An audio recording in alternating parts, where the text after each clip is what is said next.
Boom, and we are live. We are live. And as guys, it's Will and Deals again. It's live number 13. So it's two left till we go in 2026. And we were here on Saturdays and Sundays and Christmas Eve and Christmas Day. And we got some contracts. We got some deals done. And, we try to bring you different people, different guests who share some of their cool experiences. And today we're bringing to you Dan Rochon, who you might know already from some of our videos and some of our lives, but we want to bring Dan back to discuss some of the particular topics me and Alex especially interested in, which are mostly about building the business. But having said that, Dan, if people don't know who you are, do you mind telling a little bit, couple of words about yourself, what you do, and how did you manage to achieve no broke month since 2008, which is a long time? How's it going? Yeah. What's up, Yori? Hey, Alex, how's it going? And hello, everybody. I'm live. My name's Dan Rochon. I am a real estate agent, broker, property investor in the Washington, D.C. area. I've been investing since around 2000 or so. And then I got my real estate license around 2007 and had a lot of, experience with that. Owned a rather large brokerage, Keller Williams Realty franchise for 10 years. Today, I spend my time coaching people to have consistent, predictable income across all sales industries to show them the four pillars to be able to achieve that. And that's a brief bio, a little bit about me. Awesome. And so we're going to transition the book right now. But guys, the book goes live in March. But if you pre-order the book, I think you also get some cool trainings that we want to talk a little bit more about right now. So give us the pitch. What's the pitch? And guys, link is in the description. And also we have Dan80, the coupon for today for active leads, which is called after Dan. So you get leads today, you'll be in the draw. We're gonna spin the wheel, we're gonna get some bonuses. But having said that, Dan, what's cool about your book? So I wrote a book this is the second book that I authored. This is called Teach to Sell, Why Top Salespeople Never Sell and What They Do Instead.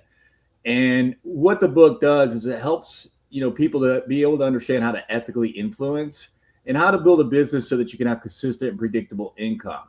And so I did write it for salespeople, business owners, and entrepreneurs, yet it works, we go through concepts of how to be able to communicate at a level to be able to fill that influence gap, that distance between where you are and another human being, of being able to say, how do I fill that gap of connections? A lot like we'll do. I think we'll make some cold calls later today, and I'll be using some of those techniques when we're making the calls.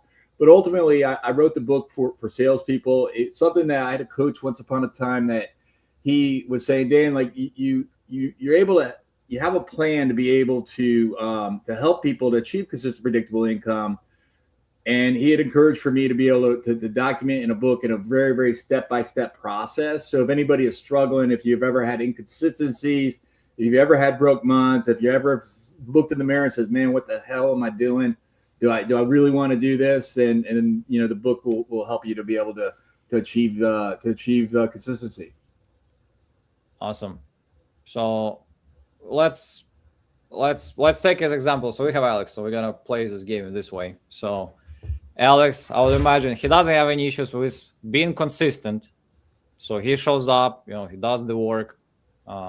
He's pretty decent on the phone. He can do those things. But we discussed about things like, okay, if you want to have more predictable and maybe even passive income, you got to think about, starting building, your own business.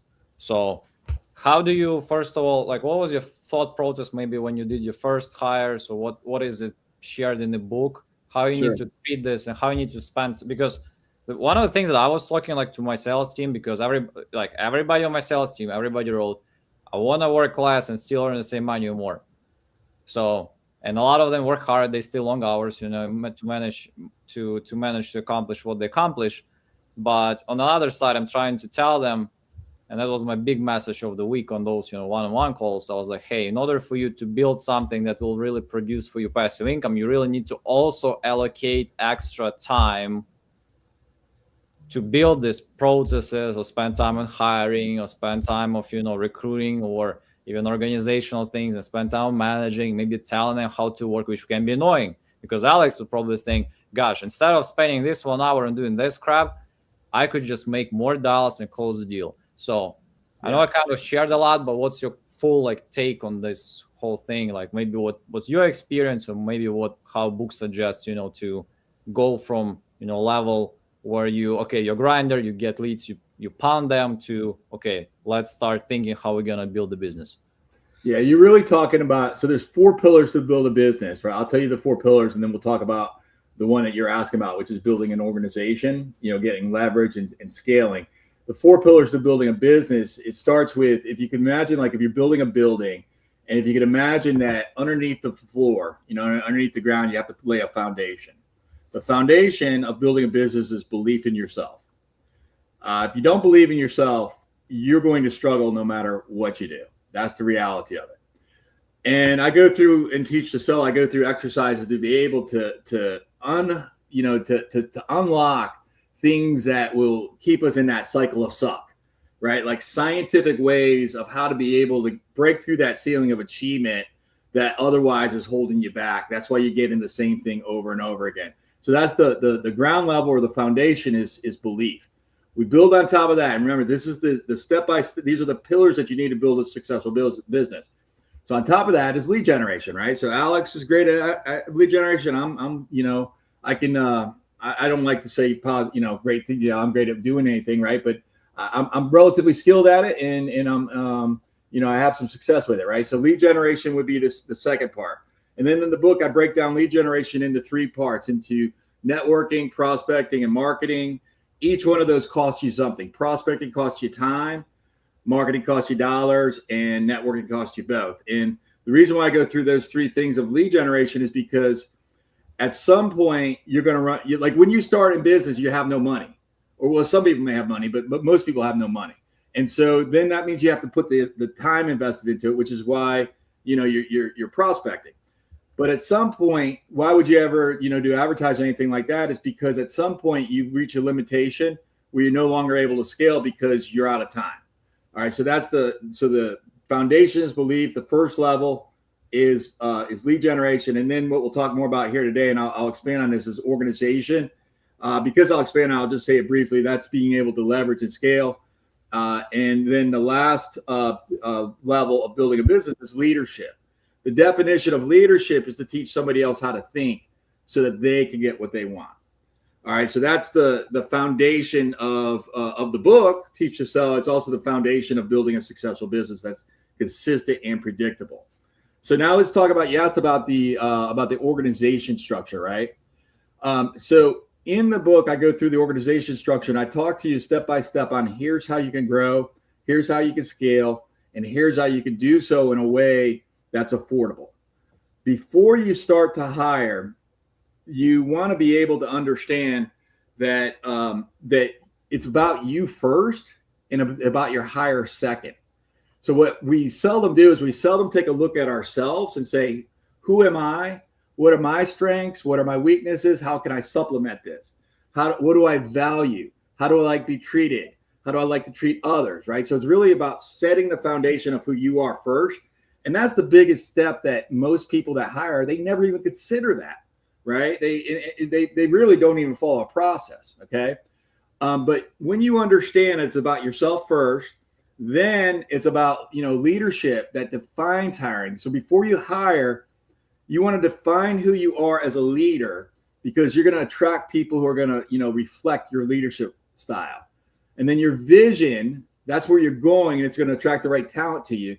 So people don't want just a job. They want a mission to be able to believe in. And the clearer, the bigger your vision is, the more top performers will want to join you.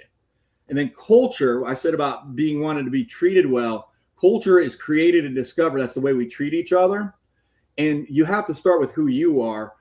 And then here's how I like to be treated. So that's going to create an organization that we treat each other in a similar manner. And then understand that hiring is a process, not an event, because the right hires that you're going to hire are going to own the outcome. They're going to align with your vision, your culture, and your values. And then lastly, I'll say is about building a talent bench is really critical, because you can have a star player like Yori in your organization, but if Yori, says he wants to go on and do something else, and there's nothing else, nobody else to replace them, then if you're the owner or the leader of the business and Yori leaves you as an A-plus player and you don't have a bench of talent, you're sort of screwed. So that's a general overview, I think, to answer your question. I can go into any specifics you're interested in, but that's the overview. I'll let Alex ask you questions. Alex, go ahead. So giving you free coaching on building the business. Let's go with that. So for me right now, right, I'm a one-man show, and I just now started to see the bottlenecks of that, right? So I got my girlfriend involved now. She quit her job, so now it's the two of us. And I guess my question is, how do you know when it's time to scale or go even bigger? And what is the next step, I guess, because I don't want to just jump and then have to take 10 steps back, and rather do it right the first time. Okay. Alex, it's a little bit hard to hear you. I don't know if you need to speak into your microphone or. Can you hear me better? Oh, yeah, it's a lot better. Yeah. Yeah. Okay. I heard your question now. So the question was, how do you know when it's time to scale? Here's the reality of it. This is a tough one. This is a really, really tough one, because I had I do a podcast called the No Broke Months show for salespeople. And I interviewed a gentleman who's a friend of mine, but he's also the CEO of the real estate brokerage that I affiliate with, called eXp Realty. His name's Leo Pereira. And I had a conversation with Leo about 2 weeks ago on the podcast. And I asked him, basically, Leo, what makes you successful? And to reflect his answer, it was somewhere along the lines of, listen, you're never ready. He went through like the success after success after success of his business career, and was very, very clear. It's like, I was never ready to be the CEO of this 85,000, agent company. I was never ready to be the top agent in Keller Williams Realty, the previous company he was with. I was never ready to do this. So you're going to have to do it before you're ready.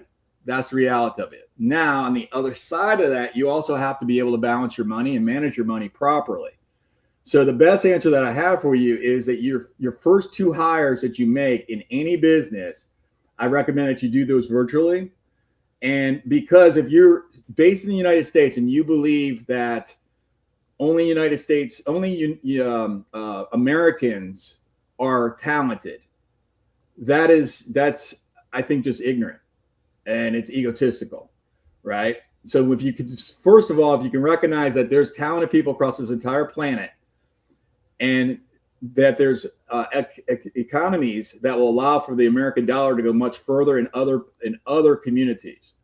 Okay, so whether you're in the Philippines or Egypt or Ukraine, South America, these are some of the countries that I have employees or contractors that work for me in, right? And so, because the American dollar goes so much further in those places. So my recommendation to you would be to hire 2 people. Your first 2 hires are going to be administrative. Your first hire is going to take care of all your client care, all your contracts, all your paperwork, anything that's administrative. You want to take that off your plate. The second hire is going to be marketing. So the reason why I say hire 2 instead of 1 is because if it goes back to that same thing, it's about building the bench of talent. If you lose one of them, you don't want to go back. I will never, ever, ever will I fill out a contract. I will review it. I'll make sure that it's correct. But the rest of my life, I will never do that, because I've got a bench of talent. And that's why I recommend to hire 2. And then lastly, I'll say about that, Alex, is you may feel like, well, I can't afford whatever it may be. All right. So you have to consider, you can get a virtual assistant anywhere from, call it $800 a month, all the way up to $3,200 a month, depending on skill, depending on who they are, depending on what they're doing. But you're not risking, let's say it was $1,000 a month. You're not risking $12,000. You're risking $3,000 at most. Because if they don't perform, and if you're following a system, they shouldn't be with you more than 3 months. In fact, they shouldn't be with you more than 3 days if they're not the right. You're going to know pretty quickly if they're the right person or not. In my companies, the average tenure of, let's do it like this. I get it 50% of the time I hit it that I get the right hire. That means that they're with me on day 91. From day 0 to 90, 50% of the people do not get to day 91. At day 91, if you're with my company at day 91, the odds are you'll be with me for at least 6 years. That's the average tenure of the people that get to day 91 within my company. All right. And I understand that as I'm hiring, I understand that the best process for me, the best I can do is 50%. Yet my job is not to hire the best talent. My job is to keep the best talent. And I understand that as I approach it. So as you're thinking, like, not just like when should I hire, but then also how do I hire and who do I hire and how do I set the expectations? Those are all critical in the process. Yeah, I mean, it was good to hear that because I already hired 2 VAs. One Good. is like my cold caller, a sort of a lead generator, and then an admin VA. So Okay. it makes me feel good that I'm taking a step in the right direction. Yeah. Now with your people, now here's the thing. Let's say today was day 1 with your admin or your cold caller. You're there to set expectations of them. I had a coaching conversation with one of my team members this morning, and he's not performing. And it's very, very clear on what acceptable performance is and what it's not. Okay. And so in his role, he's an inside sales agent. It's to book 2 appointments a day. All right. Now, would I accept, a little bit less than 2? Yes. But 1.5 a day would be like anything less than 1.5 a day. It's like, okay, there's an opportunity here. Okay. And as long as we're continuing to grow and get closer to that, then I can make decisions. Right. But if it's been 2 weeks with no appointment set, when after 2 weeks, I should be 10 appointments set or at least 10 handoffs, then I know that there's an opportunity here that I'm working with somebody who either doesn't have the skill or the willingness. Okay. Or maybe they're just going through a short-term challenge or whatever. But allow for me to have that conversation this morning and say, hey, look, we agreed that you would do X. X is not happening. What do you need from me for you to succeed? I'm taking on the responsibility on this. Okay. What should we do moving forward from here? Because X is non-negotiable. Okay. And when you set the expectation of the people who you lead up front, now you're able to position yourself so that you can now, I never have to fire anybody. It's either they're performing to standard that we agreed on up front or they're not. And if they're not, I'm going to take responsibility for that as a leader to make sure they have all the tools, resources, guidance, training, mentorship, et cetera, for them to succeed. Yet, ultimately they have to perform. And if they don't, then, they're self-selecting to say, maybe this isn't the right fit. But that typically happens within the first 90 days with me. That's great, man. Great. And I guess since a lot of us here, including, the audience, Sure. Most of us that come, we're not where we want to be, right? And so we were attracted to, nowadays social media influences, right? Like all the rags to riches story. And I've come to learn how important branding is, right? In terms of being successful in almost anything, right? And I guess my question is how important really branding is, and what are some of the steps that someone who's starting off can start taking to build their brand and shape it in the right direction? All right, let me reframe branding for just a second. All right, and let's break this into like 3 buckets. All right, so when you start a business, there's a million things. Well, there's a million things to do starting a business, or at any point in a business, there's a million things to do. Would you agree to that? Yeah. All right, great. So now what you're asking is basically like, how do I focus on the things that matter? And so I want to maybe look at branding is in the second level. It's really, really important, right? But it's not the most important. Okay. So if we're looking at like a newbie agent, or a newbie investor, or a newbie business person, there's a million things I could do. I got to design my website, order business cards, set up my voicemails, whatever the case may be. All right. And most people, that's as far as they go in business. But the people who end up having some success go to the second level, which is I'm going to focus on these 3 things. I'm going to focus on sales, I'm going to focus on leads, and I'm going to focus on delivery. Whatever that delivery looks like in your business, right? And if you're a real estate investor, maybe the delivery is, if you're wholesaling, is being the conduit between the the property owner and an investor. If you're the investor, maybe it's the rehab that you do to be able to fix and flip it, or maybe it is the way that you care for a rental property, whatever the case may be. But that's the delivery. So we look at these three things here of people that break through the noise of what's more important. It's going to be sales, it's going to be delivery, and it's going to be leads. So I'm going to sort of put branding into that category there. It's important to be able to service, to be able to get sales. It's important to be able to service, to be able to get leads. Okay. But you have to understand it's sort of like a secondary thing there, right? If you have no brand, you can still succeed. You can easily succeed with no brand. So I would say it's not necessarily like a critical thing. It's a supplementary thing into these three things that matter. But now if you really want to succeed, we want to take these three things and say, of these three things, what's the most important? Again, delivery, sales, lead generation. And of these three things, the number one thing in a business is leads. If you don't have the leads, you have nobody to service. If you don't have, I'll say this differently. If you don't have the leads, you have nobody to sell to. If you have nobody to sell, you have nobody to service. Okay, so the beginning domino, when you knock the leads down, everything else comes after that. So now you may be listening or watching this right now. You may be thinking like, okay, well, goodness, like how the heck, like I have all these things to do. Dan, you could do it because you built this infrastructure. You've got all these people, all these systems and everything, and you could be able to focus on leads. You're a lead generation company. How do I do that if I still have a million things to do? You don't. But what you do, I said do. That's funny.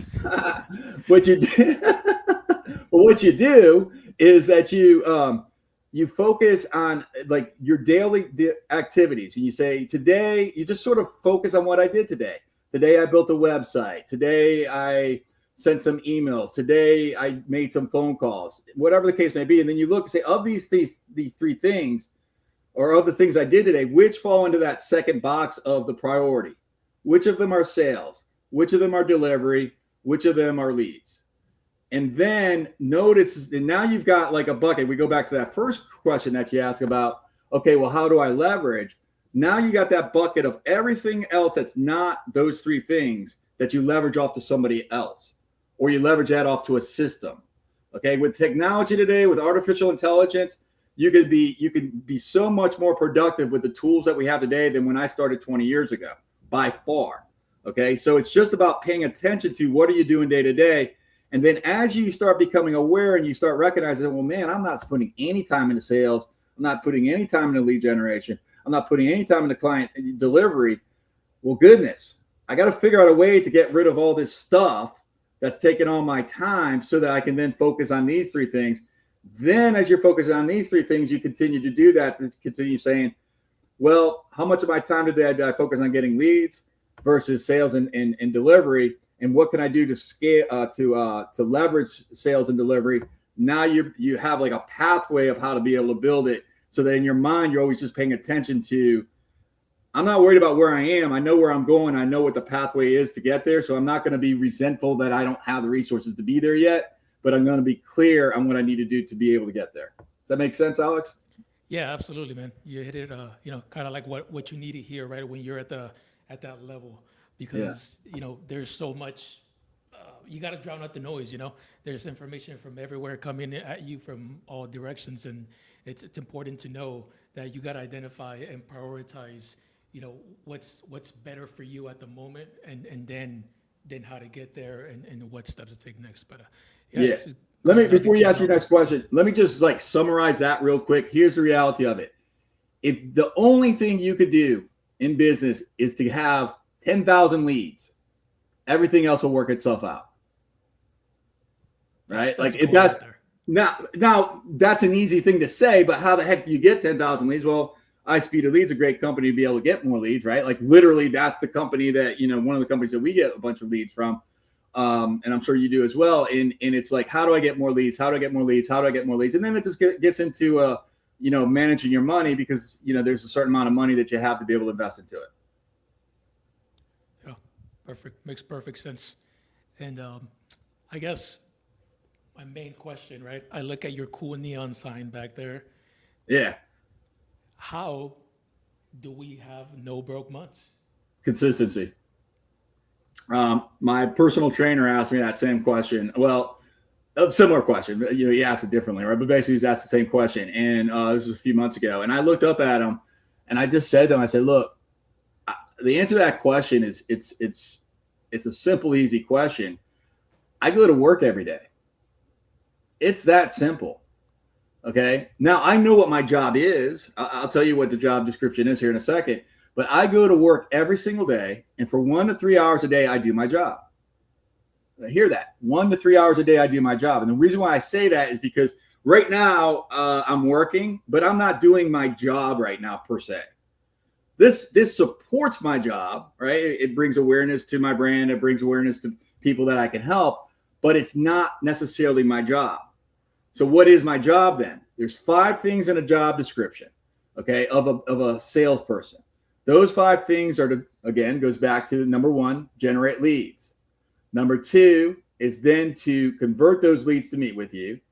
Number 3 is to go on the appointment to get hired, or to ratify a deal or to solidify a deal. Number 4 is to negotiate. And number 5 is to practice what you're going to say and know how you're going to say it. Those are the 5 things of doing your job.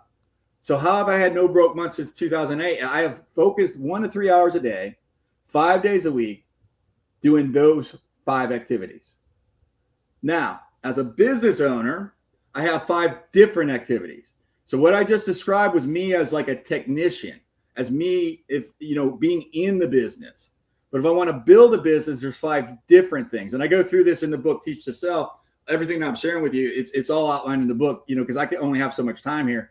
But for those of you that want to get the book, then do so at teachyourselfbook.com. But the 5 things that I do to be able to build my business are to recruit talented people to me, select the right people to be in business with, train those people so they can reach their goals, lead those people so they know how to think so they can reach their goals, and then motivate those people so they can reach their goals. All right, so those are the 5 things as a CEO, as a business owner, that I focus on building the business. All right, so there's 5 that you work on in the business, and there's 5 that you work on the business. Those are your priorities. And then lastly, in a business component, is the last thing to focus on is your money. Because if you're doing all this and you run out of money, then you're just screwed, right? And so those are the 11 things of a business owner to be able to focus on. And I forgot what your question was, but I think I answered it. No, yeah. How to not have broke months, Oh, yeah, that was the question. Yeah. That was the question. No, yeah. And man, it's a lot of useful information. I'm sure everyone appreciates it. I guess I just have one last one, right? And it's a little unorthodox because you hear a lot of people talking about it, and I'm very dismissive of it, right? People tell me, I've had coaching before, and a lot of it is you gotta have the right mindset, you gotta meditate, you gotta zen, woohoo, all the stuff that is being said out there. So is mindset important, and how important is it for success as a business owner, entrepreneur? Or is it just, you just work hard, put your head down, and do the hard things when you don't feel like it? So the challenge with putting your head down and working and doing the hard, things when you don't feel like it, that's depending on willpower. And so the challenge with willpower is that willpower has a battery life. Okay. It's the reason why I can have a really, really healthy diet for the majority of the day. And around 8 p.m. at night, I'm looking for a chocolate candy bar. Okay. And because my willpower lasts me to keep a healthy diet till 8 p.m. during the day. All right. Now I've had to trick myself to stay away from that. And I do that. And that's just, hacks, right? But understanding that willpower has a limited life. So you're just trying to barrel through it without the belief, you're not going to be able to sustain yourself. Okay. And so can woo-woo be successful? I'm going to call like that belief, because some people are like, I'm discarding it, whatever the case may be.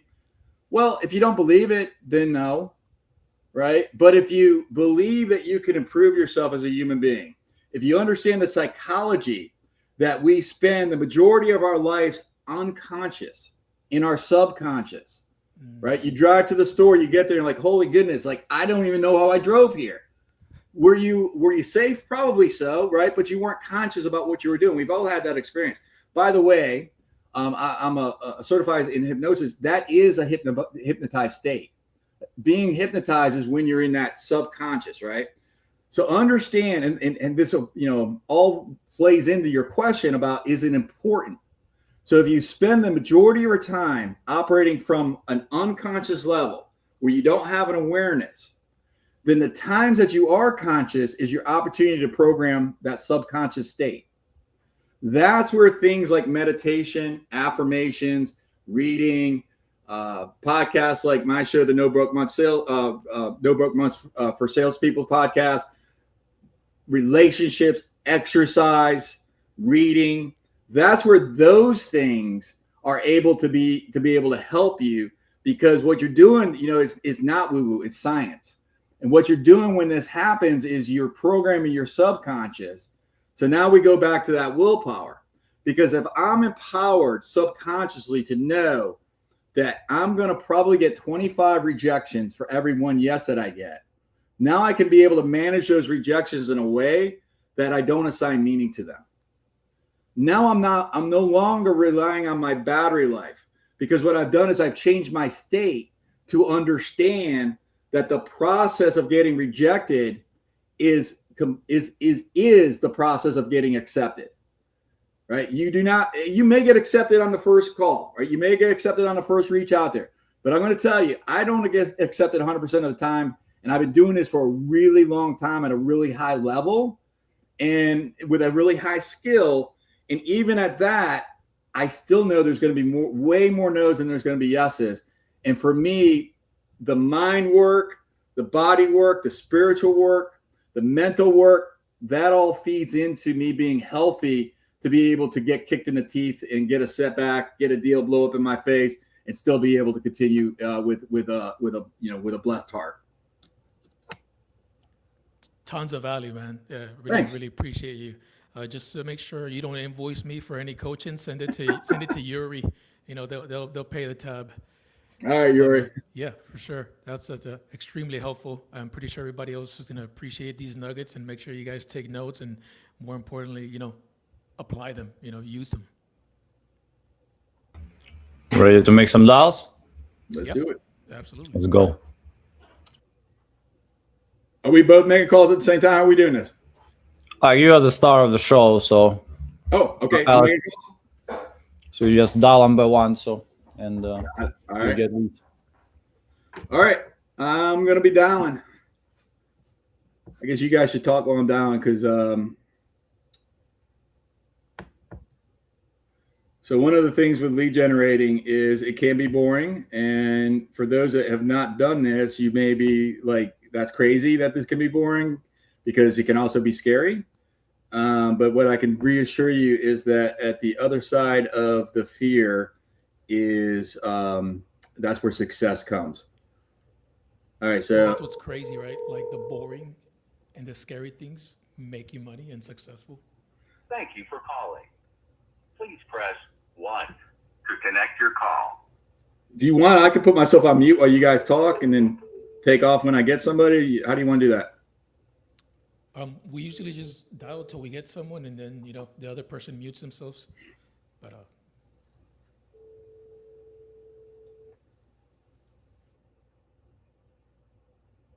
Hello? Hello, Mrs. Atkins. Hello? Oh, hi, Mrs. Atkins. My name's Dan Roshan. I'm a local property investor, and I'm a real estate broker. I was calling about your property here on Terry Sue Court. 32 Terry. 68 Terry Sue Court. Okay, there you go. Yes, ma'am. Okay. Did I confuse you with that? Sorry for that. Yeah, 32 Court. Yeah, that's confusing. Yeah, I'm sorry. Yeah, 68 Terry Sue Court. I was calling you because you had submitted some information online and had suggested that you may want to sell that, to maybe a cash investor or maybe sell it, on the market. And I was just curious to see, are you in the market to, possibly sell? We possibly selling some of our properties down there. But we would want market value. I mean, people call here, I think, every day asking about one property or another. And for whatever reason, 68 Harry Sue seems to be the most popular one that we receive calls about. I'm not sure why. But anyway, if we do it, we're not desperate sellers or anything like that. We would want full market value. Well, I mean, you're smart for wanting full market value. I understand. You're located someplace outside of Hampton Roads? You said down there? Yeah, we live in another state. Oh, okay. Yeah. All right. And so, so these are just rental properties, like in the Hampton Roads area. Is that what you got? That's it. Yeah. Mm-hmm. Okay. And so then you said that you would consider to sell, but you'd want to sell it. Well, yeah, we're getting up there in age, and it's like, well, so that our executor doesn't have to be bothered with selling these properties and all of that. Maybe we should think about unloading them now. Is the thinking that we've been. Yeah. Okay. Well, the calls that we're getting. I haven't really entertained anybody's offer. Well, sometimes they send an email and just offer, but it's always significantly less than what the property is. Even if I just Google, for Redfin or whatever, it's never what they're offering. They always offer significantly less. So no. Yeah, no, I understand that, and like I mentioned, you're smart for wanting to make sure you get a fair profit. How many properties do you own in the Hampton Roads area? 4. 4, okay. And are they all currently tenant occupied or? Yes, they are. Mm-hmm. Okay. The reason why I'm asking is because I did mention that I am a property investor, but I'm also a real estate broker. I've been doing this since 2007. Uh-huh. And I would be, pleased to be able to maybe, help you to sort of sort through, what the fair market value of those properties are, and maybe come up with a plan on how to be able to sell them in a method that works for you and your family, and to be able to get the most profit. Would that be something you'd be interested in? I'd be interested, Okay. in that. Maybe you can get me your information, and when we're ready to go, which I'm thinking should be soon, I could contact you. Okay, well, that'd be great. When you say should be soon, is that soon? Like, well, yeah, I'm probably a little more leaning toward let's go ahead and do this. mm-hmm. We're in our 70s, and my husband, I don't know that he's quite there, but he is saying, yeah, we're going to need to do this. So, well, I'd have to talk to him earnestly and say, okay, I think we should. I haven't done that, but I'm thinking we should. Yeah. Do you have any idea of the value of the properties? Have you done any research at all? I would probably want to do a formal appraisal of each one. All I can go by is what Zillow and, whatever online are saying, Mm-hmm. which, it's just a ballpark. But a formal appraisal would probably be in order for each one before we listed a price. Okay. One thing I would not mind doing, and and I do understand, the value of a formal appraisal. Yet, I could definitely be able to share with you and your husband, if you're interested, some market information, some what's going on in the economics of the market, so that you can make sense of things like the supply and demand and that type of stuff. Okay. Would that be useful? You think that would be useful? And then that would be useful. Yeah. And then maybe before you waste your time, let me talk with him. Send me your data. Okay. Let me talk to him and see if he's ready to move. Like I was thinking, in 2026 we need to do this. Yeah. But I'll talk to him and see what he says. Send me your phone number. Okay. Let me give you my cell phone. Okay. What's your cell? 301-537-3602.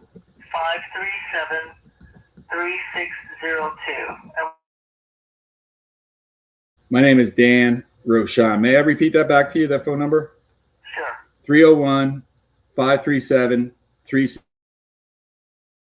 my cell phone, so you could send me a text with all your information. I will talk to him and let you know if he's willing to entertain, the market information and everything, and perhaps listing these. We do have. Let me just say this though.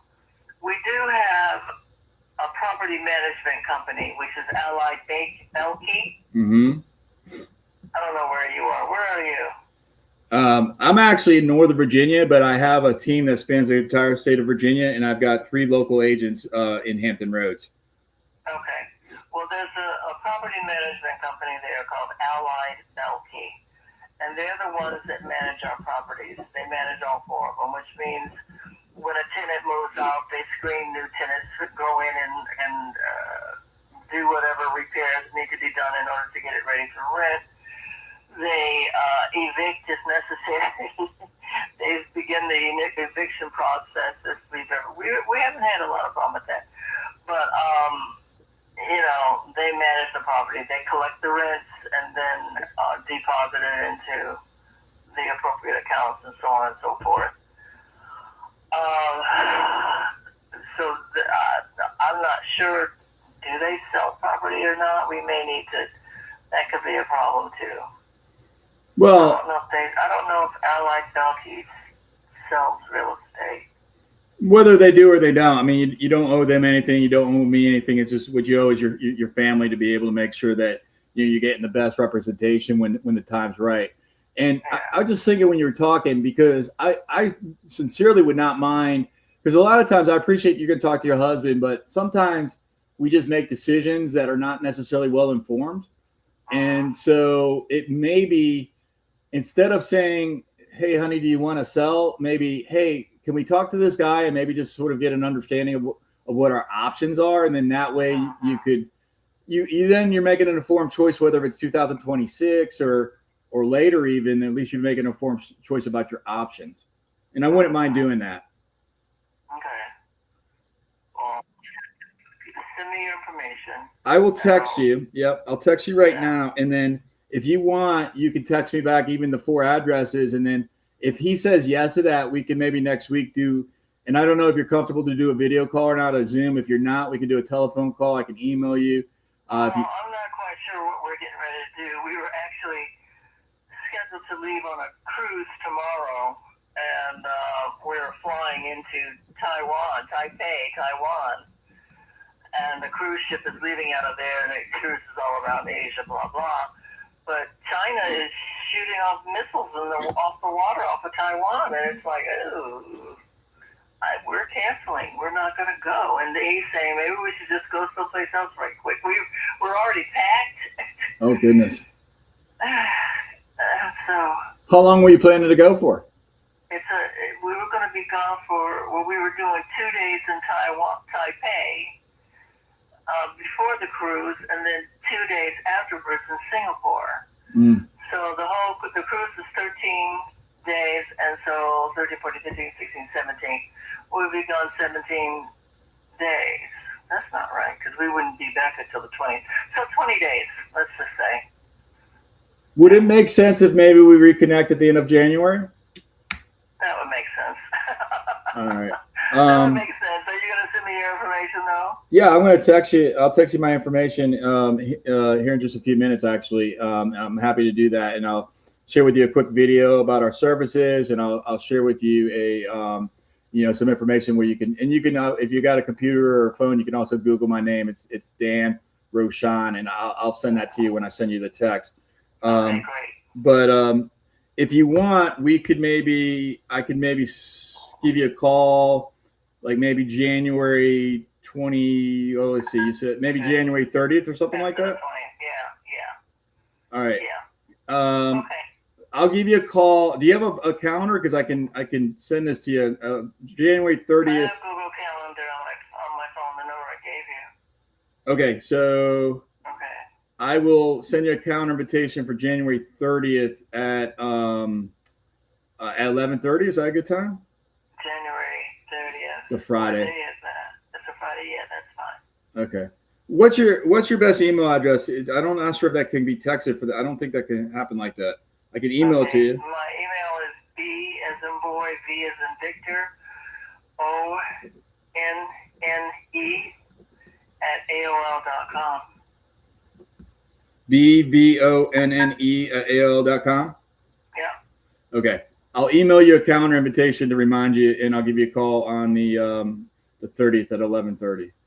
Okay, great. Well, God bless you. Enjoy your trip wherever you go. Same to you. All right, thank you. All right. Bye-bye. All right, bye-bye. Okay. That was good. Good report. Thank you. Thank you. Now I know a lot of people here, doing, investors, right? So many people may not be a broker or an agent, so you don't have that opportunity to be able to sort of, there wasn't, probably not an opportunity to really, for an investment deal. At least I didn't see it. I mean, maybe I see it the next time we talk. Maybe when the gentleman gets involved, maybe I see the opportunity and I could maybe shift the perspective. But having, I've got the ability to be able to go in different directions based off of what's more important to you, money or time, and to be able to sort of fill in those gaps. But I got the follow up. All right. Am I calling, or are you gonna make any calls, or I can keep calling? I can make some calls. You want to call? Yeah. All right. You make one, I'll make one. Sounds good.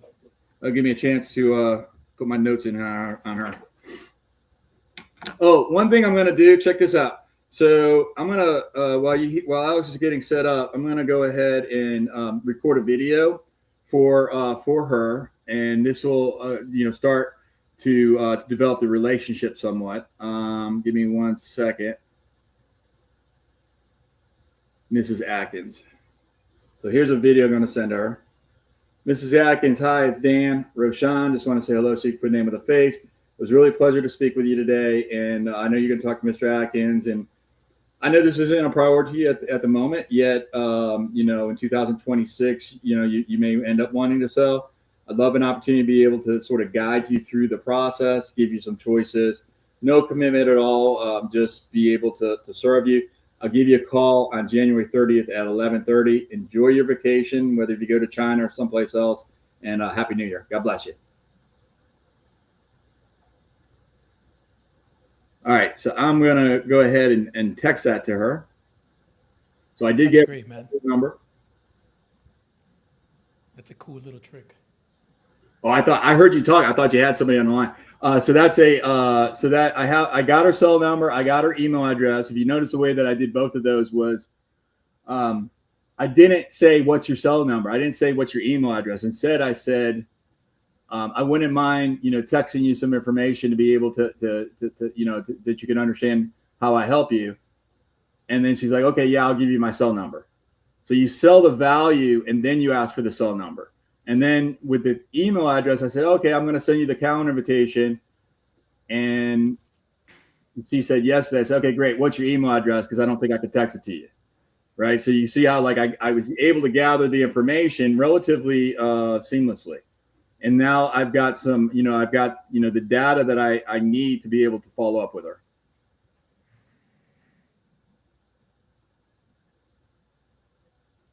So I'm texting her right now that video I just did while Alex is making calls. Alex, you're on you're like blurry. Is your camera zooming you out there or something?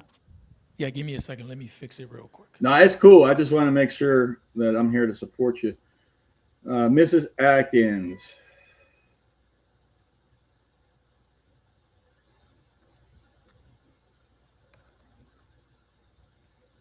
This is Dan Roshan.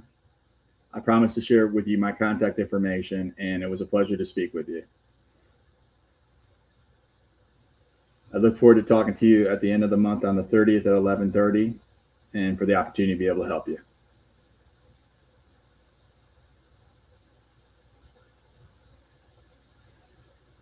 All right, so in the video I just sent, you guys heard me do the video. Greetings, Virginia. And so now I'm typing in my my website. If you don't have a website, don't worry about it. You got whatever you got, right?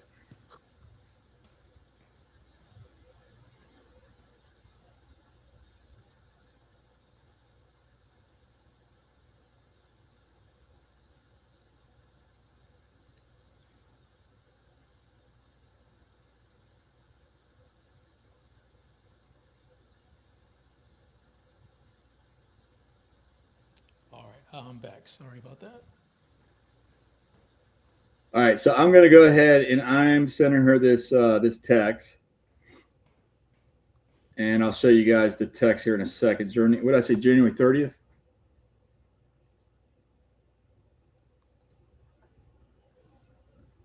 Yeah.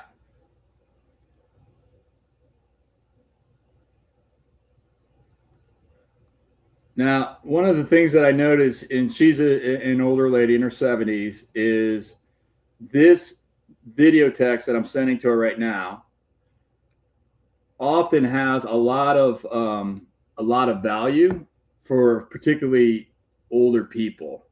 It's just something that they're not used to this type of communication. Well, I'm generalizing, right? But a lot of older people aren't used to this type of communication. So I got the video in there.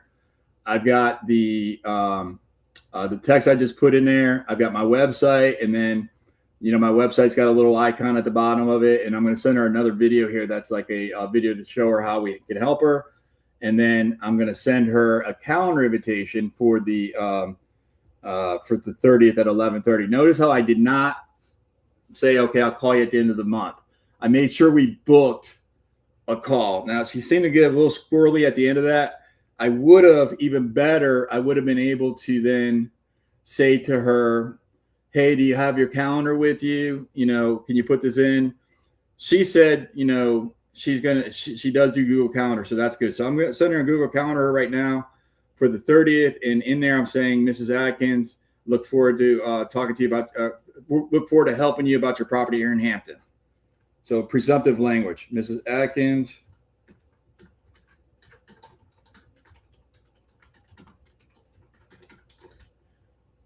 And I'm sending that to her right now.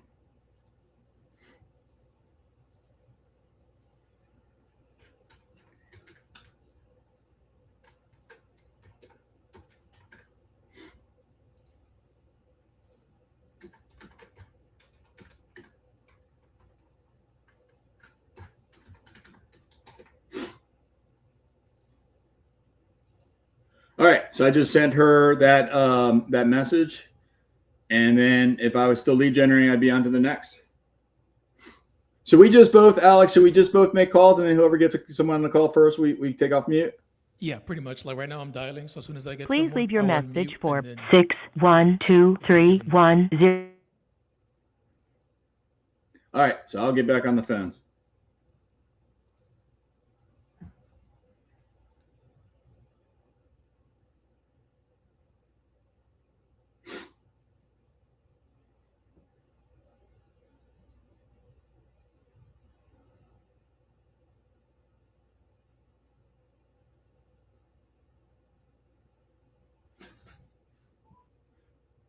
Alex, what market are you in?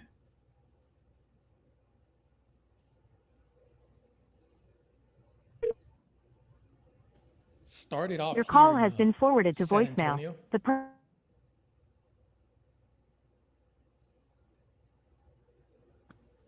Here in Texas, I'm just now starting to branch out. Out thanks to iSpeedToLead and other lead providers, where you're able to reach wider audiences and stuff like that. But I started here just in Texas. Closed my first deal a few years ago, and that's at least where I know I have buyers and I can make deals happen quicker. But yeah, I'm just starting to. Dieta, hey, this is Dan Roshan. I'm a local real estate investor and real estate broker. I was calling you about your property here, and you had submitted an inquiry about it, and I was just curious to see if you were considering to sell. It's here in Haymarket. I do have an offer if you're looking for a quick sale. If you're looking for full representation, I can help you with that as well. But give me a call or send me a text, please, 703-346-2776, 703-346-2776. Thank you. Bye now.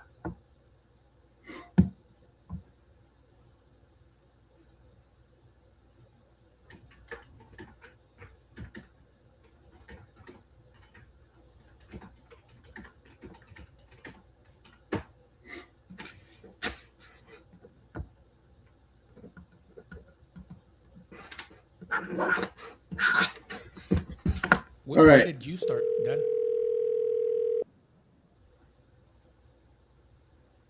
Northern Virginia. I've been in the same market most of my days. Your call has been.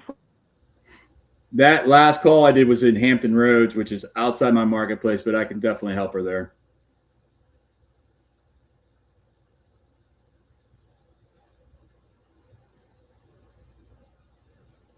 I was giving you a call about your property on North 36th Street. If you're still interested in selling, please call me back.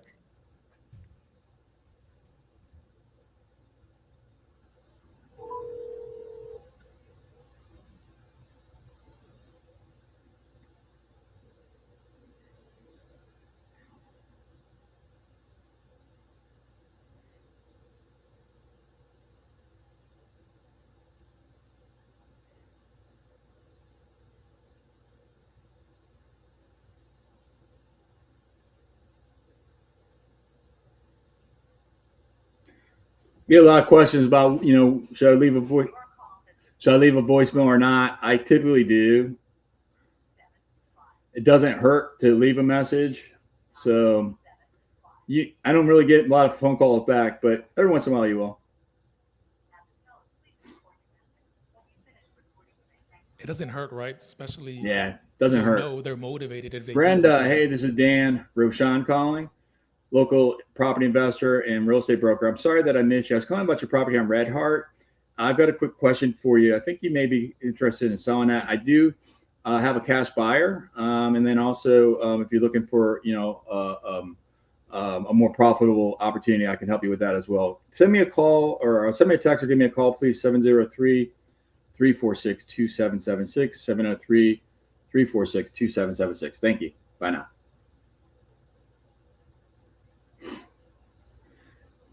I typically try to leave the voice message with what I think that they want, which is a cash buyer, right? Like for the people that we're calling right now.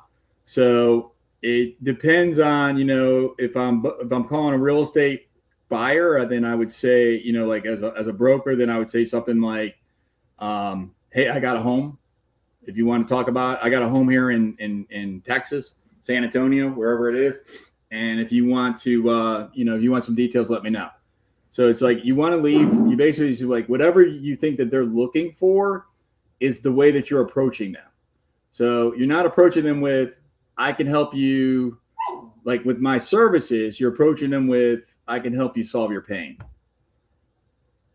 or achieve your desire. But the pain's better than the desire. I also like how you you put a label on yourself, kind of establish yourself as the authoritative figure, saying, hey, I'm a local investor and whatnot. Yeah. And I said local as well. So that term, and now I also saying herein. Okay. So like, for example, that property I just called was here in Hampton, Virginia, which is 4 hours from me. The property before that I called was in Haymarket, which is relative. That is my market. It's a little bit far out, but it's close enough. And it's still here in Haymarket. And so, because what you want to do is it helps you subconsciously eliminate the consumer. We talked about, the subconscious earlier, right? It speaks to their subconscious. So then now they're not going to get the objection of, where are you? That type of thing.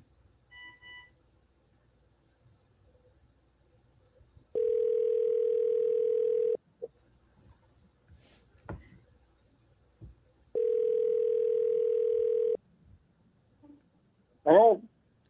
Hello, Thomas. This is Alex. All right. I'm giving you a call about your property on East 7th Street. What about it?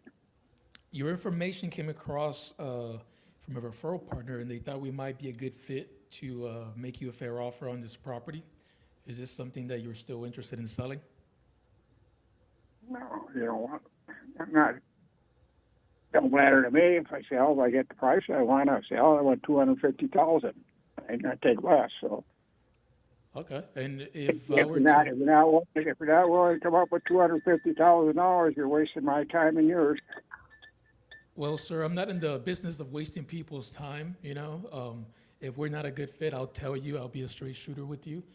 But if I can get you a number that made you happy, is this something that you're actually looking to move I forward with? already told you what number will make me happy. 250,000.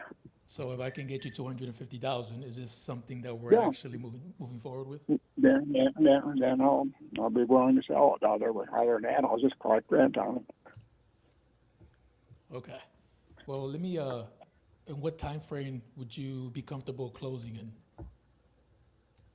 Well, my tenants need 60 days. I have to give a 60-day notice for them to get out. Oh, it has tenants in it, huh?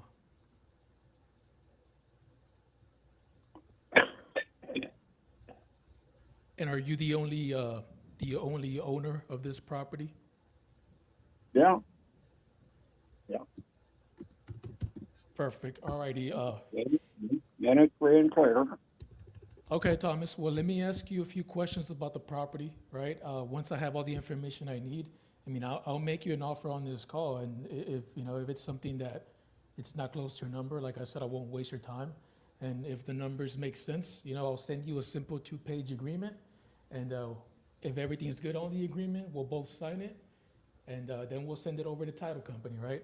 They act as a neutral third party between us. They protect you as a seller and me as the buyer. And after that, Thomas, the hardest part is just choosing a closing date of your choosing, right? That way you receive the funds via either wire transfer or certified check. Does all that sound good? Okay. What do you have going on over there condition-wise with the property? Oh, it's in good condition. It's been remodeled. I actually put central air in there, which none of the other units over there have. And it's actually got it's actually bigger what's on because what used to be at one time a patio, well, that's enclosed as to be a part of the unit now with a different patio built onto it, enclosed, roofed and enclosed also. And when you say remodeled, what do you mean by that? Was it a full remodel? Is it just? But my previous tenants I had in there tore the place up, so I had to go through there. I put new flooring in, and in fact, I didn't put carpet in there because carpet don't go good in this part of the country, so I had that laminated floor put in, and we painted it, all that. How bad did they trash the place? Oh, jeez. I spend the better part, off and on, because I got other things going on, but off and on took me about a year to get everything cleaned out of there, and, repainted it, and, Wow, a whole year it was vacant, and you just, lost money during that whole year? Yeah. Wow. Well, And they were there for 8 months, and I think I got 2 months rent out of the deal. That's why I finally evicted them, and it was just. And what is the reason? What is the reason you're looking to sell the property? Reason? Yeah. No, I'm getting up to that age that I don't want to mess with it. And that, and I'm really thinking of getting out of California. Oh, no way. Where to? I'm not sure yet. I lived all over the United States at one time or other. I'm not really sure. As long as it's I'm originally from northern Wisconsin, but I don't like the cold, so. Well, if Gotta that's be the somewhere. case, we'll welcome you with open arms here in the great state of Texas. Okay. It's got to be somewhere where I can have a good garden and I can go fishing. We got plenty of Those are spots out two here, things. sir. Now, those are 2 things. I say those are 2 things, where I can have a good garden and I can go fishing. Well, I'll tell you what, once you sell this property to me, you can come on down here. We can help you plant a nice garden, and we can go fishing. Okay, that would work. That would work. Perfect. And I see here, just to confirm, this is a 4-bedroom, 2-bath, right? Well, in total, but 2 No, units. no. It's two bedroom, one bath. I mean, it could be easy enough turned into 3 bedrooms, easy enough, but no, it's 2 bedroom, 1 bath. Okay. And it's just It's one an unit. HOA. It's an HOA, and basically, you really own 1/28 of the common lot. Actually, it's a very large common lot with a swimming pool, clubhouse, and different trees. So basically, you own 1/28 of that common lot also. Okay. And I just want to clarify, because sometimes, public information is not always correct. It says here that it's 2 units, No, just 1 unit. just one. Okay. Yeah. No, I just got that 1 unit. And, I'm just a little confused. I see here that the most expensive property, the same size as yours, sold for $160,000. When is that? I know better than that. It's just down. It's There's just at the end. one- The end. One sold in November and the other one October. Can I ask how'd you come up with your asking price? Well, that's what some of them were advertising, so that's what I come up with. No, I wouldn't let it go for that price because of the fact that I'll make more up for rent. Well, let me ask you this: how much does it bring in rent a month? No, that I'm not going to share with you. Well, I mean, I'm an investor, right? That's why I'm asking, because I buy for 2 reasons: either I fix and flip, or I buy and hold as rentals. So I'd like to know if this is a good investment, for me. Well, rentals over there. Depends. Some people are renting because it's a 55 plus, and there's a shortage. Some people are renting to properties through HUD, which is that takes somewhere around $1,700 a month in that area. You have no problem getting at least $1,500 a month. No problem with that. Okay, so conservative 1,500 a month, and then restricted area because it is 55, an older community. Right.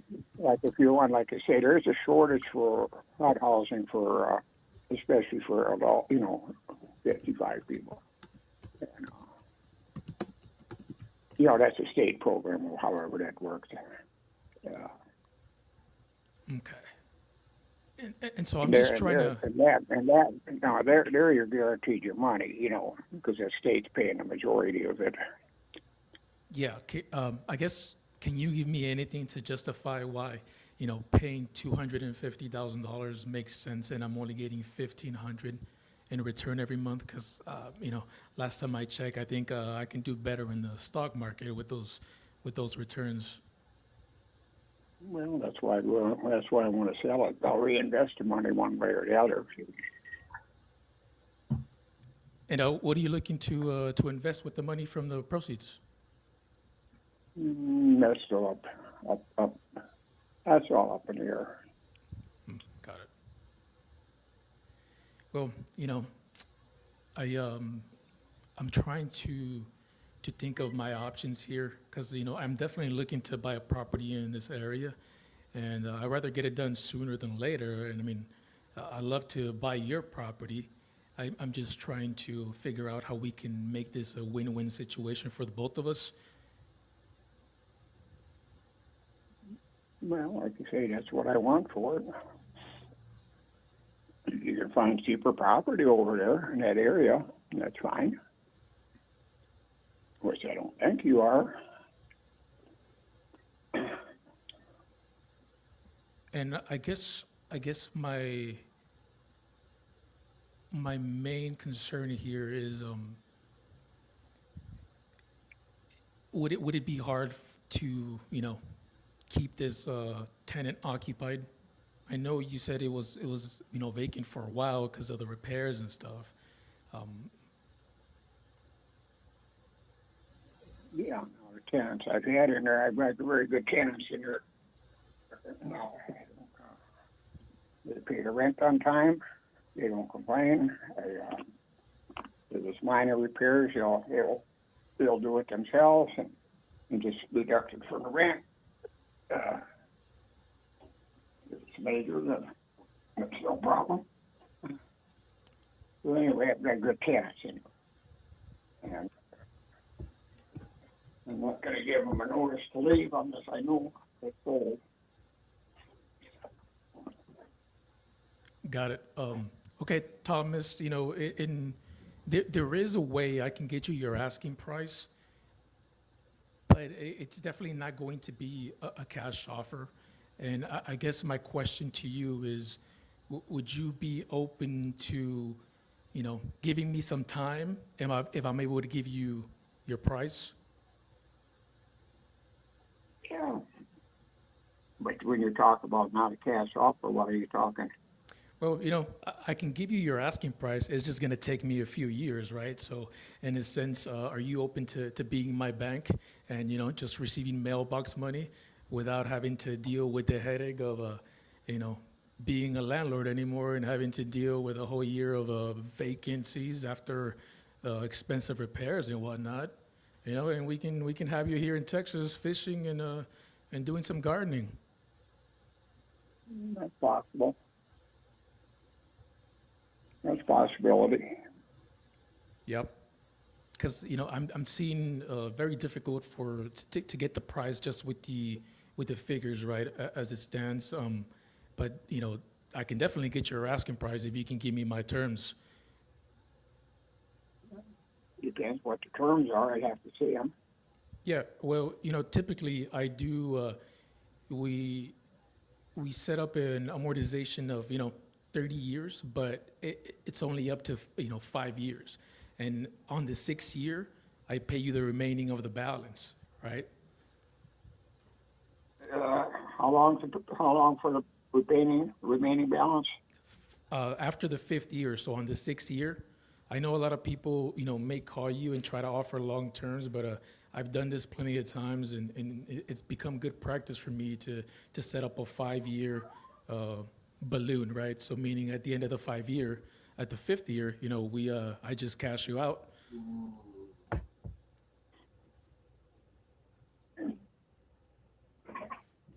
Okay, so there's money up front. Well, that depends. I know you said the unit's completely remodeled, right? Is there maybe anything else that I need to do to it, or is it turnkey? Is it ready to go to put tenants in there? Actually, it probably is. It probably, in fact, the tenants are very quaint in there. Actually, she's from the Philippines, so she's kind of a quaint freak. I really doubt there'll be much, if there's anything, it'd be very minor. So what we usually do in situations like these is, I think, 10% would be a good starting point as a down payment. 10%,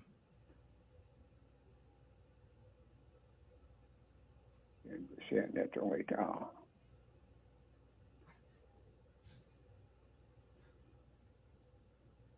It's only $2,500.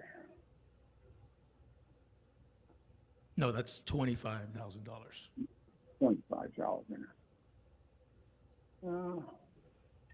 Well, that's something I'd have to think about. No, that's perfectly normal thing to want to think about, Thomas.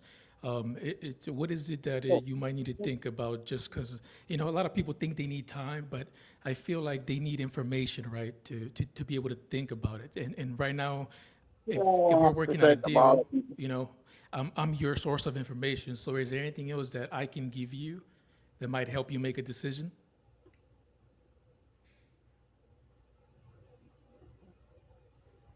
Like I say, I have to think about it. I could $25,000, and then 5 years later.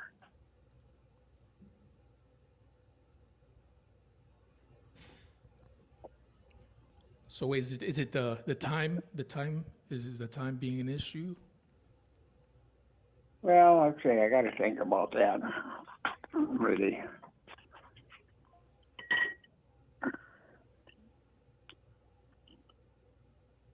I mean, it all That's comes down something. to what's more I mean, important I to you, can't, right? you know. Huh? Say it all comes down to what's more important to you at the moment, you know?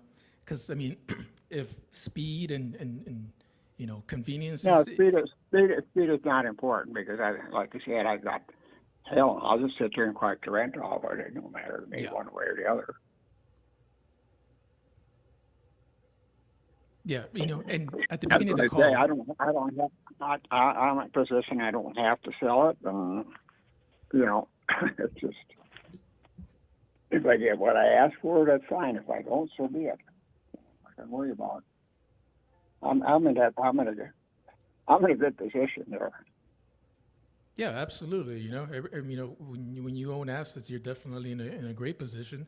I guess my question to you is, are you looking to cash out and have money up front, or is you know, stability and certainty of your number more important? Well, I want to be certain what I'm going to get. When they get it, you know. So I got some lazy kid. I don't want to get screwed out of it. And you know, there's too many con artists out here. There's too many scams going on out here. Yeah, that's very very true, right? I haven't heard about you know, scams with real estate before, but it's become very No, they prevalent. don't. No, they don't. No, yes, they do. And that's why Yes, we they use do. a title company, right, to act as a third party between us, and everything's done in writing, right? So, you know, we usually structure it in a way where, let's say I default a payment or anything, never happened. I'm knocking on wood, right?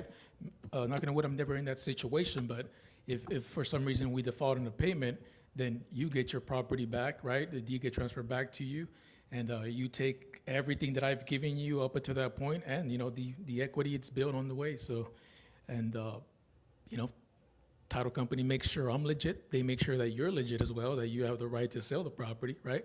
Because it goes both Oh, ways. that they do. They do. Like I say, it's free and clear. I don't know any. I don't know. I don't have a mortgage on it or nothing. It's free and clear. Yeah. You know, at the beginning of this phone call, I was straight up with you, and I told you I wasn't going to waste your time if I couldn't get your number, right? And I feel like I'm the only one that's been able to come and offer you this price because everybody else before me, you know, you mentioned that they lowball you. And that just tells me that I'm somewhat right? Like, in order to get the money for this, it's gonna be very difficult for an investor to come in here and pay that much for a property that only returns us, you know, 1,500 in return a month, when we can get better return elsewhere. But you know, like I said, I can get you this price, which is what you wanted, what you told me you wanted. Yeah, You just got to give me a little bit of time. Yeah, that's the problem with the people that investors and that. You don't want to make. Everybody wants to make cut a fat hog in the ass, and I'm better off to sell someone that wants to move in there and live there. You know. Yeah, that's possible, right? But you Like know, if I ever, you know, if I actually put it up with a realtor, they'll find somebody that actually wants to live in there, and I'll get my price. I mean, you'll get the price of like, you know, 160, 170, because that's what stuff is selling in the area, and that's just. No, they're going more than that. Do you know? Are you familiar with the address 6087 North 36th Street? No. Yeah, that one just sold last month for 169,000. So if you sell it for around that price, and you know, take 10% for commissions and closing costs, you're looking to walk away with, you know, 140, 150 max, which is way lower than what I'm offering you. You just give me a little bit of time.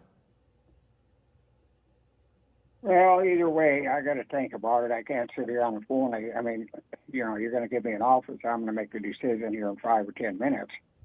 That ain't going to happen. Absolutely, Thomas. I'm not here to convince anyone, right? I just want to make sure that I give you all the information you need to make an informed decision that, you know, that's that works better for you. For next time we talk, we're both better prepared for this conversation, and hopefully we can work something out where we're both happy and we both get what we want. Win-win, like I said earlier. Yeah, I'll consider it, and what exactly some exact figures. Yeah, I consider, give me something to actually really think about, Yeah, for sure. I think I got that done today, right? Give you something to think about, and I was just making sure that I'm your last phone call that you take with these low ballers, and maybe get you out here fishing with me.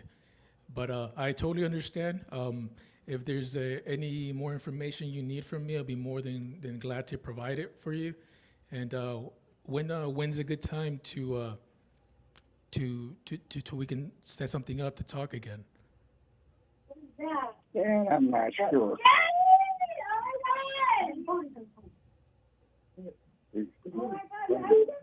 I can give you a call, or January 2nd, January 3rd. That work for you? Yeah,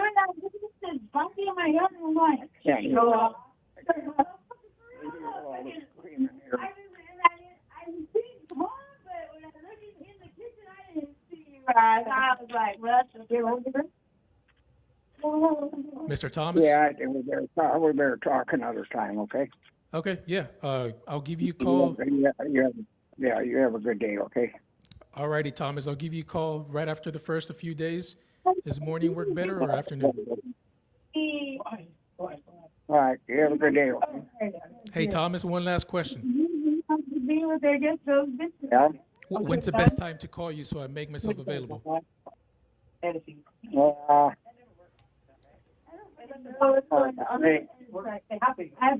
hours, so anything up till 8 o'clock in the evening. All righty, Thomas. I'll give you a phone call, within a week, and I'll make sure I'll make available, and we'll talk soon, okay? All righty, Thomas. Take care. Happy New Year. Actually,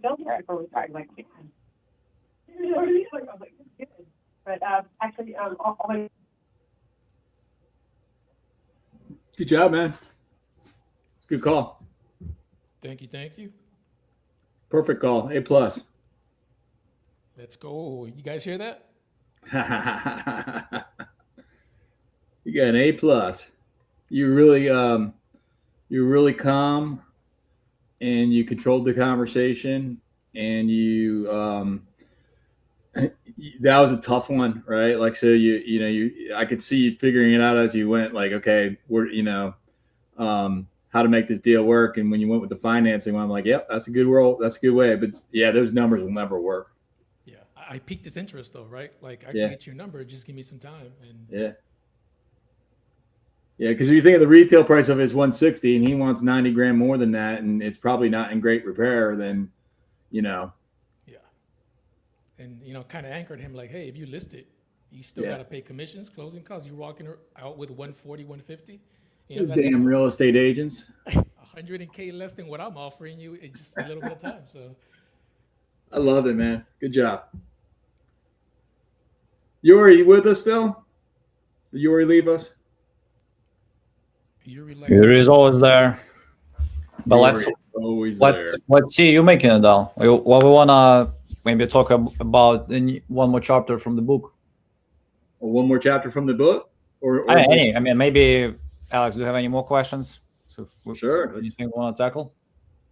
I mean, just give us some golden nuggets, But somebody asked you before we go there, because maybe there's always people come and join. Yeah. So you got to have two questions. Is Dan's background in sales, or he's a wholesaler as well? So can you a little bit elaborate more how much you do on agent side, how much on property side? I think you also have a story of how you got this house. Oh, I can tell you that story. So I got my license because I started as a wholesaler, and at the time, I've always been like an entrepreneur spirit, and I've always wanted to build a business. At the time, I was waiting tables at a steakhouse in Washington, D.C. It's one of the world-class steakhouses, still there. And I hated waiting tables. And so my first I mean, it wasn't my first business venture, right? But my first, I think, really sort of real quote unquote business was wholesaling. And I had bandit signs up all around. I had the 800 numbers. I did everything that you can imagine. And I generated a lot of leads because it goes back to it's always about leads. But I recognized that it was somewhat limiting for me because it's hard to find somebody who you can wholesale, that they are that needle in that haystack, right? You're looking for three things for that person. You're looking for, have they owned it for a long period of time? Is it distressed? Do they have a high motivation? So those are the three things that I'm looking for a wholesale or for a purchase. But at the time I was wholesaling. And so then once I recognized that, and I said, well, okay, of all the opportunities here, how many opportunities are there? And I recognized that it was just as much work for me to become an agent and find somebody who wants to sell. It was less work to do that than it was for me to be a wholesaler and find somebody that wants to sell, because it's such a narrow niche. And so I've continued doing that because I just added another pillar in my business, which ended up being like the primary pillar, but that wasn't intentional. The primary pillar was supposed to be wholesaling and investing, and I've done that through all the years. But I can wear two hats. Like for that guy that Alex was just on, and Alex did a freaking amazing job with that. I would have had the ability to, even that would have been tough either, because he didn't want the right price. I mean, you can't sell it at anything more than 169 ish, without looking at the numbers, but somewhere in that ballpark. But let's say he was a little bit more reasonable on the price, then I have options to be able to approach him. Just like Alex is smart about the way he say, okay, well, let's do seller financing as an option. It's just putting in more tools. But ultimately, sales is sales. It doesn't matter if you're selling iPhones. It doesn't matter if you're, whatever you're selling. It's about understanding how to communicate with other people, understanding the pillars to be able to be successful, and understanding how to be able to, be consistent in your activity. Awesome. And do you work nationwide? Do you work in specific markets? I mean, I kind of answered, but maybe you can elaborate. Yeah, I only work in Virginia. Well, I work in Virginia and Maryland. So I'm in Northern Virginia, and it's a very competitive market, both for investors and for agents. But what I recognize is that it's the same tactics that I implement to be able to find business in a very, very populated area with a lot of competition. Those same tactics work better in less populated areas, primarily because I don't have competition. Okay, and so that's when I began to go across the entire state of Virginia, because it's really not that hard for me to find business in less populated areas. I still find plenty of business in my own neck of the woods, but it's just it's more competitive. And this is outside of this is like agent question, because I heard it once, so maybe you can confirm. Is there such thing as like don't overstep another agent thing? Like if he's kind of in touch, but there is no contract signed or nothing, like I have somebody agent, is there really a thing like that?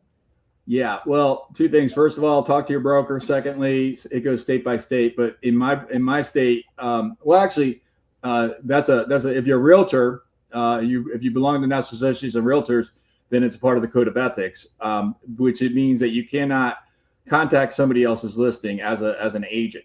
If they contact you, you can talk to them about. If they contact you unsolicited, you can talk about services that you can provide at a later time, but you still can't immediately solicit their business. But you can talk about what you can offer in the future.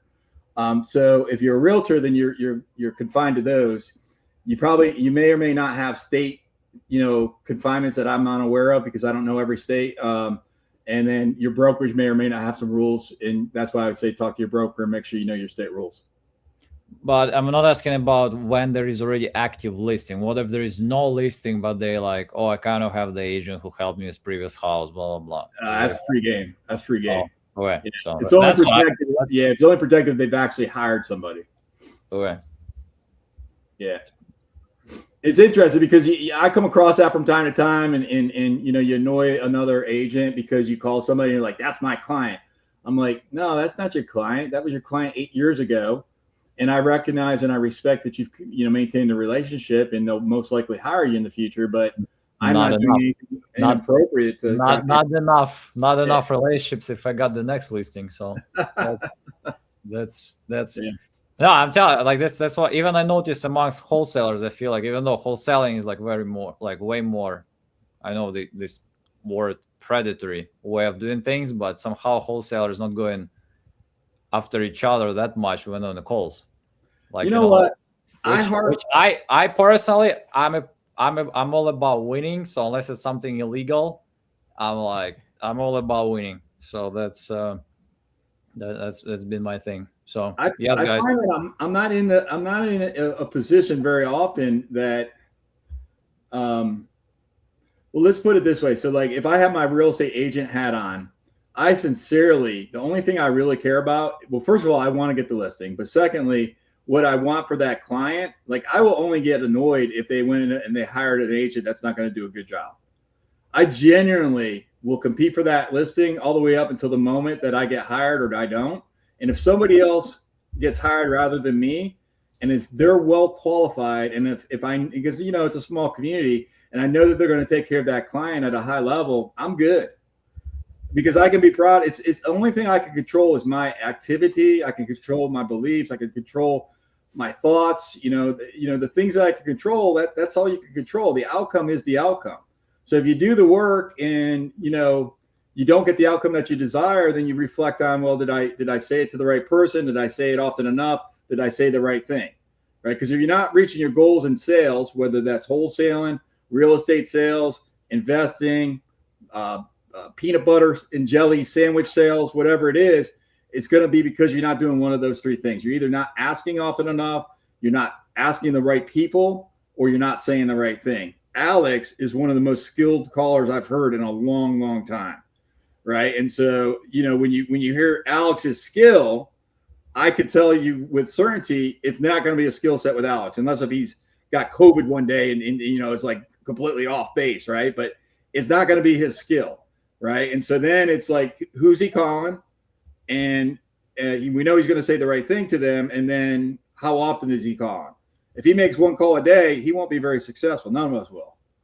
Right. That goes back to that 1 to 3 hours a day of finding business. So I gave Alex the nickname Home Run. Home Run, Alex. So that's. Hey, Rod. And Jacob just wrote to me that you gotta go. If that's the case, it's all right. Just give us the last shout out to your book, guys. So again, guys, check out description. There is a link to pre-order Dan's book, and with the book, you still provide there is some still extra things that you get with the book. Yeah. So when you get the book, so when you visit, well, let me make it simple. I'm doing a live event on January 8th at 1 p.m. Eastern time, and I'm bringing in 4 top speakers. These are known people who are the top of their game, and each one of these 4 speakers is going to talk about each one of the pillars that we describe in the book. So on January 8th, we're doing a Teach to Sell Live. It's an hour and a half of an event, and when you attend that event, you'll be able to get the exact directions to be able to build your business. We'll go through some of the topics that I talked to earlier, but there's guest speakers, and we're going to walk them through. So the viewer right now, you can visit www.teachtoselllive.com. That's teachtoselllive.com. Now, when you attend the event and when you get the book, then we're giving away $10,000 of free training for people who get the book while it's in pre-sale. Okay, and that free training is 166 digital classes to be able to break this down in 3 to 5 minute segments for the user to be able to go through and literally, it gives you a step by step on how to build your business. And so if you're looking for directions, it's there. Awesome. And let me quickly put it on the screen. And that's January 8th at 1 p.m. Eastern time. Teach to Sell Live, teachtoselllive.com. Can you reveal one speaker? Say again? Can you reveal to us one speaker except you? I could. I don't know who the speakers are. I could do it if I knew. But they're good, right? I would not bring anybody in that's not good. I'm doing a TED talk next week, so I'm preparing for that, and that's where my mind is right now. And so it's not that I don't know who's going to be there. It's just like right now I've got this. My mind is broken. Boom. Boom. No, it was great to have you. And again, guys, my personal selfish interest is like, book is great. I like hanging around with Dan, but the big thing, I just want you guys to see more guys who are like agent investors. To me, is the big thing. I know we don't have as many agents on our platform yet, but if you're an agent, I just want you guys to know that you have a massive, massive advantage. You see Dan, you see Chris Ball, who is agent with Real as well, and he's like doing a bunch of different things. He's listing his state, do innovations in other states. So if you're an agent, if you're watching this, and I know, well, yeah, referrals are great, and listing your mom's house is great too, but you can do way more. And again, if you need some mindset shift in some direction, get Dan's book. And if you need leads, you can get iSpeedToLead, starting from just $3 per lead. Okay? Dan, it was great to have you.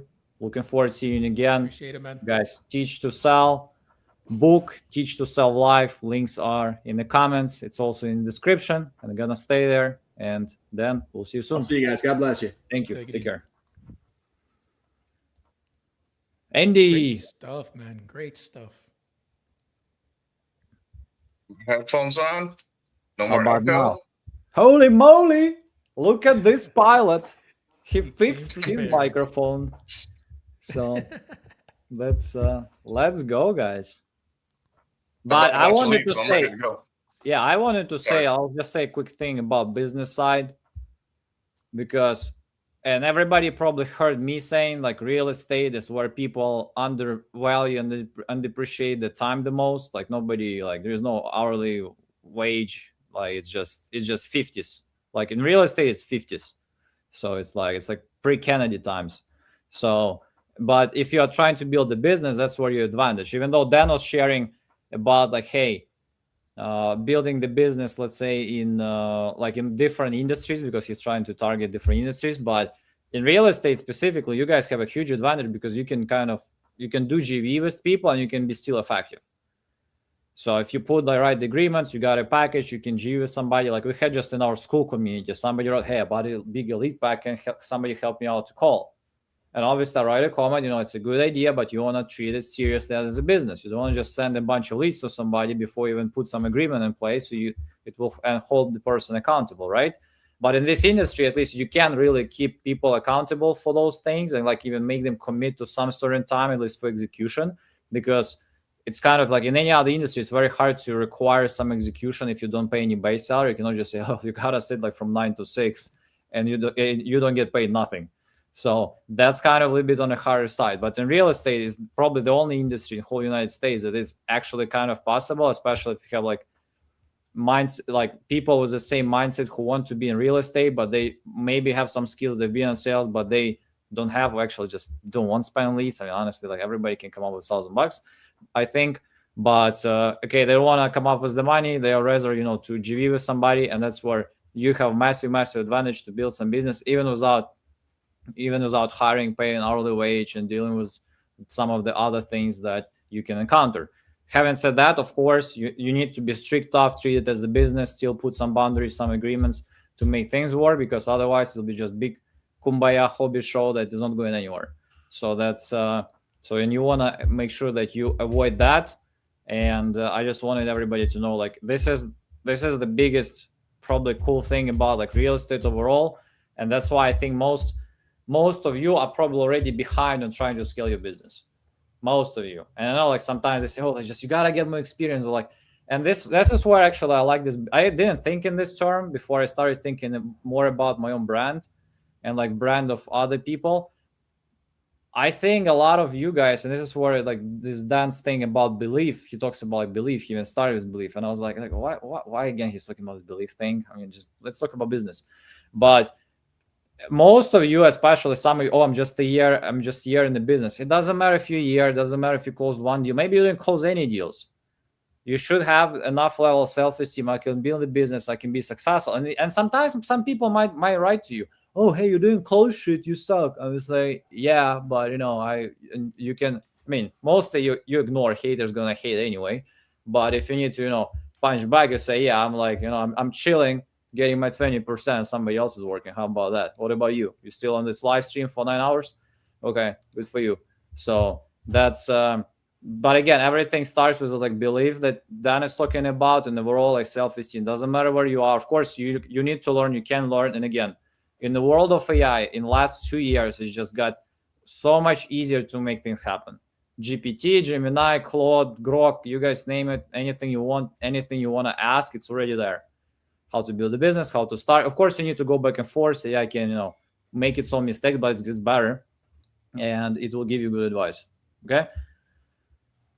So, yeah, that's one of the things that I wanted just to add. Well, let's just get more dollars, guys. Let's get a contract. So.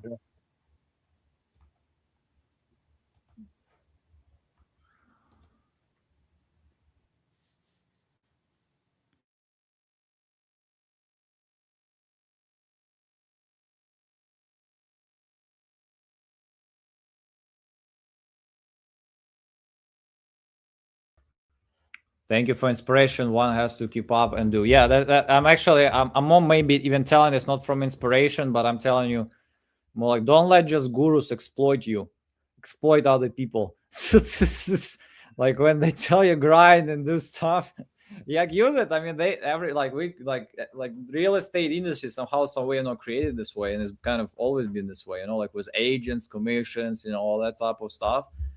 I like just it's again, it's the easiest business probably you can start, launch, you gotta do, but and again, I have nothing against like doing your own work and all that type of stuff, but hey, you'll be out for 1 week, 2 weeks, or maybe some other stuff, no income is coming, and you'll remember that. So Yeah, it just like work hard at first, do what you need to do, but at some point you got to work smarter, not harder, right? Like leverage whatever it is you got. If it's a yeah, you gotta work smart and hard and towards multiple things, and after you can Yeah. work smart and less hard maybe. So that's Yeah. even though I know Gene likes to bring up this CEO of Nvidia. So it's like the biggest company right now in on the S&P 500. So I mean, the guy's working 24/7. He's like, somebody asked him about like, what's your work-life balance? He was like, my life is work. That's my whole work-life balance. My children is at work. Everybody's at work. When I'm not at work, I'm thinking about work. So and the dude has like $4 trillion company. So that's but not everybody wants to be a freaking trillionaire. And but again, you got to be focused. Even like you're trying to build the business, what's your operations? Again, that's where you're coming. Like how I'm going to evaluate people, what I will require them to do, and of course the basic rule of hiring, right? So you never start your day without knowing what your people are doing. You got to make your horses running first. You never like try to like deal with your own stuff before you make sure that people, like one person you hired, before he's working towards the things that we need him to do. So, and he knows exactly how to do this. And this is not actually a comment I wanted to add. When Dan said like you need to look at yourself in management, most things, probably 99% cases, when people under me do something bad, I always treat it as my fault. It's either explain bad, it's either I didn't ask them to paraphrase back to me how did they understand the assignment. It's either I didn't follow up, I didn't put enough instructions, I didn't stay on top. So, and again, you want to kind of, this is where another level of responsibility just helps you, to put some foolproof system, and if you put it together, you can actually pass it later to somebody else. So that's, yeah, the last part was probably more like inspiration. So that's, but let's get some calls.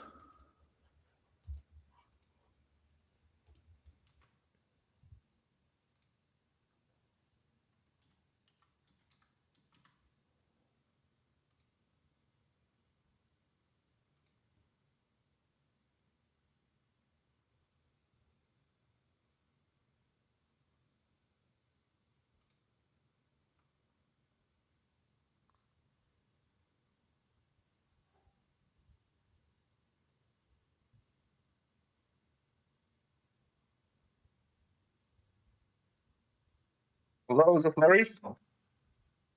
No, do I get the wrong number? Is this the owner of Fallon Place in Galloway, Ohio? No, I don't know. Don't know him. Oh, okay. I apologize. Thank you. Bye bye. Yeah,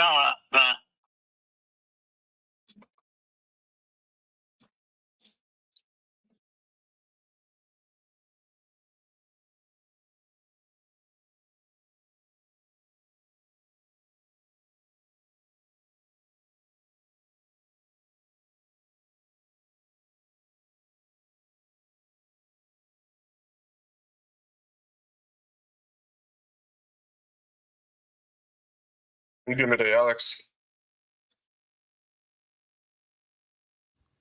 What's up, man? How you doing today? Doing all right. You know, had a good conversation earlier. Got a huge compliment. I'm like, thank you. But yeah, man, just excited to get some more calls in, and let's get a contract today. Sure.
Hello, we are Hey, not this is available. Nelson Burton.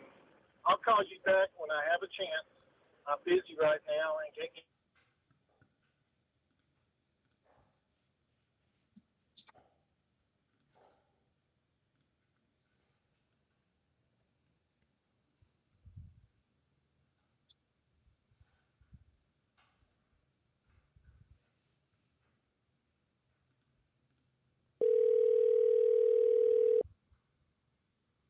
Hi, if you record your name and reason for calling, I'll see if this person is available. This is Andy looking for Caroline. I was calling about your property on Anderson Road.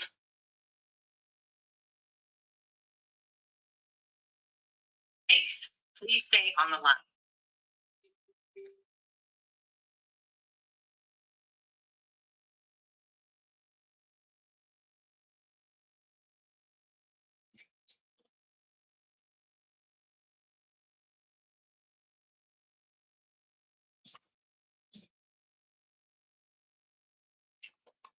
Let's see. Yeah.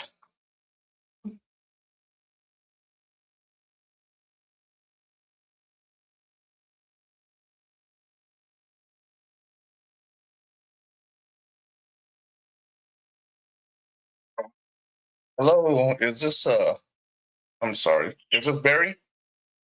Yeah. Hey Barry, I was calling about your property over in Sunset Beach on Shore Drive. Yeah, are you still looking to sell it? What's that? Are you still looking to sell this property? Well, we may be. I'm not sure. Okay. It's something that has to be talked over with the family. But yeah, we may be. Somebody asked me about. Yeah, I hear you. What got you in the first place to sell it? What? Well, let me back up for a second. So I'm an investor. I am looking to buy in the area. I guess I would like to see if you know, if you're open to selling, I'm not here to pressure you into selling what, you know what I mean? So, um, is there anything where we can move forward a little bit quicker? I'm looking to buy something before the end of the year. No, I'm not. That I can't do. No. When can I follow up with you then? You could follow up with me in February, March, something like that. Okay, I have to talk it over with my family. Okay, Okay, I'll do that.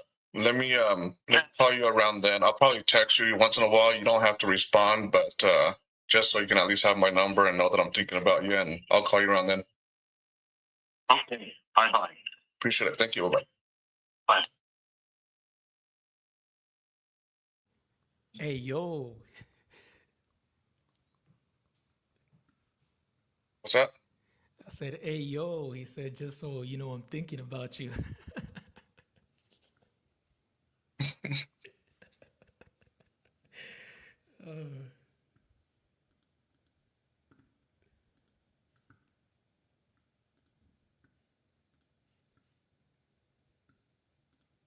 Yeah, people like that I just put on like a little drip campaign or something. Basically, just says hi, how's it going, blah blah blah. Still thinking about you. Let me know.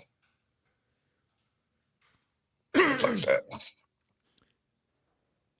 I'm about to steal Dan's trick and start sending selfie videos, you know? I think that was pretty cool. That was actually really good, especially for people that are like, "Who are you? Are you legit?" Stuff like that. You know, like I would just get off the phone and be like, "Hey, this is me." Not only that, but, you know, the best way in this business to get anything done is to stand out, right? Especially Yeah, when they're getting 10, 20 calls in a week. How are you different, right? Why should they talk to you? Especially if you can make it sound like you know what you're talking about and somewhat professional and, make them feel like you have their best interest. I think it could go a long way. So I'm gonna add that to my tool belt and start trying it out. See if it yields any fruit.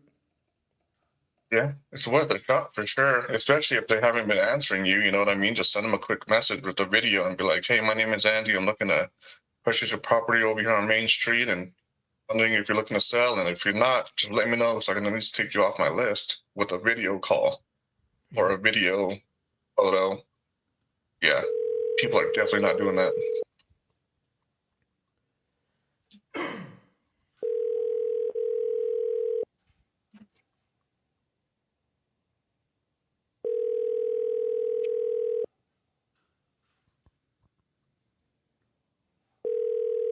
Did you call this guy, Larry? Did in Ohio? Yeah. Was he the one that was the wrong number? Yeah.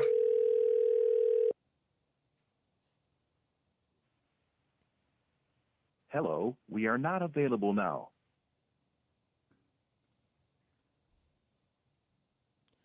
Good thing about those leads, guys, is you can get a refund on them. Wrong Yeah. number, not selling. And they're really good about refunding you timely manner.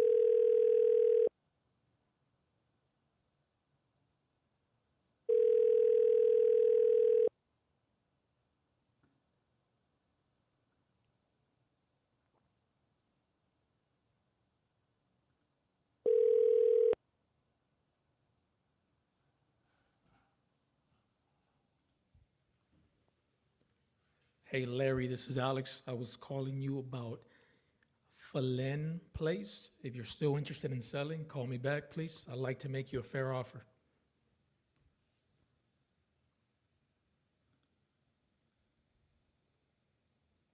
So, you know, when I first kind of started, I had a little bit of money, but I was scared to make phone calls. I don't know what it was. I don't know if there's just a fear of like dialing and talking to people at the very beginning.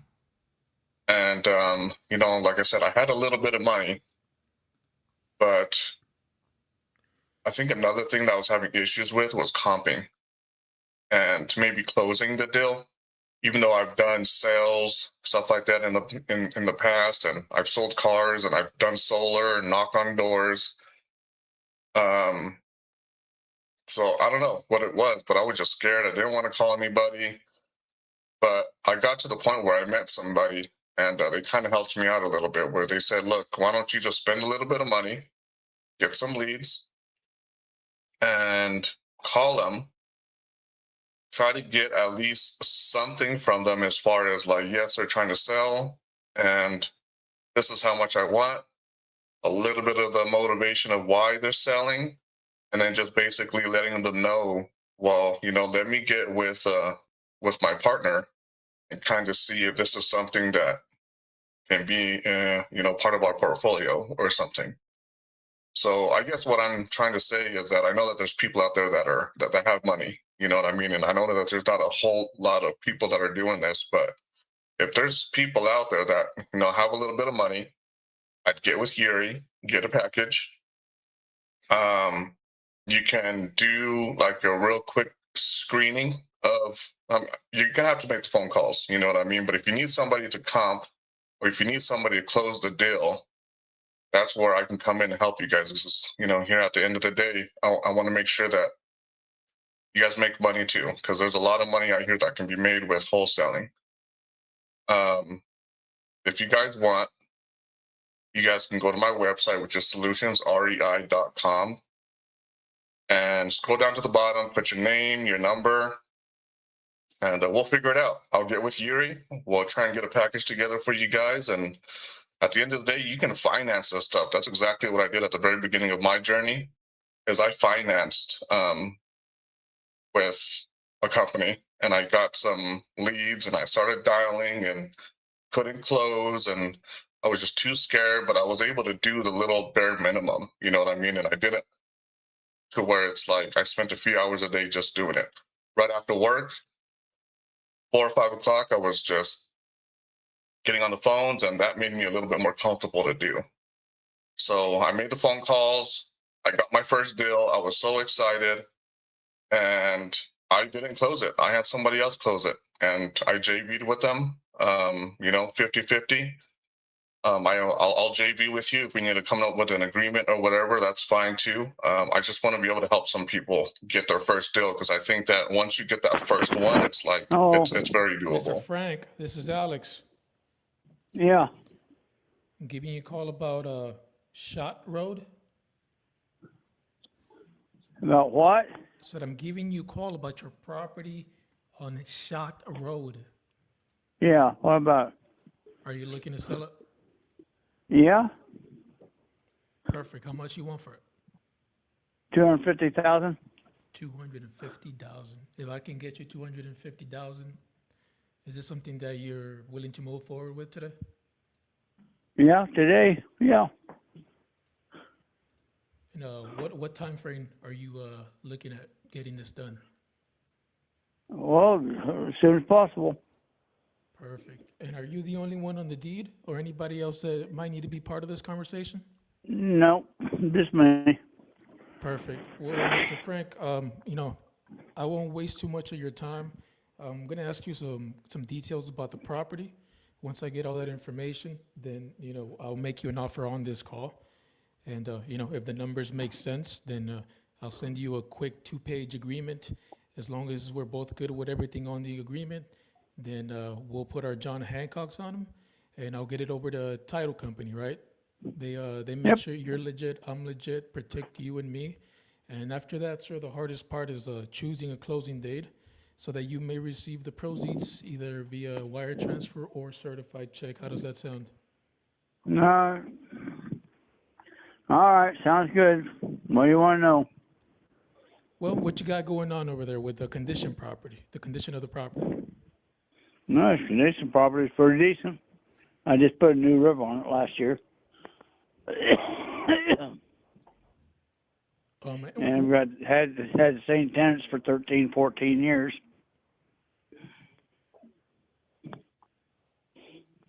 when you say decent, what do you mean by that, sir? Well, well, it's a nice house. It's not a piece of shit. Understood. Well, I mean,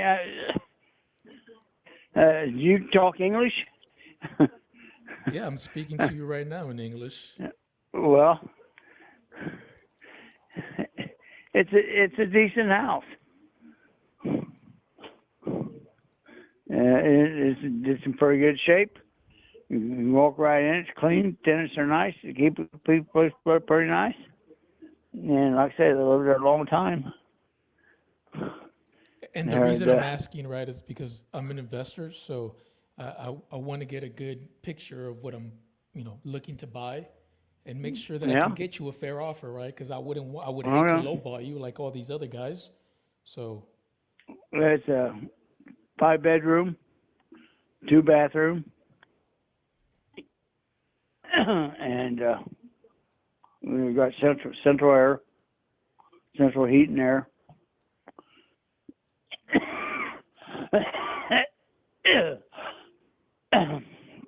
And I just put a new roof on it. So that ought to be good for another 30 years.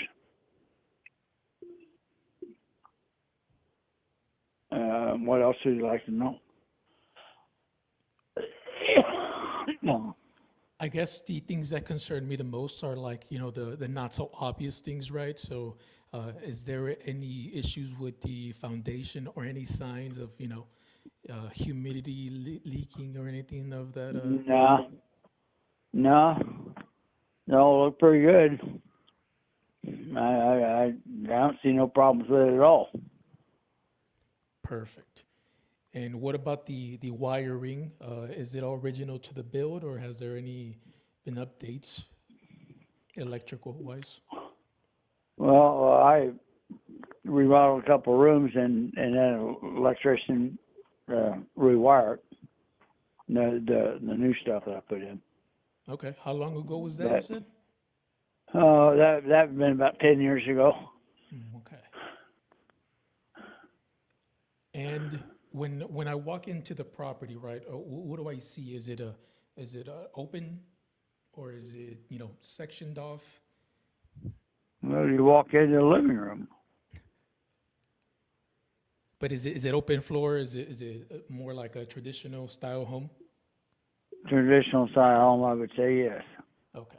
And does it look like the year that it was built, or did you upgrade some things? No, it's about the year that it was built. Okay. I'm writing down, might need upgrading.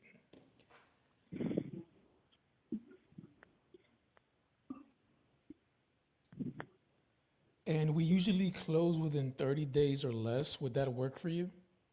Yeah, I can close it tomorrow. Oh, that's an interesting response. What makes you want to sell that quick?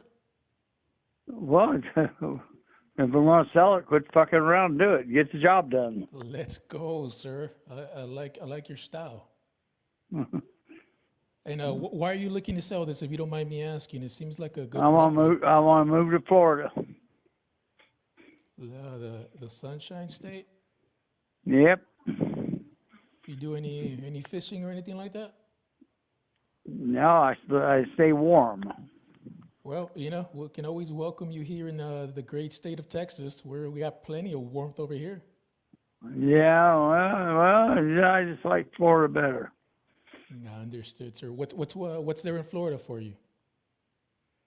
Well, I got my sister lives down there. I've got a niece that lives down there, and two of my close people that I lived with for a number of years. They've all moved to Florida, and where I'm looking, I'd be living within 10 miles of all of them. Yeah, family is definitely important, right? It's Yep. It's really good. So, my objective for today's call just changed. I guess, what I really want to do today is get you the money that you need so you can move closer to your family.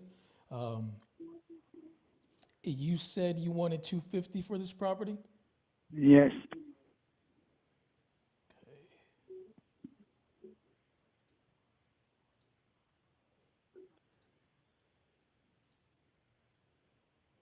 Do you know the square footage on this home, sir, more roughly? Oh, roughly, I'd say 1,600. Okay. Yeah, that checks out with what I have here on my computer. These robots, they lie to us sometimes, so I just want to make sure I have everything correct. Okay. Um, you know, I uh, I think 250 is I think I'm close to your number. Um, as an investor, I do have to think about the repairs that I'm gonna have to put into this just to make it competitive, right? So I can make my money on the back end. And listen, sir, I'm not trying to score a home run, right? I'd rather make a decent profit on a bunch of deals than try to, score a lot on just one deal. And that's what allows me to, structure deals that are win-wins with the people that I speak with, because it just creates a better environment for everyone when we both win in a situation like this. Um, if I think for something like this, after the upgrades, I'd be coming in like at between 175 and 200. No, I can't let it go for that. Hell, the lot out there, there's a lot that you can throw a rock in, and it's the same size, 1 acre lot. The lot sold for $100,000. Just a lot without a house.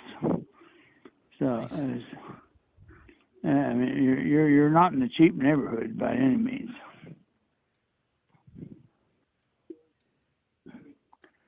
If I'm getting a low amount in the rent, but I've had the same people there for so long that I don't want to lose them either. Okay. How much? They live there to raise their family, and her oldest daughter just graduated from college, and she got married, and then their grandmother died, so the woman left and moved into her grandma's house, and the kid and their new husband took over the house that she rented. So that's who's there now. And the kid's doing a real good job paying the rent and taking care of the place. And how much does it bring in rent? 1,400. 14. Okay. And that's too low. And they would probably pay a little more, but I've been general with them because I've just dealt with the family so long that I didn't want to gouge them. So you think there's opportunity to rent the prices there? Oh yeah, to raise the price with them in there, yeah, by $100, $200, $300 somewhere in there. Okay. Yeah, 5-bedroom neighborhood, it just goes like hotcakes.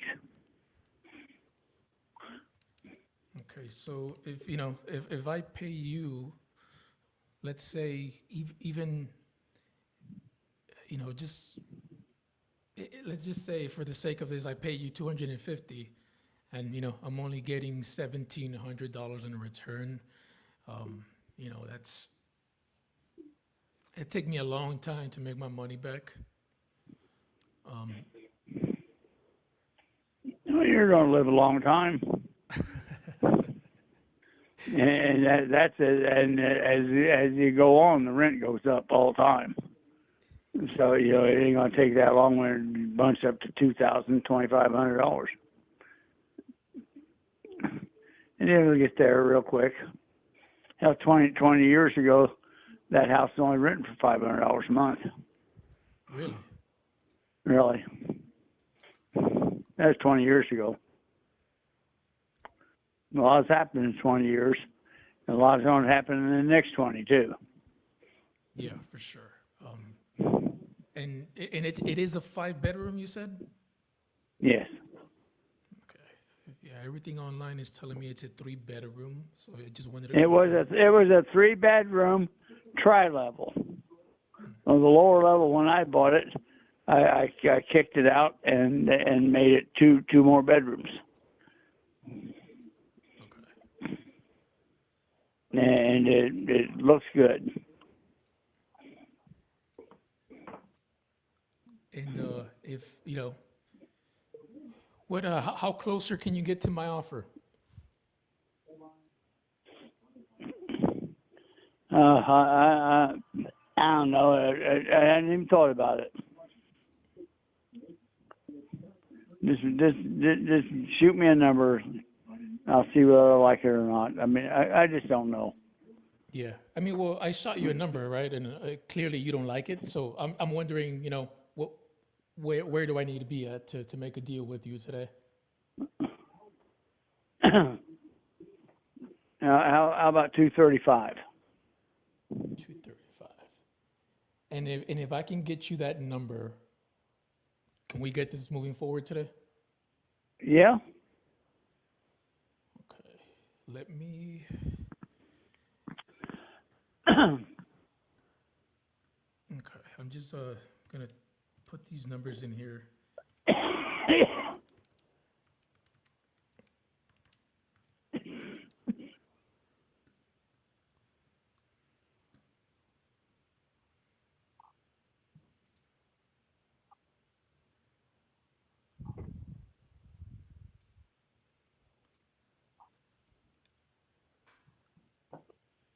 If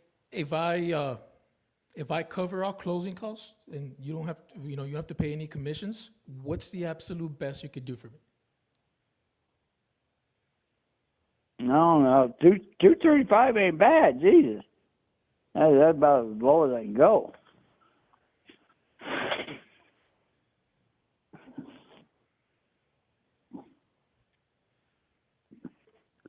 As a cash deal, that's just it's a little too high for me.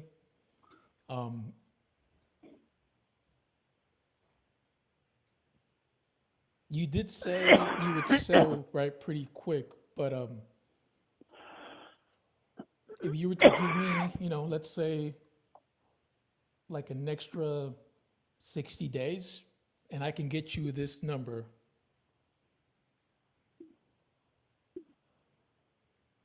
what would that do for you? I'd rather have it quick. If I'm going to do something, I want to just do it and be done with it.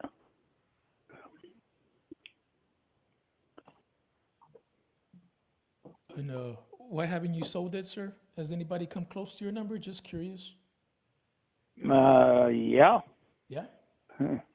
Yeah. I've had them go all the way to 250. They just couldn't quite get it done. So they told you to buy it at 250, but they didn't do it? No, they couldn't. The bank wouldn't give them enough money. Oh.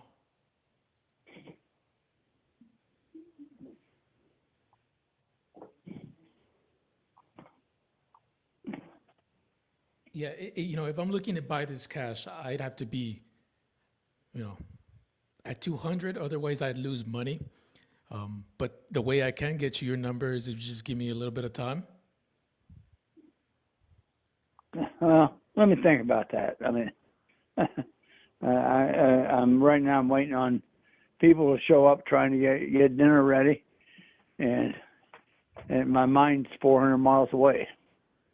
Oh, I hear you. Mine goes farther out sometimes. So, before I let you go, is there any information that you need from me?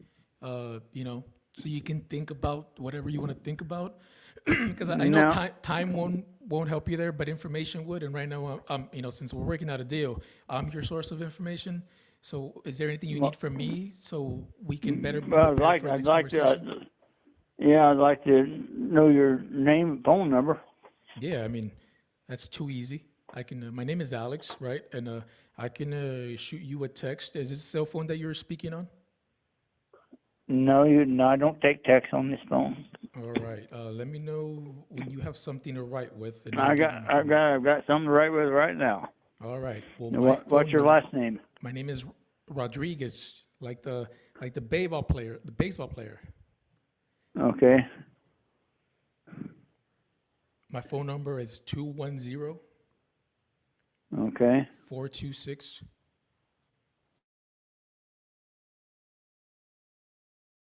Zero two. And you're out of Texas? Yes, sir. What part of Texas? I'm in San Antonio, home of the Alamo. Okay. I've been there. I've been to the Alamo. Oh, it's nice being there. It's all part of the history. Yeah. I enjoyed being there. Yeah, definitely. It's a thing we're proud of down here, you know? Uh-huh. But yeah, Okay, Mr. well, Frank, you know, that's where I'm at, you know. I can definitely get you the money. It's just gonna take me a little bit of time. But you know, if you're not in a rush, this is perfect. I know you're looking for quick cash, and you know, they come with a price, right? Cash transactions usually come in very low. Because people are looking to recoup their investment fairly quick. But you know, if getting your price is important, if you can give me a little bit of time, I can definitely get that done for you. But when is a good time where I can, you know, call you again and we can get this done? Well, in 2 days. Tomorrow I'll be in the doctor's all day tomorrow. So, but the next day, New Year's Day, I'll be here at the house. All right. So What's just a call good me time so I can make myself available? in. Mornings. All righty, sir. I'll call you in 2 days in the morning, and hopefully we can get this money for you and Okay. get you on to Florida. Maybe I can sway you to come to Texas instead, but we'll see. Well, we'll just have to wait and see. You take it easy, Mr. Frank. Have a blessed day. Okay, And, Happy New Year. Okay. Okay. Okay. Same to you. Bye-bye. Bye-bye.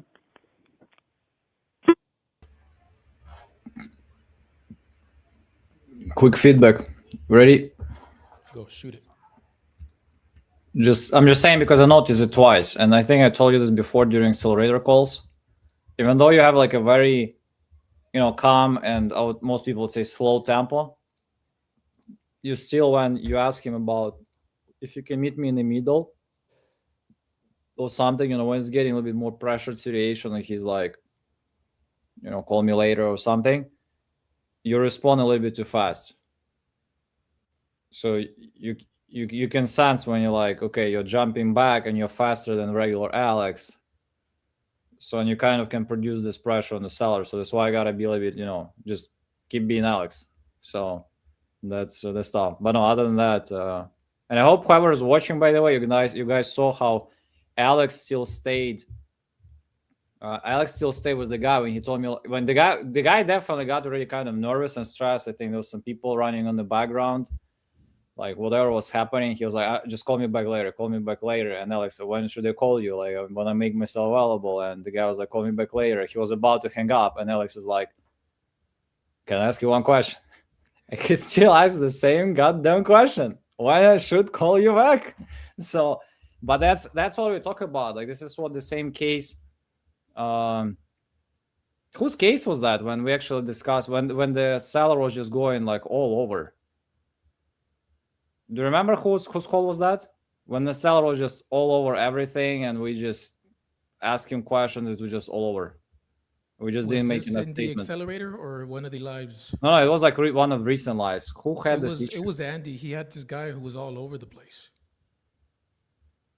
I'm not sure if it was Andy, but you guys might remember this. There was a live call, and I actually gave like a lot of feedback about this too. When we asked something. We asked one thing from the seller. I think it was actually your call, by the way. But when the guy was like starting just talking like all around, and you were kind of I think it responding. was last night. No, It was actually your call, and you were it and was you. last night. He started talking about the guy that made movies at his ranch or something like that. No. It was like way before, and I gave a bunch of feedback about this. But it was like the guy was just talking, and you were talking. It was the guy who you probably. It was the guy where you guys had the communication like, if you're interested, send me the offer, and you're like, if you're interested, like if like this guy back and forth. You remember? So and I kind of said it. So that's why, like, who is asking questions control conversations. But sometimes when people like ignore your question, you gotta just get them back on that. You're not just ignoring it because like, oh, because you didn't get a response and you got like, okay, I don't want to feel awkward to ask it for the third time. No, some question. This one was like a key thing. Like if you wouldn't probably get agreement, it would be very hard to call him back. Because right now he's gonna call the guy back in a couple of days. He can say, I know it was maybe a little bit stressful. We discussed a bunch of options. I also saw, was it like maybe children or grandchildren running in the background? So, but we agreed that I'm gonna call you back this time. So I'm calling you back right now. How's it going? How is your new year or something?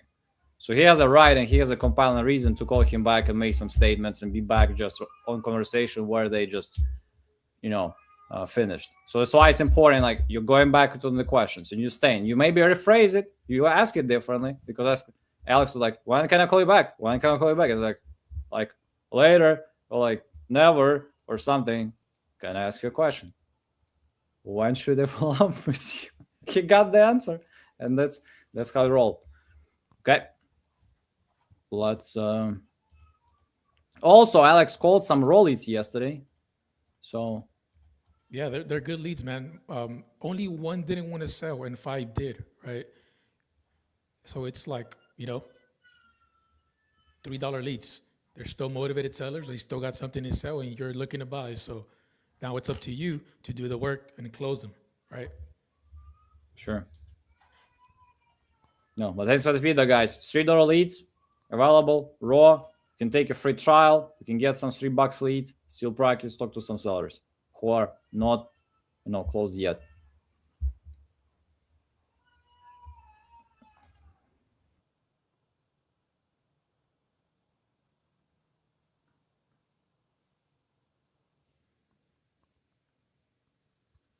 Also, Cindy, thank you. Yeah, I've been working on that for the longest time. I used to be the person who tried to get the deal done like this, going against the seller, and I could honestly say it cost me some deals. And so I've learned to bring it down a notch, and instead of being confrontational, to be like, let's we're on the same team. We're doing this together. Let's figure it out together, as opposed to, well, you want this, I got this, like, trying to talk over each other or beat each other up on whatever the issue may be or the objection. But I've realized that it's way better when you get on their side and you tackle it from, okay, we're on the same side. We're trying to get this deal done, and it's paying off for me. And it wasn't always like that, and it's very hard for me because as chill as I sound on the on the phone calls and my tone, it was hard to get there. I used to be very let's go. Hence the octagon back here. But yeah, we're getting better and learning every day. But appreciate it.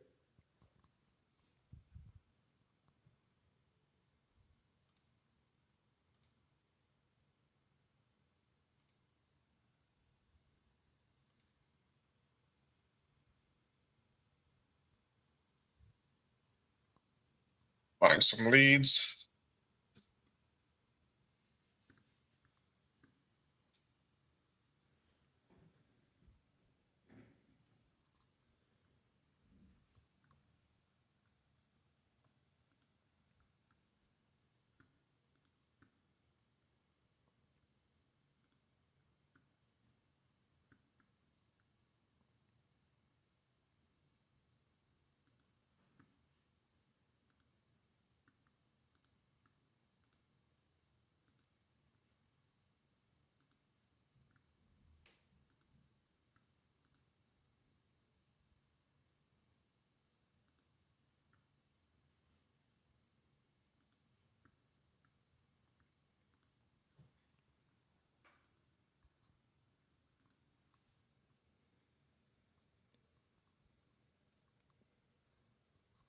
Mr. Frank wants to cash out. He wants to move to Florida, closer to family. Offered him, his price. Comps in the area are well above 280, 290. This would be an ovation. Appointment booked January 2nd, 10 a.m. He has family. He wants to move to Florida. Built report.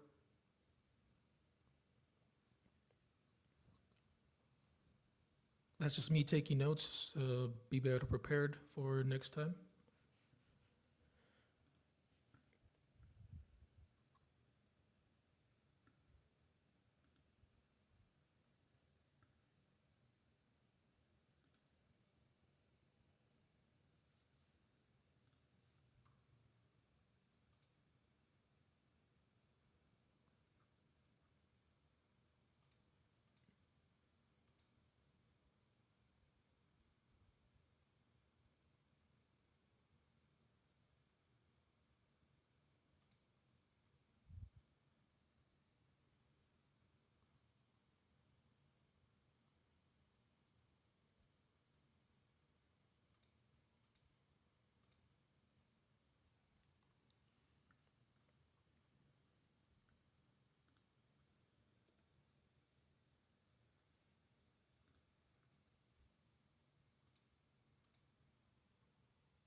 Your call has been forwarded.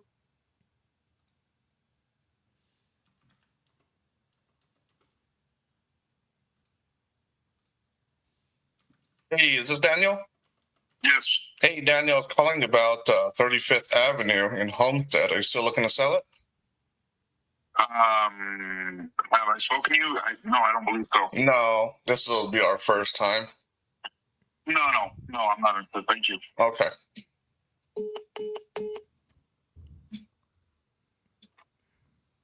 You could have asked what changed.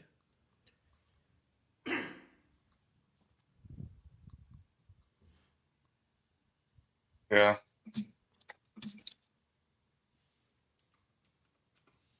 So, yeah, no, I got you. But I mean, motivation sells. I need to get to the motivation, speed and volume. And the only reason I say that is because, it might be, you notice how quickly he answered? It might just be like a reactionary response, right? He just don't want to talk to you, right? He's had all these phone calls. But if you asked Yeah. a thought-producing question like, what changed? I have here information that you were looking to sell because, you're relocating or just to get the conversation going. It's just a good practice. Sure. I'm gonna drop this number in the chat if you want to call him real quick and see if you can get more out of him. Do you want to or no? It's up to you. Yeah.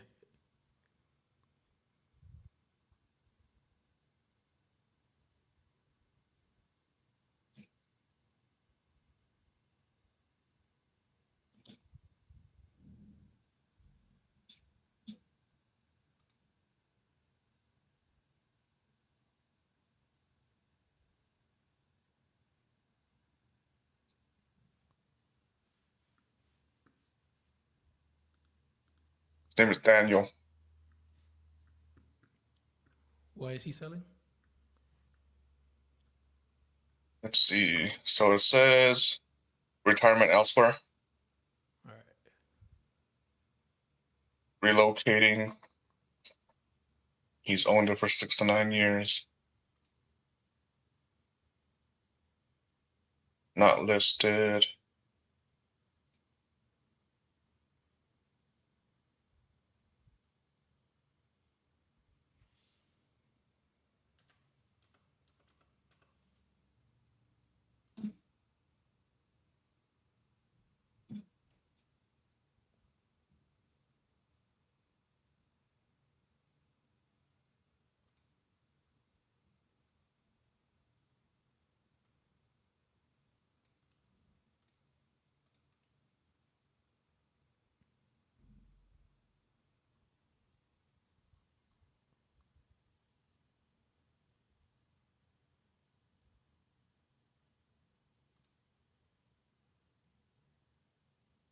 Hello? Hello? Hello, is this Richard? Hello?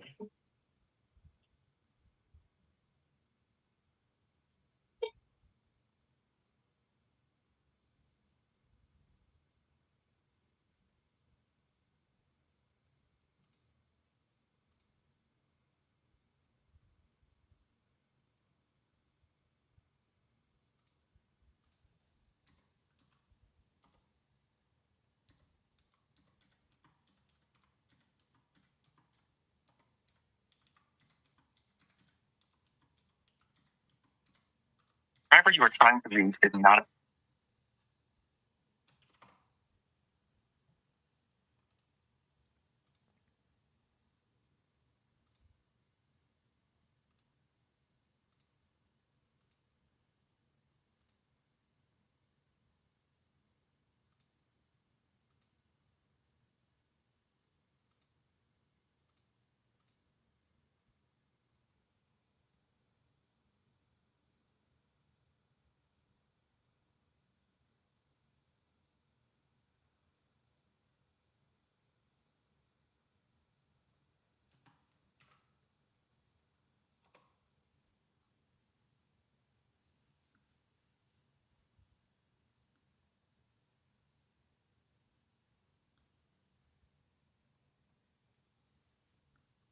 Hello, this is Melvin.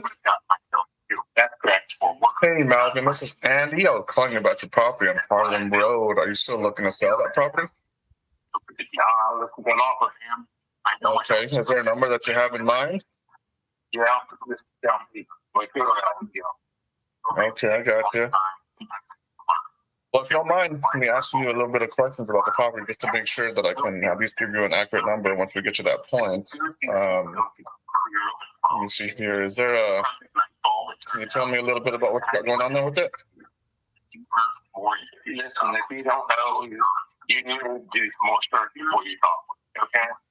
Well, I want to at least make sure that you're trying to sell it first.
Hello?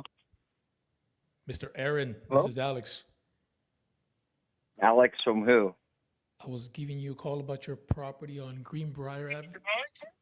It's been sold. Thank you. Thank you.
Please leave your message for Aaron Miller.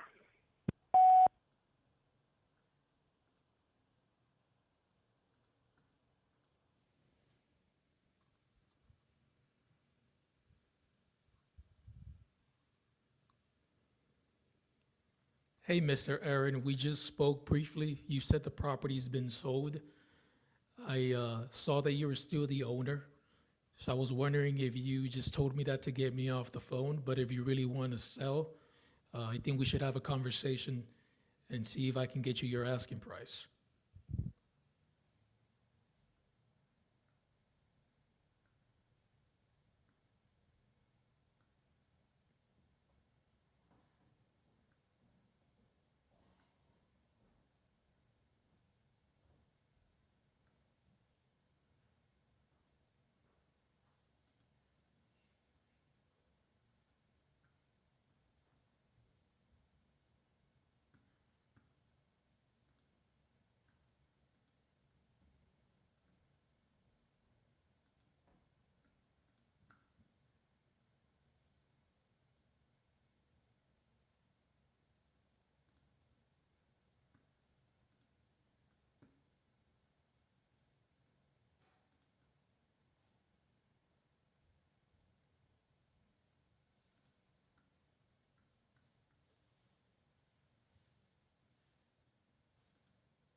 Hello, is this Lolita? Yeah. Hi, this is Andy. I was calling about 66th Street in Chicago, Illinois. Are you still looking to sell that? I am.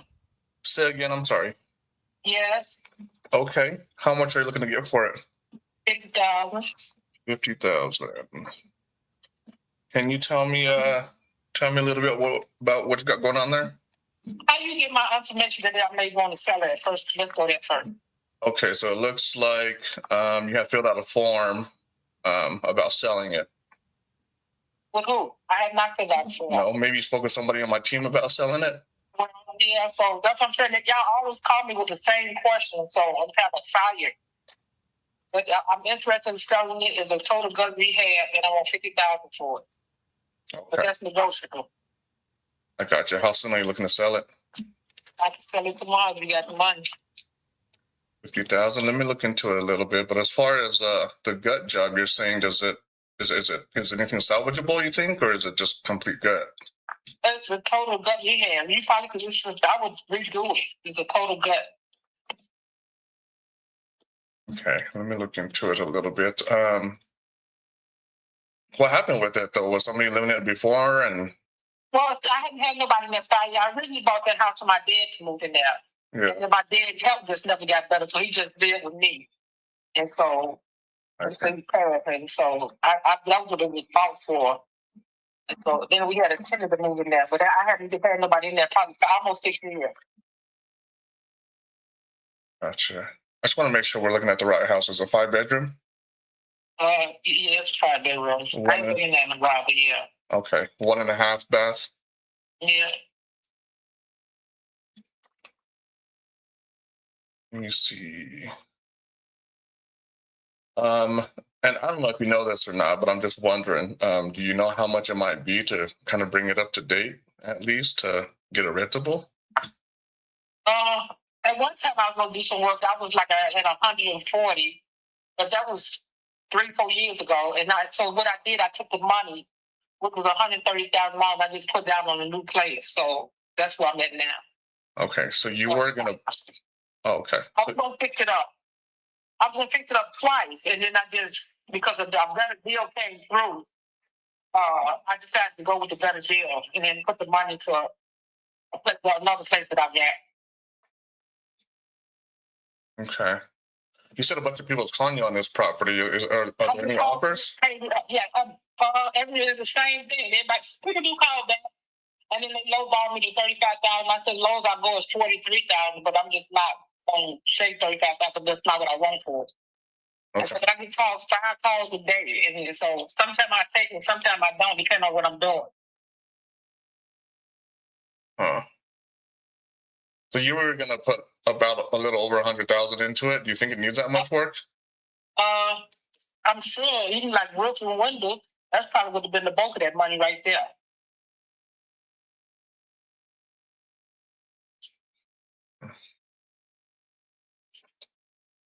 Well, I would like to at least trying to think here a little bit to see. Do you know how much it might be worth after I sell it? I don't know. Fix it up and everything. You probably can get probably 310, 290, 310.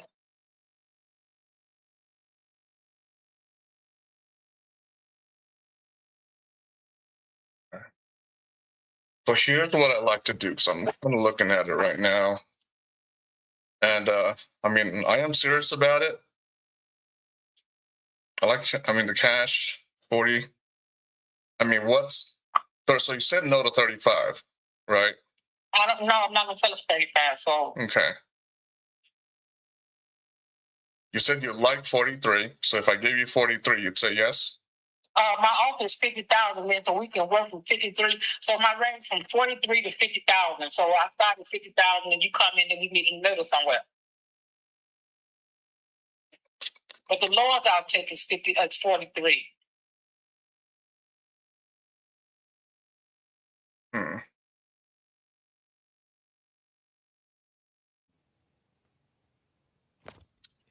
I like it. I like it. If 43 works, then are we okay to move forward? Yeah. with 43,000. So 43. Let's say. So you took the lowest number I gave you. Won't you meet me at say 45? If I cover our closing. To tell you the truth, I was hoping you'd say 40. You know what I mean? I have to pay the closing costs. I'm gonna have to, you know, there's gonna be other fees and stuff like that I have to pay for, and it based off what you're telling me, I'm gonna have to put a lot of money into it. I factored that into that, right? So that's where the 50 come in at. And if you go down 45, that's five, and that's $5,000 will cover the cost and all the other stuff you're talking about.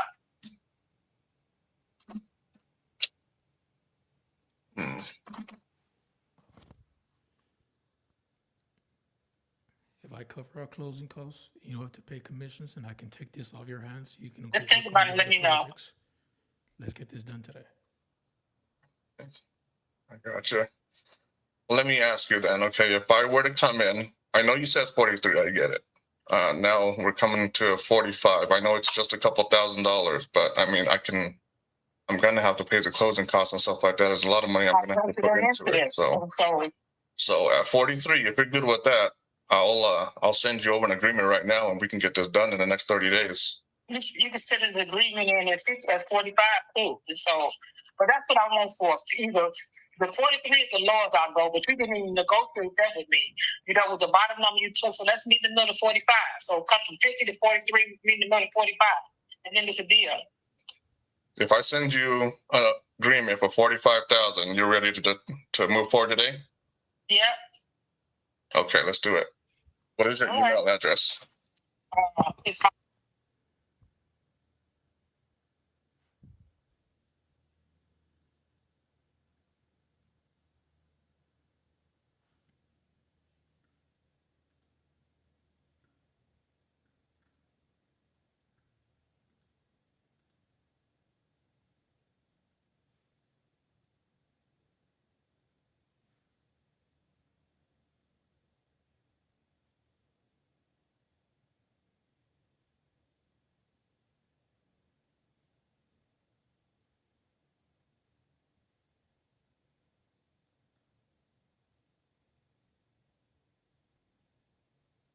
Gotcha. So let me tell you a little bit about my process and kind of how it works. Okay, so I do buy an area.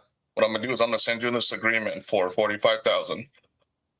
You can take a look at the agreement, and then basically after that is what I'll do is I'm gonna take it to title, open up escrow, all that kind of stuff, just to make sure that everything is good and we can move forward with that. You know what I mean? We're gonna get to the point to where I have a group of people as far as contractors and all these different people that I hire to work on my behalf. Because I don't know if you noticed, but my number is from New Mexico. You know what I mean? So when I do buy projects and stuff like this, I always got to make sure that I have, you know, eyes on my projects at all times to make sure that things are being done and stuff like that. So once we do that, if you can, how would you? Do you live close by? I don't live close, but I live maybe 10 minutes away from there. Okay, that's fine. Because I would like to do is at least send my contractors out there and my other partners just so they can at least take a look at it and stuff like that. And if everything that we talked about today is good, then we're good to move forward. You know what I mean? If you know, God forbid if I go over there and the tree fell on it or something like that, then obviously we'd have to come back to the table and go about it that way. You know what I mean? But yeah, sounds good. Let me go ahead and send you over this agreement. Do you have time to go over it? I do. Okay. I'm waiting on the call. So if the call comes, I'm gonna have to get off of it. I got a Zoom call, a Zoom meeting. At what time? At 5:15, I'm supposed to be on there. Okay, what time is it right now over there? It's almost 5 o'clock. It's almost 5 o'clock. Okay, so you know what I'm gonna do is I'm gonna start getting this agreement written up. I'm gonna send it over to you, and then why don't you call me back after the Zoom meeting and let's go over this contract together. I just want to make sure if you have any questions or anything like that, you can just ask me. Cool, sounds good. Let's do that then. So, what time should I expect you? About an hour? What's your name? It probably lasts about an hour, 15, 20 minutes maybe. Okay, that's fine. I just want to make sure I'm available for you because I'm gonna go pick up my kids in a little bit, but that's fine. We can. Well, you guys call me back at 6:30. That'll work. Let's do that. I appreciate it. My name is Andy, by the way. So it's good. It's nice to meet you. I appreciate it. Let's get this to the closing table, and 30 days would be good. Yeah. Or sooner. You know what I mean? If I can get with title and they're like, hey, we can actually close on this a little bit sooner, let's do it. But if not, then let's just go about it that way. Sounds good, Andy. Cool. I appreciate you. Thank you so much. I'll call you in an hour and a half. Okay. Yeah. Right. Bye-bye. Bye-bye. Good stuff. Can you tell us a little bit about the numbers? Yeah. So she's saying that people are offering her 35,000, which I get it's a gut job and stuff like that. But I see some homes. I don't know if they're missing this or what they're looking at. If they're looking at a 3-bedroom, because on Zillow it says 3-bedroom, 1.5 bath. And then when I look at PropStream, it shows 5-bedroom, 1.5 bath. So that's why I asked her, hey, how many bedrooms is this house? And she goes, well, it's a 5-bedroom. And I'm like, okay. So when I'm looking at these at 3.5, so 3.5 baths, 2 bedrooms, a little bit less square feet, about 1,400 square feet. These ones are selling for 180 to 200. I'm looking at a 5-bedroom right now that just sold 2 months ago, and this one's selling for, let me see, this one's selling for 310. What's the square footage on this thing? This one is 1,700.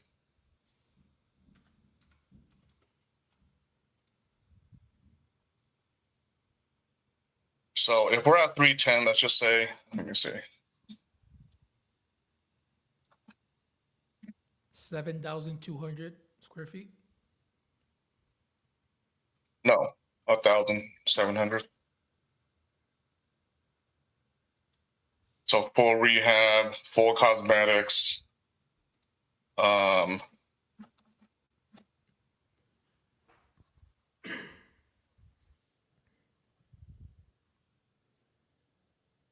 So I mean, this looks really good to me. I mean, I put $100,000 in rehab because that's what she told me.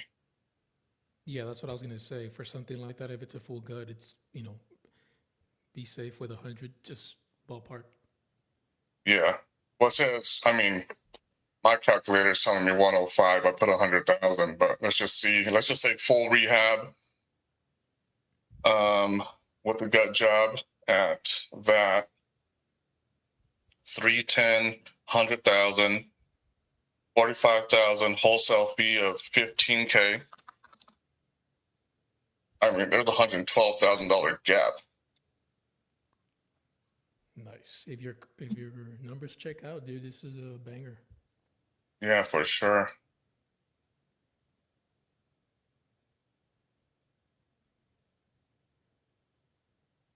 Yeah, I like it. I'm gonna call her back an hour. She said an hour and a half. I don't want to rush her. You know what I mean? Because she's like, I got to get off the phone in 15 minutes. It's just better if I just kind of come back in an hour and a half. I'm not even gonna send a contract right now.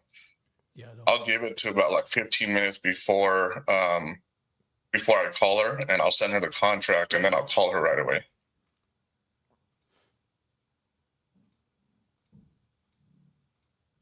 Because you're gonna get people that'll be like, no, just I gotta get off the phone now because I gotta do this, I gotta do that. You know what I mean? Yeah. So the best thing to do in this situation, there was 0 orders on this. Let's see where the lead said. So when I'm looking at it right here, it's the buyers in lead city is about, it says 100. Well, buyers in lead city is 62,000. Wanting to sell ASAP.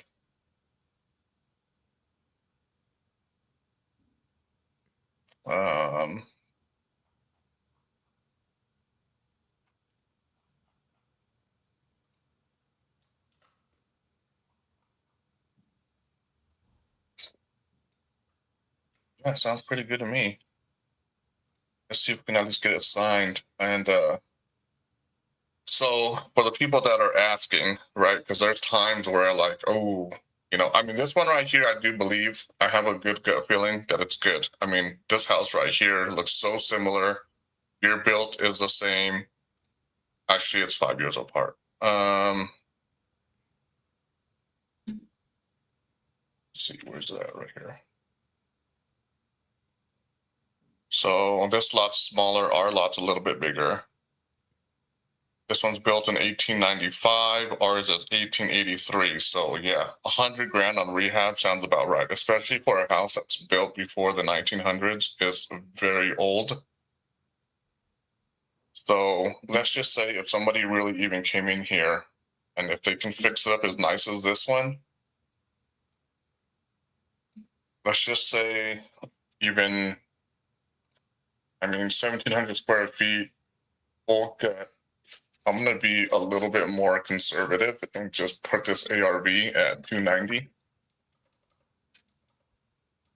I could even go more conservative than that and price it at like 280 with 120,000 in rehab, just like kind of what she was thinking. And even if I locked it up at 45,000 with the wholesale fee of 15,000, there's still $66,000, which is not what a lot of what we call it is the web, where end buyers buy would kind of look at it because they're like, you know, 120,000 to make 66,000, that might not make them jump. But if we can get it closer to, you know, the 100,000 on the rehab, which I think that would be super close for something like this. You know, somebody spending 100,000 to make 86,000. I think it's being conservative at the ARV of 280 would actually be all good. So yeah, that looks actually pretty good. Another thing too that I let people know is that that's why it's always good to have partners, other people that you kind of work with. So there's somebody, his name is Joey, and he's in TU as well, and he does dispo desk every day, and basically he can actually dispo for you, but basically just go on there, let them know that, hey, this is what I got going on with this property, this is the address, and they'll dive deeper into it, because sometimes, you know, I use PropStream, I use PropWire with Jerry Norton, but you know, Ashley uses Dill Sauce, other people might be using Privy and stuff like that. So, you know, some of these programs that we're using and stuff like that are not always as accurate. You can always have, you know, you can have 5 different softwares and they're all plugging into different things. So that's actually really good. I'm actually going to drop this into, I'm using PropStream, so that's actually what I prefer to use, but PropWire has been doing some pretty good stuff lately, and I always like to have 2 different type of comping softwares to kind of go off of to kind of see where I'm at with it. Let's drop that in there and see what that one says. Also, in this case right here, if the numbers are looking good and everything, what I would like to do, since I have some balance, I'm going to buy this out so nobody else can buy it. You know what I mean? That's always good. So let me actually do that first before, which I was actually surprised. I mean, she said that she did have a lot of calls, but this one here, there's a filter at the bottom with lead to speed now that says show leads without any orders. And that's basically what I did with this one here.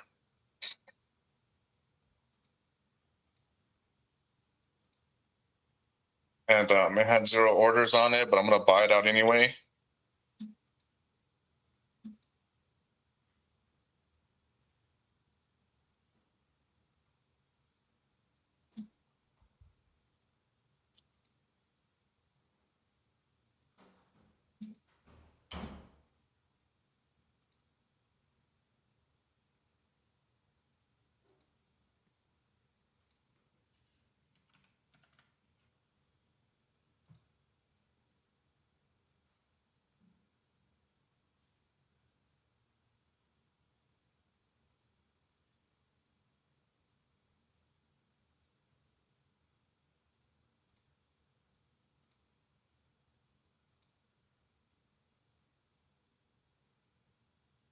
See, over here, Propwire is telling me that's a 3-1.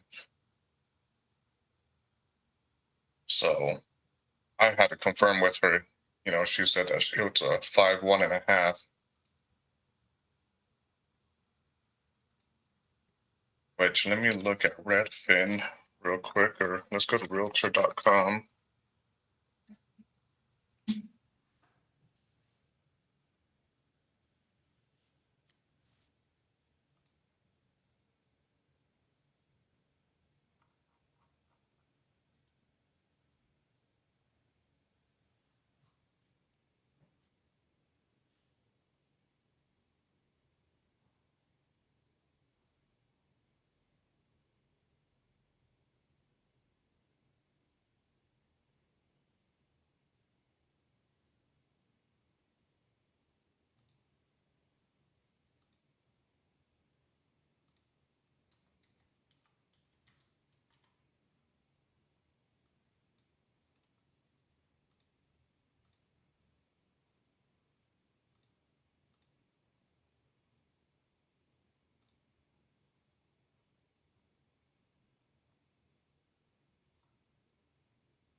There's a really nice house right across the street from it, too.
I'm just getting more leads right now.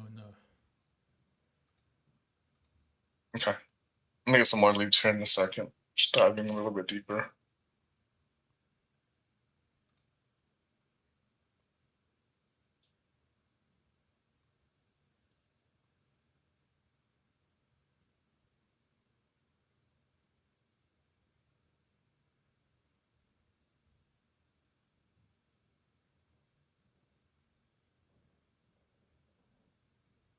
So this makes me a little bit more warm and fuzzy right here. So this one is a, wait, hold on. Make sure the year bill, okay. So this one, year bill is 1886. Mine's, see, mine is 1883. So this one here, being that it's, this one's a pretty crappy one. Somebody bought it for 60.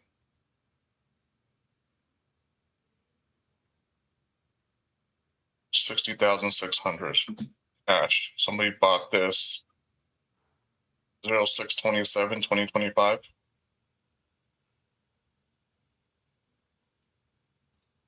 So that makes it still look a little bit better. That means that there's people in the area that are buying, you know what I mean? Yeah. Well, this one's a 5.2. Mine says 5.1.5. They bought it for 60. I think 40 would have been a little bit more better. I think that kind of came up a little bit at 45, but if it's a lesser assignment fee, that's fine too. But this one, I don't know. Okay, hold on.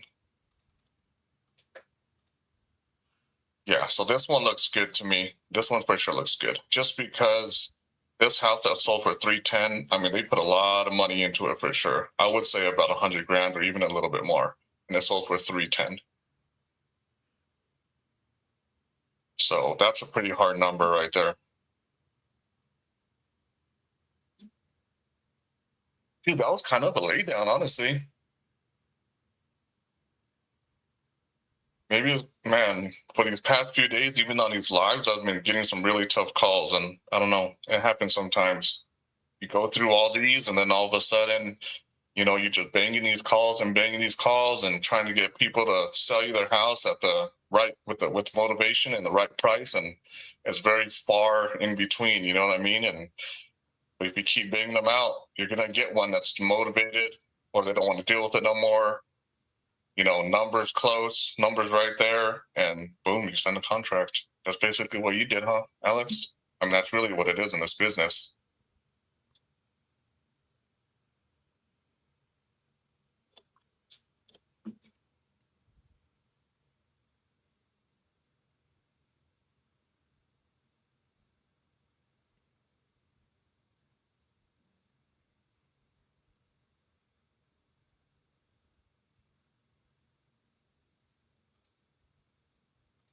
I'll write this contract up while you make some phone calls, and then I'm going to continue on. Let me just do this real quick.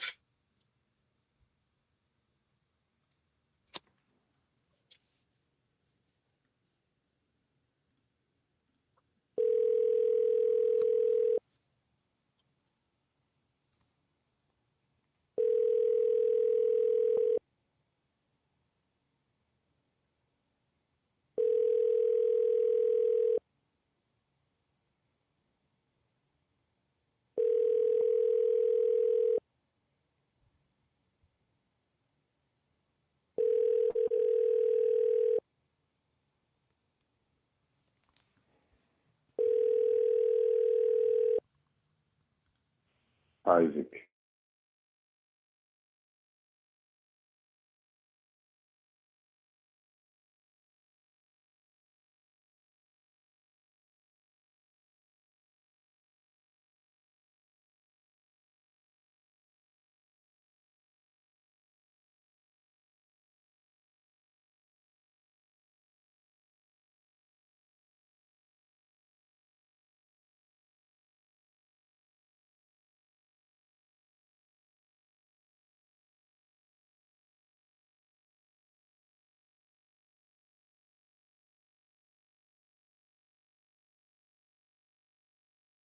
There's another 5.2 right here that sold for 280 a few months ago.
Hello. Hello, Maduri. This is Alex. Okay. I'm calling you about Glemish Court. Okay. Are you looking to sell this right now? I don't want to list and all, so I think so. I'm getting so many calls today. I don't know why. Yeah, I'm looking to sell, but I'm not like crazy to sell. Okay. If I get a very good deal, something interests me, I will sell it. And this the property is currently someone is renting, but yeah, tenants are living there. Yeah, I'm ready to sell it if I get a very good offer. I hear you. What's a really good offer to you? What do you guys have in mind? Well, I would need more information, right? So I can give you a fair offer. Can you tell me a little bit about what's going on with the property condition-wise? Everything is upgraded. Everything is new. Flooring is new. Roof is new. Painted. Everything is done. Okay, and just to confirm, is this 5-bedroom, 3-bath? Yeah.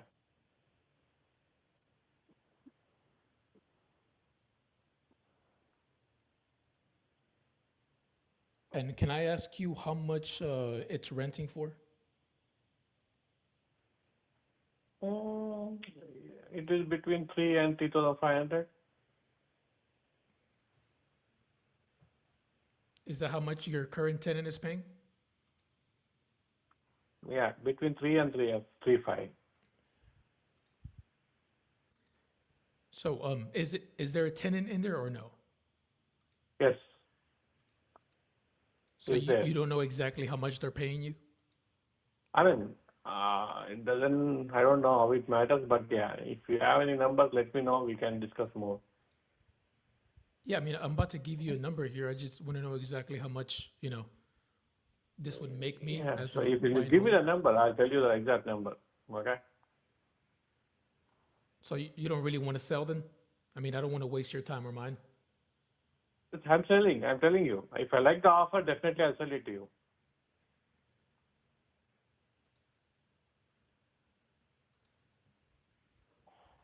So I'm if ready to sell, but I need to know the exact number. So I can't give you more details, but yeah, as I said, it is between 3 and 3.5. 3 and 3.5 for that's what you're getting for rent. Okay. And Right. the only reason I'm asking, right, it's because as an investor, you know that you got to get a good return on your money. Yeah. So for this to be within the 10% that I like on all my properties,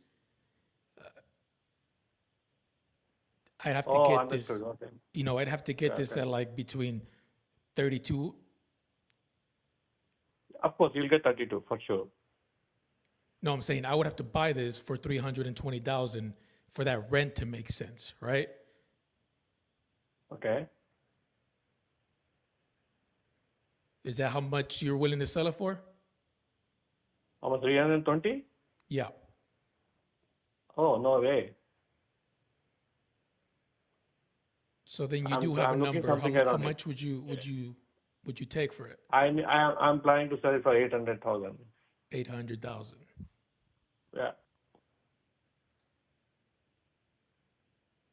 Is there any properties in the area that have sold for that much? Yeah, you can check in Zillow, right? Yeah, definitely. There's so many. It's right next to Lambert High School, so it's very easy. Are you familiar with Eldridge Drive? What is that? Eldridge Drive? Elvis Drive. I think I heard about it. Okay. There's a 5-bedroom, 4-bath, 36 square feet, and it's sold for 670. Oh, but in my neighborhood, if you can check neighborhood, the smaller than this one, like 29 or 3,000, it just sold last month. You can check last month actually, last 2-3 months. They sold it for 710 or 720. It got sold. Yeah, you can check online. Okay. If I were to buy this, it doesn't make sense to get it cash, right? So that means I'd have to get a DSCR loan, and it just I don't think I can get approved for this because of they look at how much it's bringing in and how much I'm going to be paying out, and it has Okay. tenants, right? So your buyer has to be an investor. Correct. He can be investor, yeah. Even it's a direct person who is living out is fine. We can always send him out, right? So it's not a big deal. So do you know how? I mean, I'm trying to think of how I can purchase this if I can't use the DSCR loan, and for cash to pay, $800,000 and only get 32 a month. It's going to take me forever to get my money back, and it's a very minimal return of investment. So That's true. I agree. You I agree with that one. Yes, but in my neighborhood, I know for sure. Right next house, it was last year they sold it for 780. Okay, when the market was so high, 780, 790, and just I think a month or 2 months, max 2 months, another house was got sold. It's smaller than my home. Definitely 710 or 720, between 710 and 720. Got it. Yeah, and right next door, there are 2-3 properties they sold in last 1.5 year. They are higher 700. So. Yeah, and I agree with you, right? So if you don't sell it to an investor, who's the only one that's probably going to be a good fit for this, are you going to, if sell it on the market or? Yeah, so I'm planning to see. I'm looking for a private who can buy it now because since I have a tenant, I'm not listing it on the online. But yeah, and definitely next year I'll be listing it. So you're willing to wait a year to list it and get full price? Oh yeah, yeah, and already I have a buyer who has ready to buy for 750. Oh wow, okay. But obviously you have to wait a whole year, right? Yeah, okay. Yeah. So I have a buyer if they're ready to buy it right away. So, but I said, okay, let's hold off for, if you give me like 780, 790, I'm ready to close it tomorrow. I mean, whenever they are ready. But if it is 750 or 740, I said, okay, let's wait for 1 year because I see the market, the interest rate might go down in next couple of months. So the market might get better and the real estate boom might come back because especially in this area, the school that for Lambert High School is very popular in Georgia if you know about it, and people wants to live there, and it's right next door. It's a walkable distance to high school. No, I agree. It's a very beautiful area and very desirable, right? And that's why I'm here on the phone with you. I'm interested. It's just going to be, I guess, a very difficult deal for an investor to come in. I think that I'm not in the business of wasting people's time, but if you want full retail, then, you might have to wait a year, which you're open to doing. But let me ask you a bit of an odd question. What will you be doing with the money if we get a deal done today? I have so many other properties. Okay, I have some. I have other commercial property. I'm planning to invest there, so I can move the money there. Okay, so you're actually looking to cash out. Okay. Yeah. So I'm already. Yeah, I have a couple of projects in my pipeline, so I can move there actually. So we are building something in the Woodstock downtown. Are you from Georgia? No, I'm from Texas, but we're really close by, and but I like the market there in Georgia. So I'm looking to buy properties there in the area, and I'm very intrigued with Suwannee in particular. Yeah.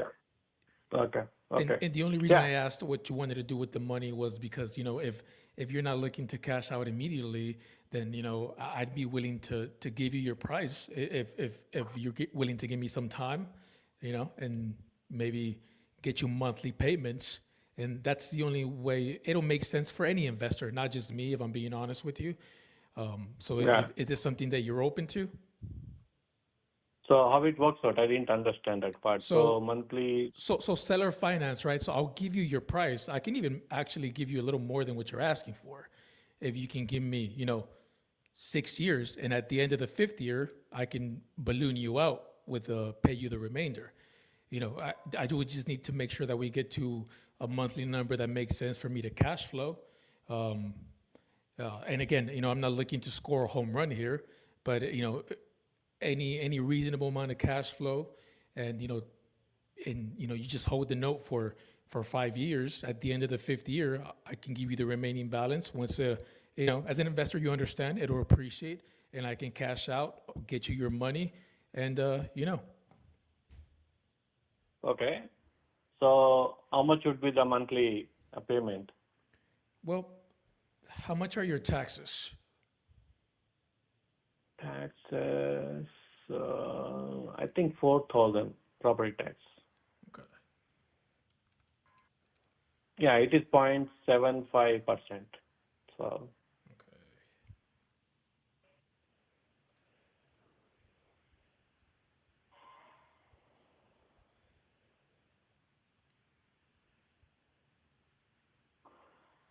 And insurance can't be that much, right?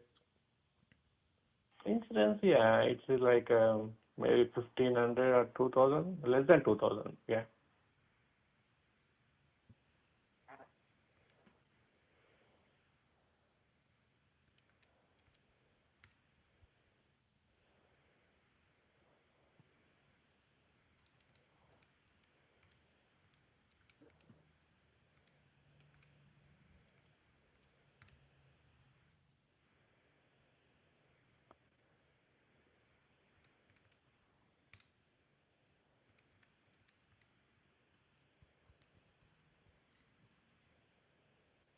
I mean, if I can,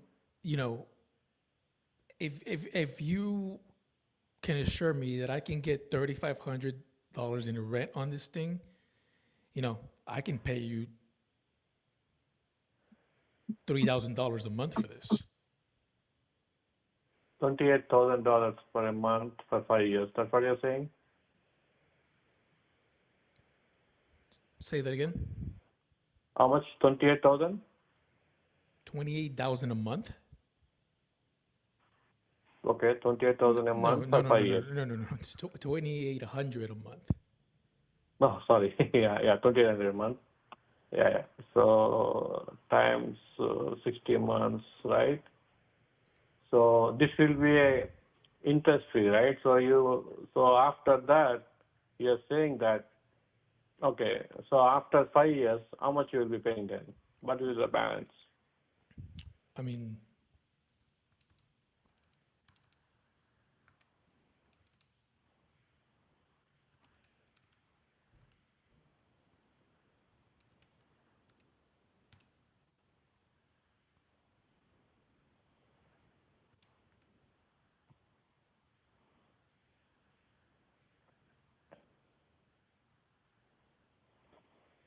I'm looking at roughly, 600,000, right? If my math serves me correctly.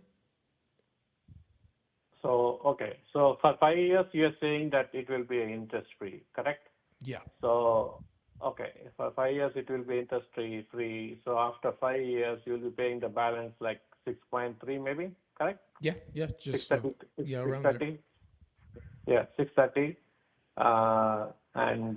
Okay, understood. Oh. But I get you your price. It's you don't have to worry about being a landlord. I get cash flow, you get mailbox money, and at the end of the 5th year, this thing's gonna appreciate. I can sell it out, refinance, whatever it is, and I get you your money. So, So, okay, I never thought about this one. Sorry, I didn't catch your name. My name's Alex, right? And you got to be, Alex. resourceful and creative when it comes to these things, because, you would have to sell this to to a retail buyer, right, to get your price, and that's going to take a year for your tenants to get out of there, and then however long it's going to sit on the market to get the money for. Which, I mean, I don't think it's that long, but you're looking, roughly between a year and a half to get the money. Which, I mean, depends on the person, right? But if you're looking for the convenience of not dealing with this anymore and, letting someone else make some money as well, and, Understood. Understood. Fair enough. Interesting. So, okay. So, 1 second. Let me think about this one. Okay. Because this is something I never thought about it. Okay. So I'm getting short by 18,000. Okay. Okay. So 18,000. This guy.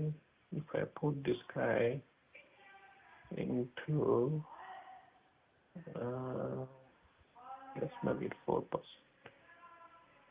4% of this guy. Sorry, okay. I'm just taking my time to no, do it's some math here. understandable. I would want you to take your time. If it's interesting, I might go for it. But this is times this guy. Oh, sorry. This one should go into this guy by 32,000. Is equal to this guy minus this one. 9.6. Okay. Okay. This is so okay. I think I don't know if it's a fair deal. I mean, I need to think to it, but still, if I continue with the same landlord, whatever I'm getting, so I'm getting additional $300-400 anyway. So assume that it's 3,200. Okay. So if I'm getting 3,200 and 400, whatever you guys are paying me, if I do math right, for example, if they're moving out in next summer, okay, which is good for me because the current landlord I given a little bit lower price because there are only 2 people living there, which will be much better for me. The house maintenance and all, right? It will be cleaner, less maintenance for me, right? And it's almost a brand new home. And if they're moving out after 1 year, I'm making at least five grand on top of the money you're paying me. Plus, if the market, I'm assuming next 2 to 3 months by 2026 summer, I'm assuming the market will be back. I mean, it might go up by 5-10%. That is my expectation. Maybe, right? Yeah, maybe, yes. That hypothetically is, so it can happen. So if that happens, then actually I'm, even if I sell it for 770 or 780, right? Still I'm on a winning side actually. I make more profit actually. But your offer looks good to me. So I say asset free for me for next 5 years, and you're paying back to me after 5 years, right? So Yeah. I'm paying, and you are giving back to you, but there's no interest to it, right? So that 5 years, I'm not making much actually. So that's what I see actually. So Well, let's look at it eventually I'm this losing way. that interest. You're making the interest on the back end, right? Especially if I'm willing to pay over than what you're asking. You just won't get it up front. How are you paying over then? So you're saying that, okay, you're saying that you're paying 2,800 monthly, correct? For 5 years, which is 1.68. Okay? Yep. So after 5 years, you're saying you'll be paying, how much you'll be paying? Well, the remaining balance, right? And so you said. So how we are making the interest here? So that's what I didn't understand. Well, what I'm saying is we're not calculating really as interest, but if I'm paying you over asking price, what you're asking, the difference is pretty much the interest that you're making here. You know what I mean? Oh, okay. Yeah. Now I understood. Okay. You're saying, okay, since my market value, okay. So actually, to be honest with you, I'm expecting 770, 760. Because that's the reason I started with higher price. So Okay, so you're saying that you are paying that 70K gap, whatever the 30K gap, whatever I'm expecting over. Okay, understood. Okay, which makes sense now. Okay, cool. But the 5-year term is very long actually. Is that something can be cut short? I mean, can we bring it down to 3 or maybe? To be honest, Is there I usually do 7 years. So cutting it down Oh, to wow. 5, it's like that's the sweet spot. Okay. But listen, $30,000 in 5 years plus the 28, a month. Can you tell me of a better place to get a better return on this? Okay. So yeah, understood. Okay, what you're saying. So 30,000. So 30,000 means. So we have to making 32,000. Yeah, it's the same thing. So yeah. So yeah. Even if I wait for 5 years, it will be the same interest rate. You may basically, since I quoted over the value, right? Over value, right? So you're paying basically 4% of the interest in the background and in the behind the scene. Just about. You're just getting me a little bit of time so I can use the equity in it, the appreciation, right? And that's how I can get you exactly what you want. Okay. Yeah. Interesting actually. So I need to think. I think I like this idea, but I need to think about this 5 years term. So can you give me like 1 or 2 days? Maybe we can connect on Saturday. Absolutely. What time would work for you so I can make myself available, sir? 1 second. Saturday is 3rd, right? Yeah. We can maybe at 11:30 Eastern time. Sounds great. Or CST also is fine. Yeah, anything is fine. CST or EST is fine. But yeah, 11:30. After 11, any time is good for me.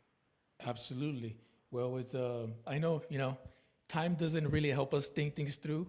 Information does, right? And right now I'm your only source of information because I'm the one that made you this proposal. So is there anything that you need to know to help you brainstorm this? Any other questions you might have so we can better be prepared for this conversation on Saturday? Yeah. So one more question. How this agreement works out? So it will be legally, everything is on paper, right? Absolutely. I only do legit business. We go through a third party, right? They protect you, they protect me. Everything's structured to where, I've never defaulted on any payment. But if for some reason I ever do, you get your house back, you get everything that I've paid you thus far, and, all the equity that's increased in the meantime as well. And a third party does the servicing for me, and they ensure that all the funds get distributed properly and the payments get made on time. Okay, understood. So what is your company name, Alex? Ray Property Consulting. We're based out of good old Austin, Texas, the capital of Texas. So, Okay, Ray, R-A-Y, right? Say again?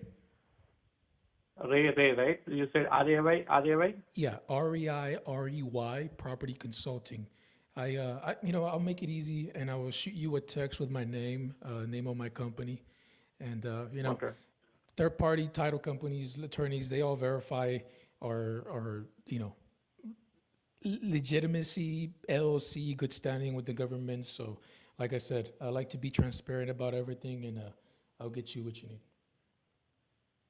Okay, understood. Fair enough. Yeah, let's catch up on Saturday. I do some brainstorming on this one. Yeah, so it's something interesting for me. So, yeah. Absolutely, sir. Well, again, it was a pleasure speaking to you. You have a good rest of your day. Happy New Year, and look forward to doing business with you. Sure, no problem. Thank you. Happy Yes, New sir. Year, sir. Thank you. Bye-bye. Bye.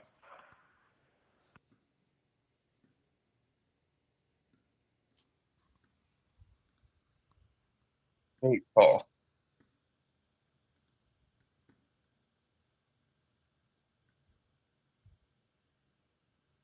This is getting easier, baby. The more you learn, the more you know. You can sharpen your skills, and then, you make phone calls like that.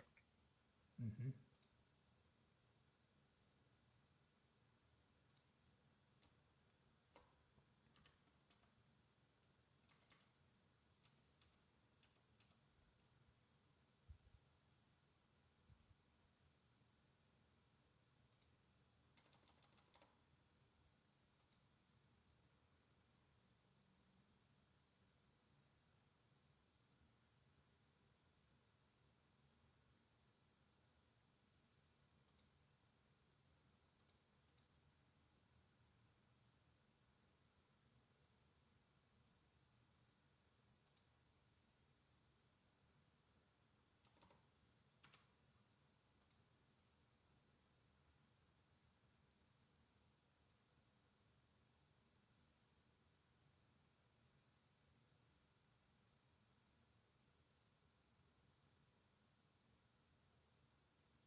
I might have to get off for a little bit. I'm kind of getting hungry, and honestly, my butt hurts.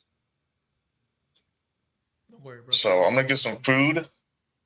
Hold it down for a little bit. I'm gonna try and get back on here in a little bit, if anything, but I'm gonna get onto Dispo desk here at 6.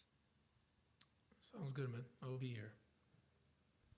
Sounds good. So, all right. If anything, if anything, I'll text you. All right, brother. Cool. I'll be watching now.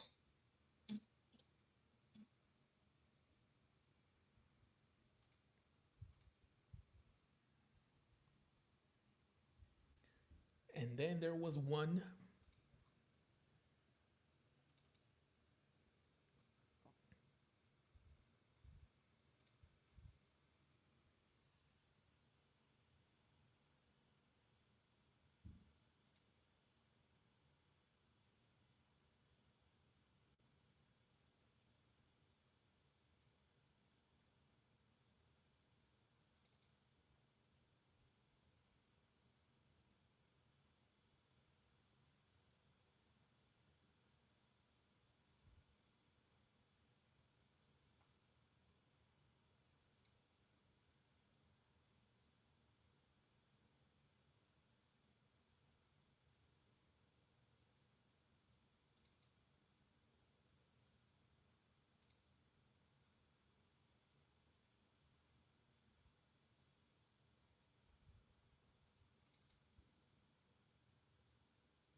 pitch seller finance, offered 30 over asking price, total 800K.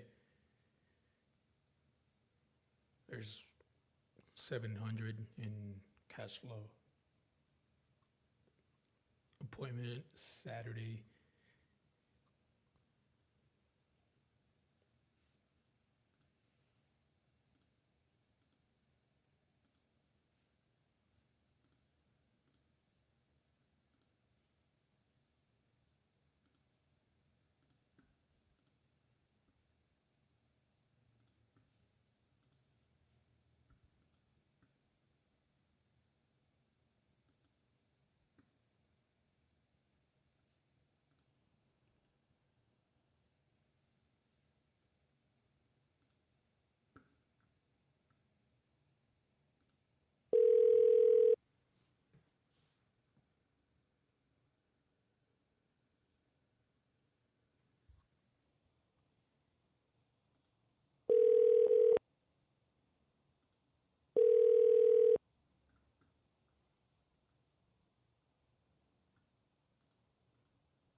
Hello.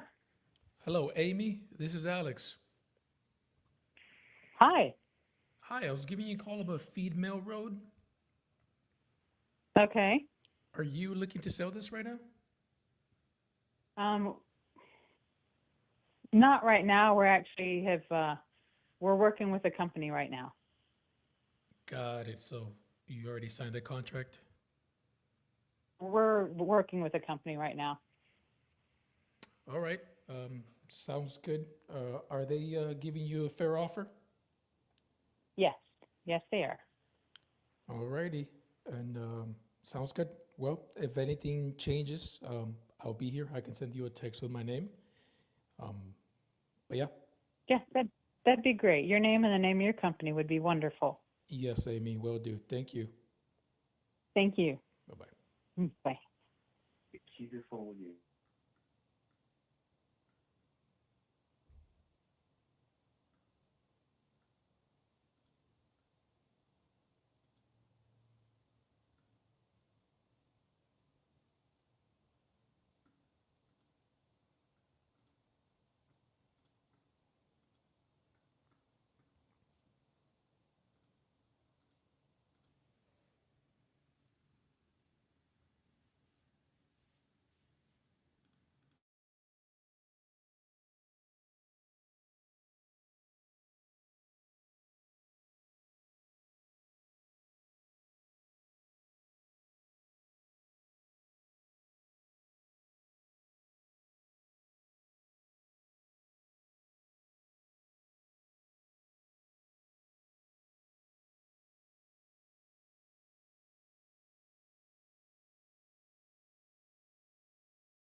Hello? Hello, Ms. Renette. This is Alex. Yes. Hi, Alex. How are you? I'm doing wonderful. I was giving you a call about Merwood Road. It's a nice street. Yeah. Are you looking to sell this? Sell Muirwood Road? No. The house on the road. Oh. No. I'm not looking to sell the house either. The house or the street. No. Oh, wow. Okay. I just got your information from a referral partner that you were looking to sell, so I was just trying to see if that's the case. Yeah. Okay. Nope. False information. Got it. Are you just telling me that to get me over the phone, or? No, you can come drive by. There's no for sale sign. I'm not looking to sell my house. Okay, I believe you. Just making sure. Okay. Well, you have a Alrighty. great night, and good luck with your next call. Happy New Year, ma'am. Happy New Year to you. Bye-bye.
No.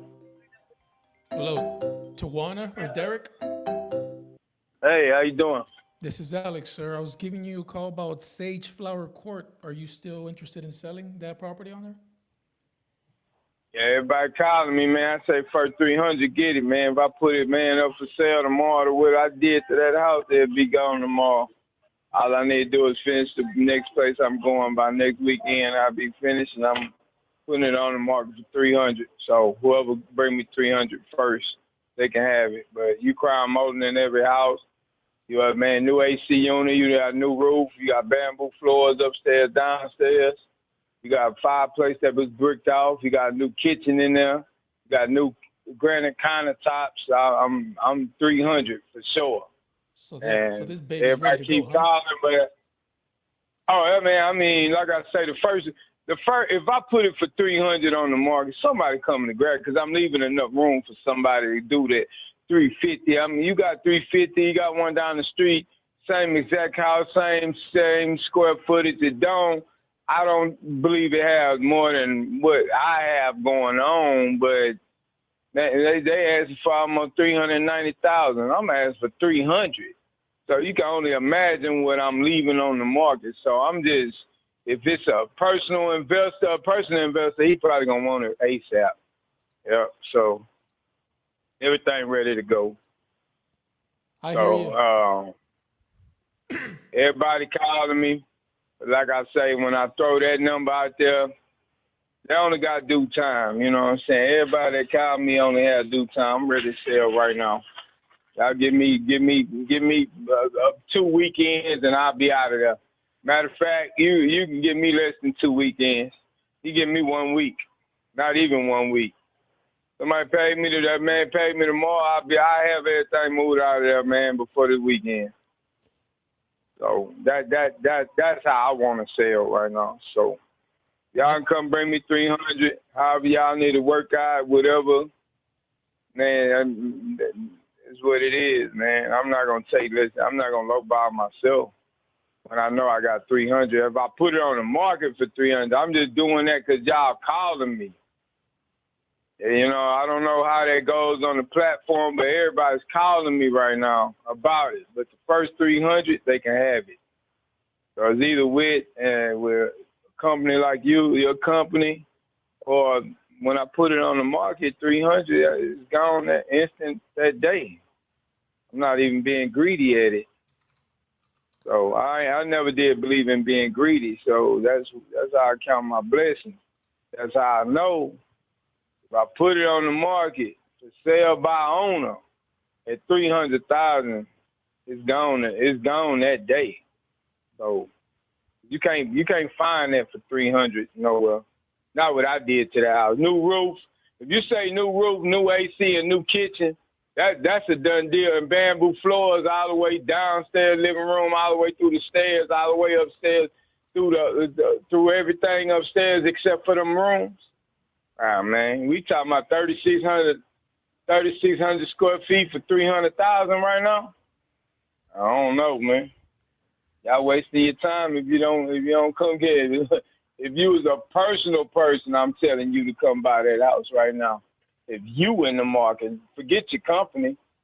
If you in the market, you need to come grab that thing. I can deal with you. You go do your numbers and tell me what you can get for that house. Yeah, look, I'm leaving it on the market for. I'm leaving 50,000 in your pocket if you want it. Maybe 60. You can say another 100,000 in another year. I'm leaving 100,000 in your pocket, man, right now. So y'all talk, man, real numbers with me, man. Otherwise, man, I can go sell this house for 300 tomorrow.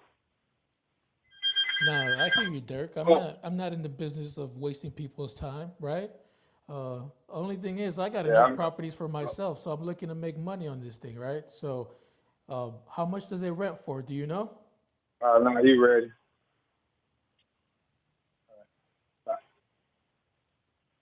Oh, you say you got a couple of properties for yourself? Yeah, that's what I'm saying. If I buy this, it's to make money, and not for me. I got plenty of those, right? So, I'm being honest with you. Okay. Well, I already told you what it was. So, man, you can get out my phone or you can talk to me right. What you want to do? I'm talking to you, right, sir? You already got properties, man. So you calling me with what? Did I say What are you something calling to me upset with? you? I was letting you No, know that I'm asking you that you telling me you wasting my time now. I'm you not got wasting property. your time. I'm You asking understand? You call me about my property. What Sir. are you talking about? What are you offering right now? What I'm telling you is that I'll be buying this for an investment purposes, not for personal. That's all I was trying to say. I didn't mean to upset you. What are you offering me right now? I'm not upset. I'm talking business now since you talking business. I hear you. I was Maybe you don't understand that I talk business like that, but you call me about something in my pocket. Yeah. What are you talking about right now? I was gonna ask you, how much do you think this rents for? It doesn't matter about what it rent for. You tell me what 400,000 rent. You tell me what 336. You should have did your numbers before you called me, man. That's why you pissing me off. Because now you asking me questions about something that you should have been talking to yourself about before you even called me. So what are you talking about? You only got 2 seconds. What are you offering me, or you can call me back with an offer? Well, I'm asking you questions. I so don't can have get time you a to good do offer. your numbers for you. I don't have time to do your numbers for you. You should have called me with the numbers. Better yet, bye. I don't deal with that shit. Man, that's crazy.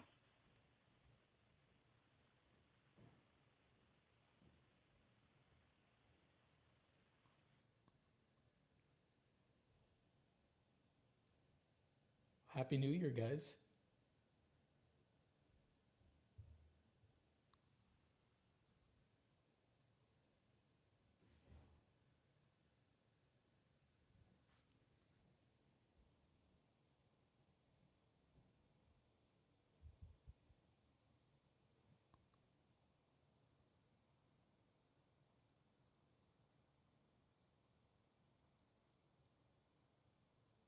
There's no way. 300. 270 is the most recent sale.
Telephone number 214202385.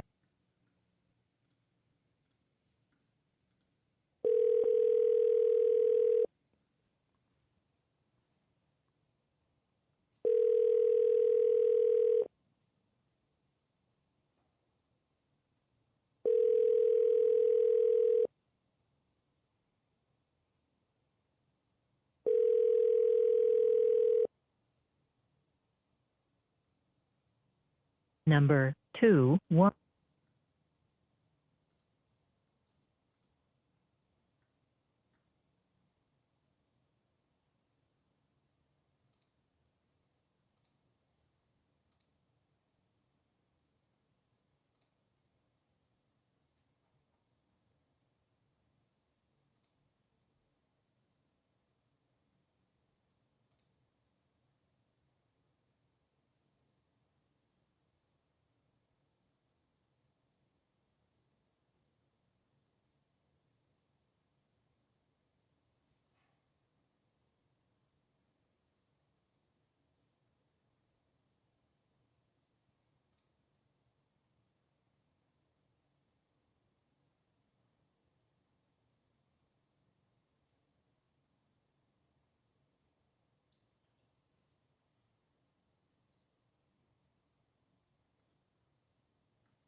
Hello, Yolanda. Hello. Yolanda, this is Who is Alex. Alex? Yes, ma'am. I was giving you a call about your property on Sierra Drive. Oh no, I'm not interested. I'm not about to sell my house. No, I have here information that you were looking to sell to downsize. Is that not correct? Who are you calling with?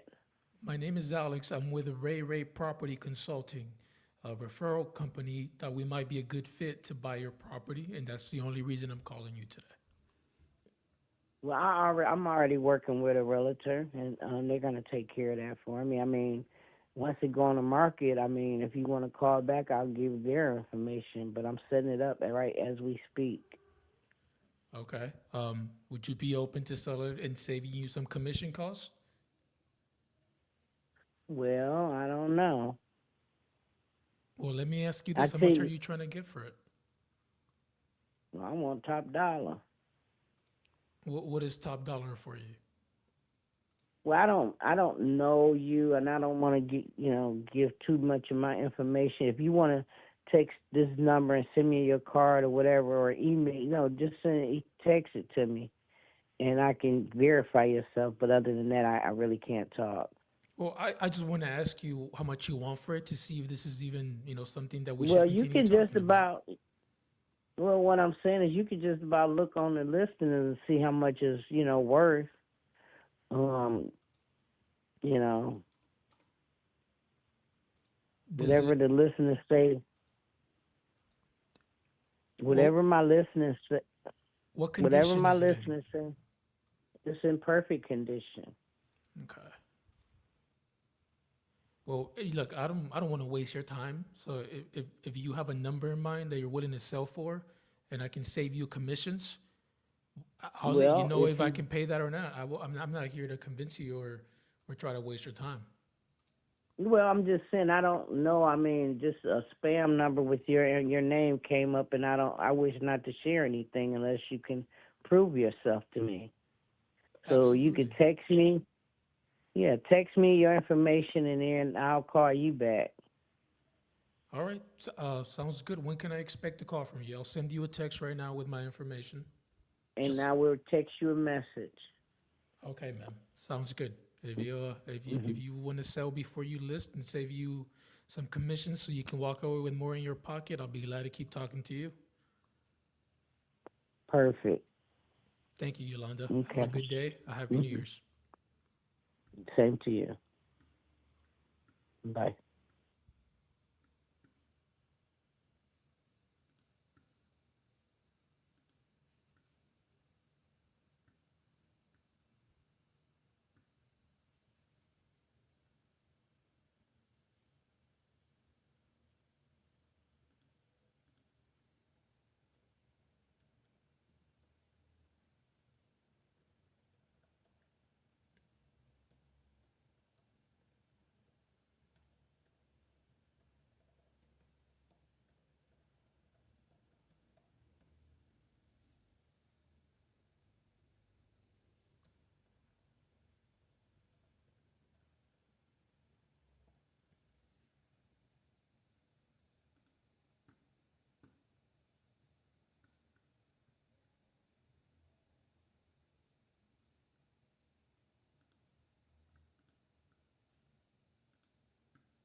Your call has been forwarded to an automatic voice message system. Scott.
Your call has been forwarded to an automatic voice message system.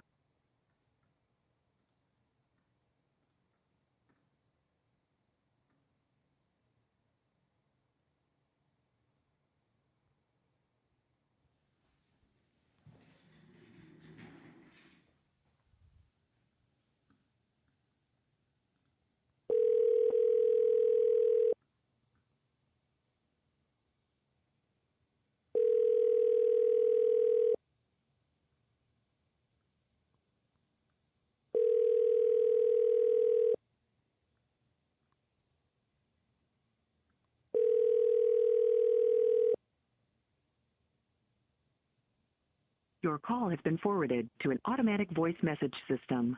Scott. Is not available.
Good afternoon. This is Jimmy Ray.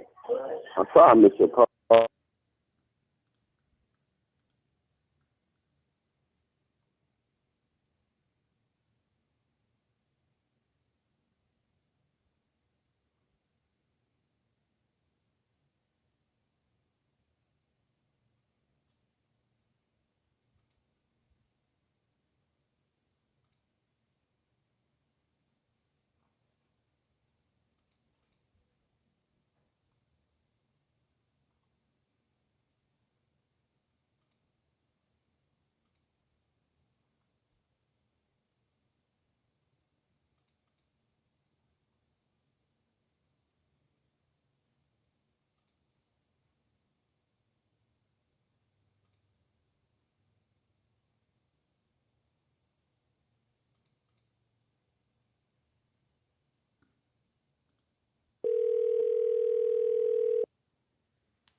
Good afternoon. This is Jimmy Ray. I'm sorry I missed your call.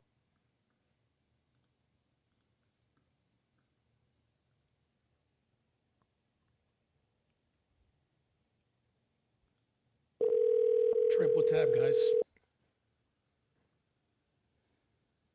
Looks like I'm pissing people off today.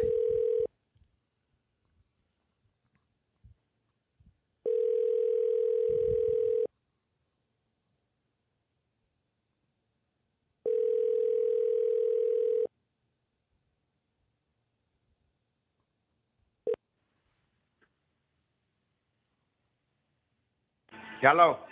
Mr. Jimmy, this is Alex. What you want, man? I'm calling you about your property on Keller Avenue. Are you looking to sell it right now?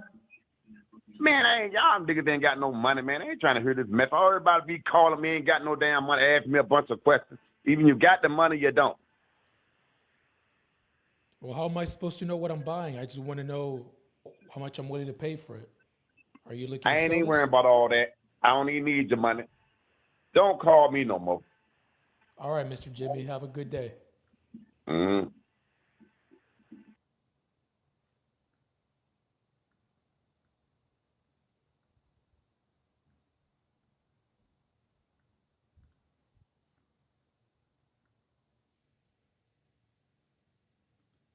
It's one of those days, guys.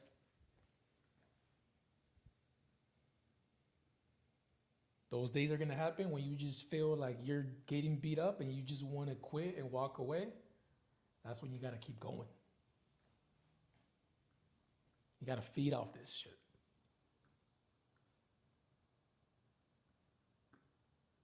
Guess what? I'm going to call him again tomorrow. Even the guy that cussed me out, I'm going to call him again tomorrow.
Seven five seven.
Bruce Cunningham. Can't take your call now.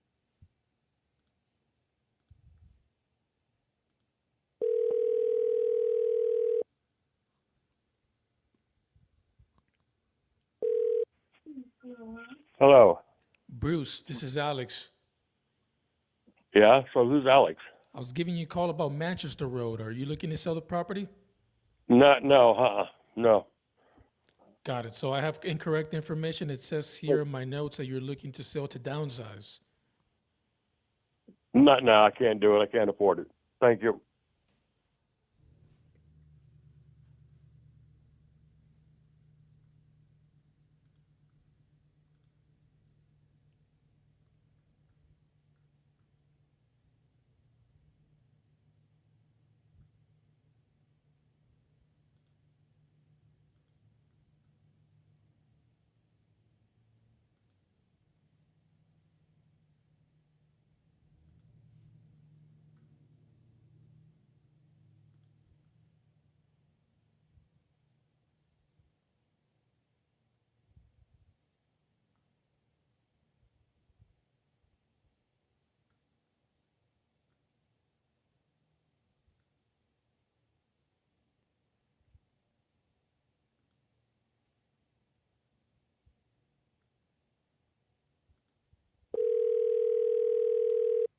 Hi, if you record your name and reason for calling, I'll see if this person is available. This is Alex. I'm calling about Lansing Avenue. If you're interested in selling the house, take my call, please.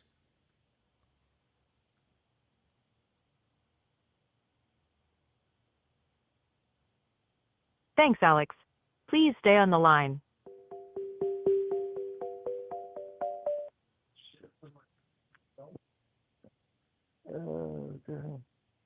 Hello, Robert?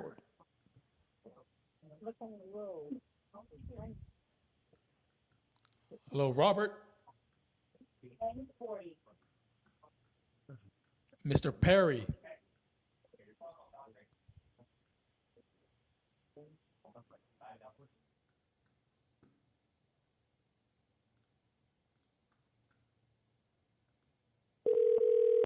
Hi, if you record your name and reason for calling, I'll see if this person is available.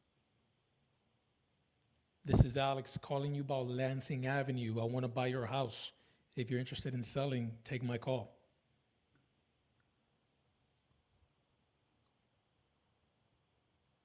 Thanks, Alex. Please stay on the line.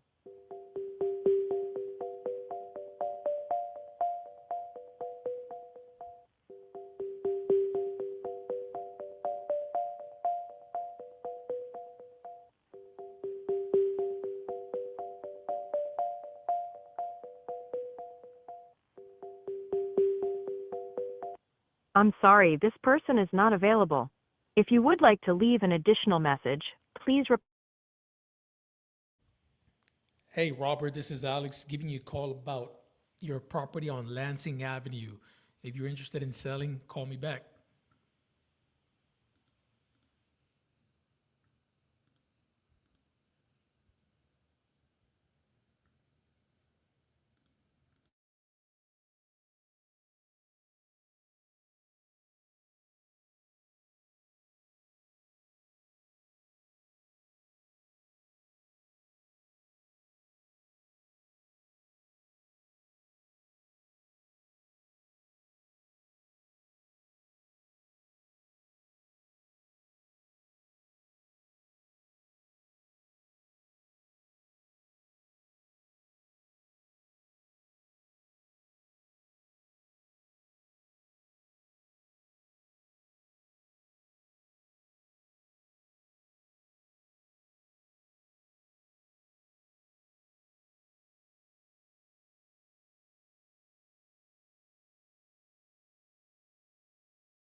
Sir? Luis, this is Alex. Yeah, Alex. I'm calling you about your house on Tux Chapel Road. Okay. Are you looking to sell this right now? How much you offering me? Well, it depends, right? Yeah, depending on the price you offer me. What condition is the property in? There's almost three acres, and the house outside is fine. You see, I got a year. I'm not going down there in Arkansas. I live in Virginia, and I got more than a year. I never went and check the house inside. I rent the house right now. Do you have tenants in there right now? Yeah, I rented the house. Yeah, right now. Yeah. Well, I'm not here to waste your time, sir. I want to know if I can pay what you're asking. How much are you looking to get? I look around for what I pay in taxes right now is for $335. I pay in taxes.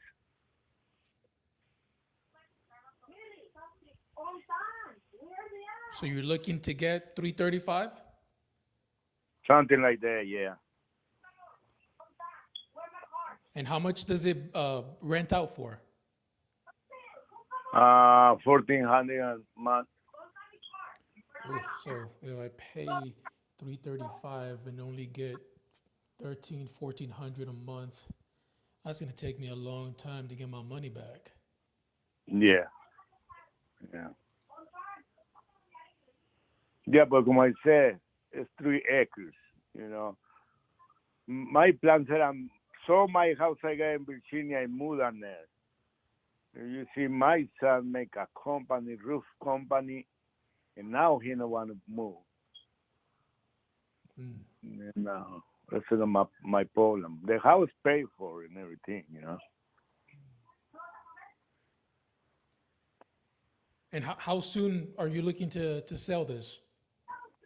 Well, probably need to talk to my son. My son is not here yet. Because, they both buy the house. Oh, so both of you are owners of the house? Yeah, yeah. Can we get him on the phone? No, he's not here right now. No, can we call him?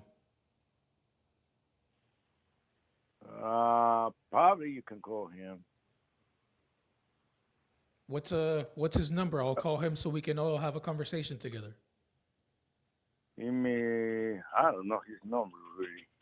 I'm check with my wife. Who got the number in it.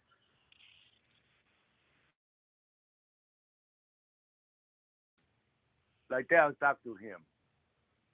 So you're really interested in buy the property, I'll talk to him real serious. I really am. That's why I wanted to talk to you guys. What time do you think I can call you tomorrow so I'm available? That way, give you enough time for you to talk to him. Yeah, well, call me about 3 o'clock. I'm pretty sure he don't work tomorrow, but I working tomorrow. I'll be home about 3 o'clock.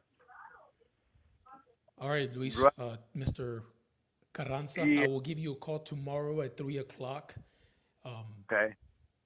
I guess just try to see how much you guys are asking for, and then I'll let you know if this is something that I can pay for, and Yeah. hopefully we can make this happen for you guys. All right. That sounds good. All righty, sir. Happy New Year. You too. Bye-bye.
Your call has been forwarded to an automatic voice message system. 2.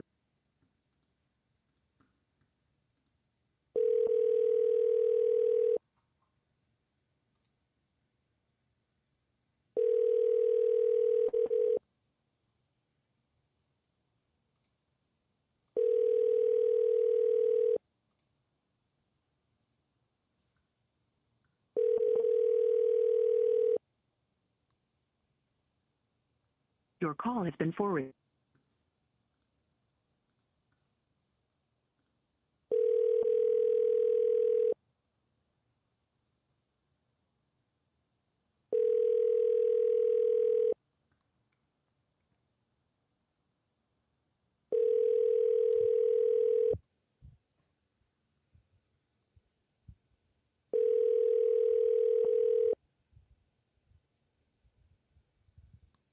Your call has been forwarded to an automatic voice message system. 2 5.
Hello. Hello, Richie. This is Alex. I was giving you a call about your property on Valverde Drive. Yeah. Are you looking to sell this right now? Well, right now I got an offer of 192,000. I wanted 195. It's worth 224. So if I can get you a little bit higher than that, are you good? Will you What, sign with me? 195? Yeah, if we can get you the 195, can we get something started today? Let me talk to my wife real quick. Okay, I got Alex on the phone. He's saying if we can get 195, if he can get us 195, do you want to sell it? Okay. Alex, Yes, sir. you still there? Yeah. Oh, yeah. My wife said yeah. Can you tell me a little bit about the condition of the property? Sure, it's in excellent shape. It's got new windows, all new appliances. It's new flooring. It's got custom cabinets, Corinth countertops, custom tiny cabinet in the dining room, French doors, new AC, and it's in real good shape. No foundation issues. It's a totally electric. It's a 3-bedroom, 1.5 bath, 1-car garage, all brick, and the roof's about 7 years old. And how soon are you guys looking to close on this? Would you need time to find a new place or? No, I got it rented right now, month to month. And let me ask you this: how much does it bring in rent? $1,100.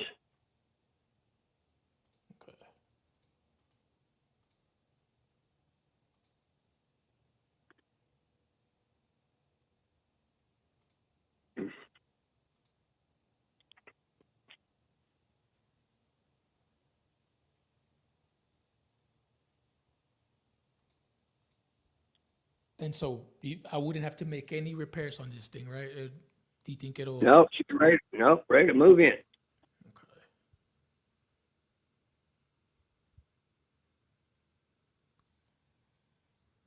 And just to confirm, is this a 3-bedroom, 2-bath, 3 bedroom, 1.5 bath, 1 car garage. 1,200 square feet? 1201. Yep. 1201. Okay.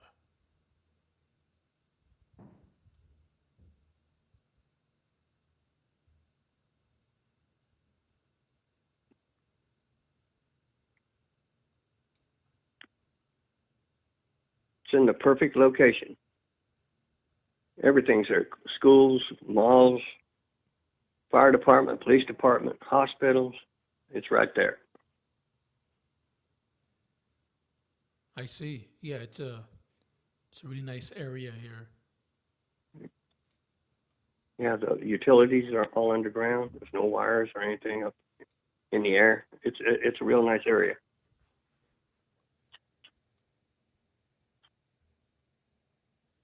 I'm looking at the comps in the area. The last 3-2 sold for 208, same square footage. And since it doesn't need repairs, it'll probably be a buy and hold for me. That means I'll rent it out and, Say again, Alex? said if I buy this right, it'll be a buy and a hold and rent it out, kind of like what you're doing. And so let's say I give you 190. Well, they're renting in the area for $1,500-$1,600. Got it. So paying 195, bringing 1,500 back. That's gonna take a while to get my money back. How? Well, you wait till, yeah. I'm trying to, because I'm not just a cash buyer. There's different ways I do business. Do you need this money for something? Like, are you looking to cash out specifically? Yeah, I'm going to pay off the house I had built.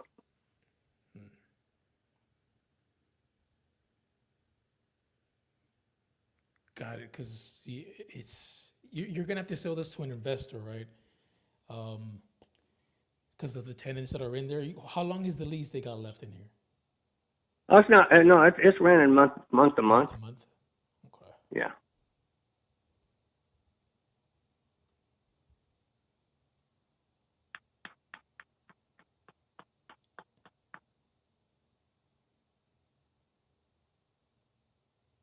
And how long ago did you do these upgrades and fix it up and stuff? May. May? Okay.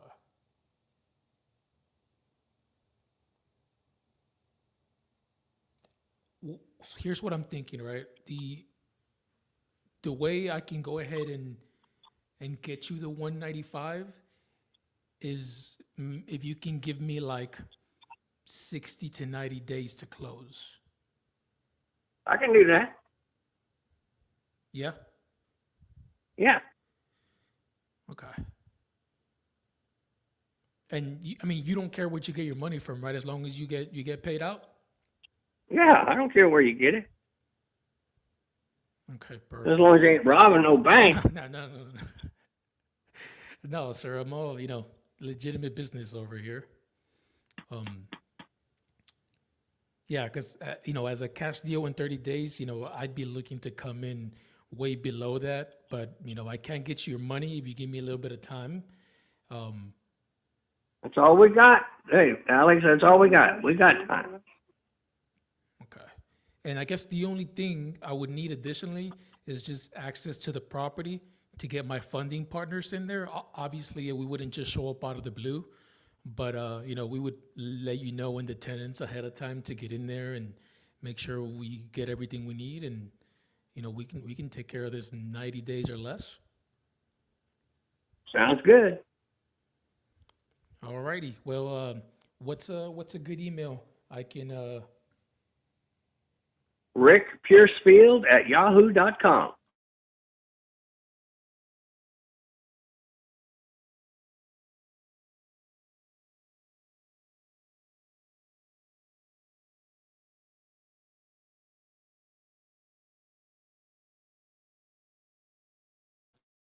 Oh, my wife taught there. Yes, sir. Long time ago. Where did she teach at? What was the name of that school you taught at, Pam? Southwest San Antonio. Southwest San Antonio? Yeah. Okay. Southwest. Yeah. Well, is that the name of it? Is that where it's located? Oh, it's located on South. It was so I was back in the 70s, dude. You're asking her to remember over 50 years ago. Tell her I'm a West Sider. I went to Memorial High School. Oh, he's on the west side. Oh, okay. Yeah. And you said the email was Rick Piercefield. Is there a number behind that? No, just Rick Piercefield at yahoo.com. I've had that since they established the internet. Yeah, I figured with that Yahoo ending, you know.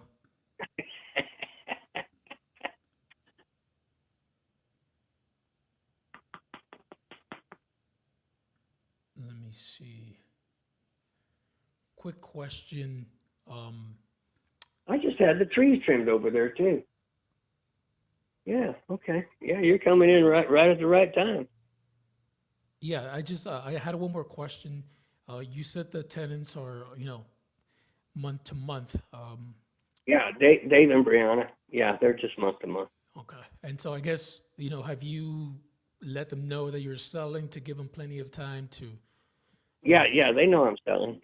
I just need to give them a couple months to get out because they're going to have to find another place, and I don't know if they're going to be able to afford another place because I gave them a good deal to move into this one. Yeah, I did see that the rents can be increased, right? So that's what potentially we'd be looking at. Just being honest with you. Well, there's a 211 across the street, and they're renting it for $1,650. Right across the street. Yeah, I do see that. And there's one that's renting out for $1,900, one for $1,500, one for $1,690. So yeah, big heart. Yeah, big heart. Yeah. Well, they're good. They're good kids. They just are. They're good kids. They work hard.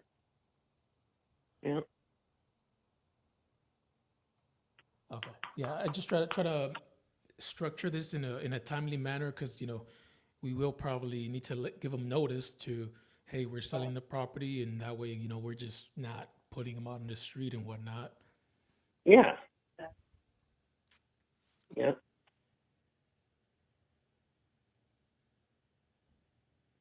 So I tell you, I'm gonna do this. So I'll put it. I'm gonna have to make it longer than 90 days since we have to give them notice, right? If it was vacant, we'd probably do 90 or less. And so I just want to be transparent with you, just so I'm not there switching it up on you last minute. Yeah. That's nice. You must be a Christian. Yeah, I'm sure. So I got to do right by other people because karma is a MF. Oh, amen. Oh, you don't have to say it. You got that right.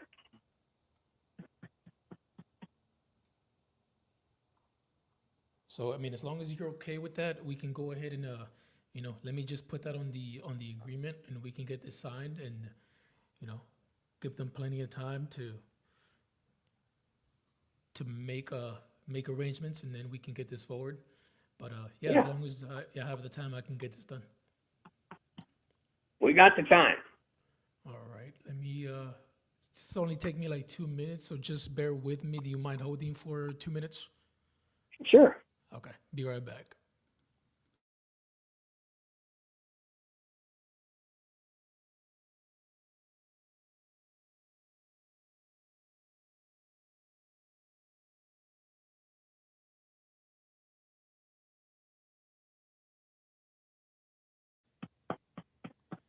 So this is an ovation. The comps in the area, 235. I wonder if I can send you some pictures. I got some pictures of it on the inside, let you know what you're looking at. It's really nice. It's got a self-learning hot water heater, brand new. Dishwasher, garbage disposal, microwave, stove. Lazy Susan in the corner. Built-in kitchen sink. Yeah, it's got a lot of nice stuff. What, man? I'm sorry. I thought he was. Get over here. have it Where on you the going?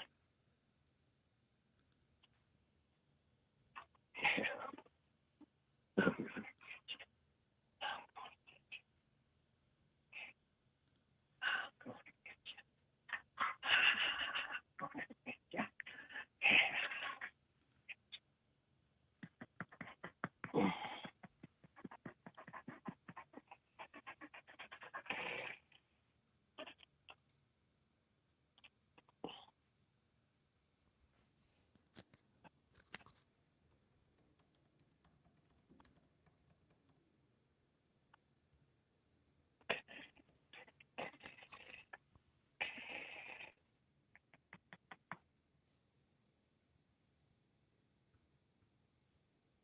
Go get mommy.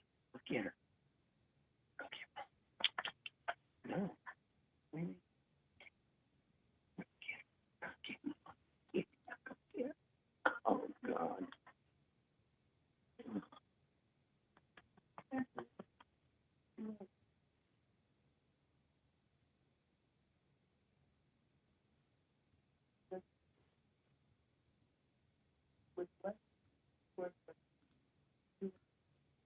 Yeah.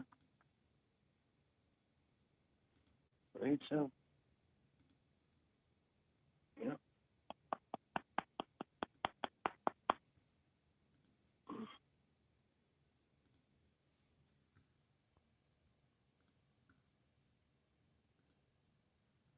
Alrighty, Mr. Richie, you there?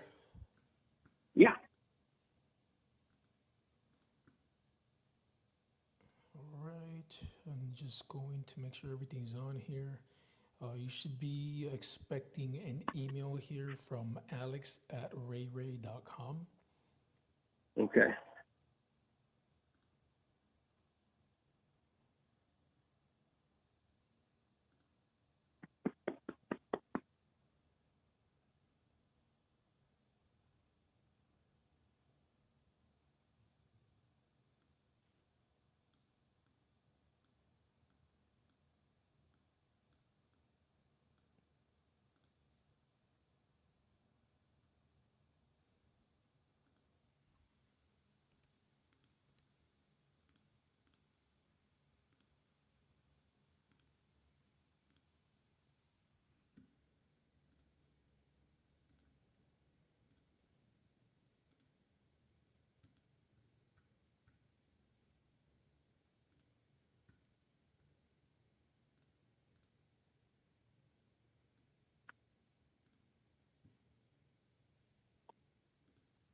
All right, let me know when you get the agreement. Okay.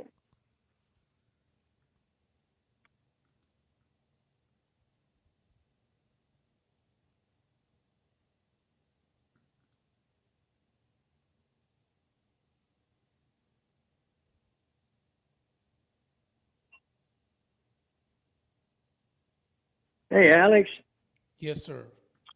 It looks like my internet's down for right now. It comes and goes. I'm gonna have to call you back when I get a hold of it. All right. Here's what I'll do as well. Let me go ahead and send it over to you via text.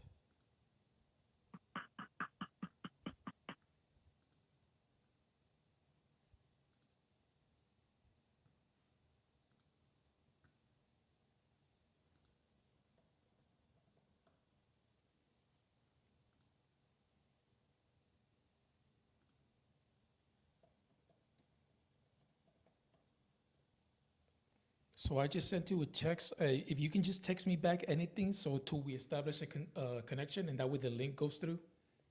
Okay. Let me see. Oh.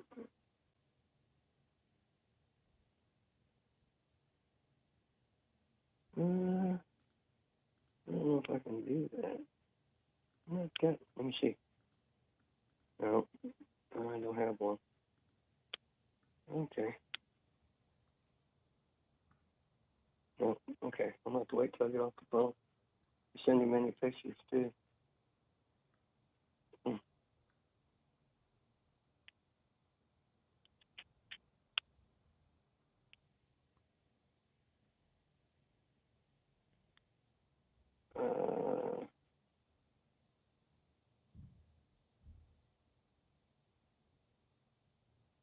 we might have to get off the phone for it to go through. I'm not getting it.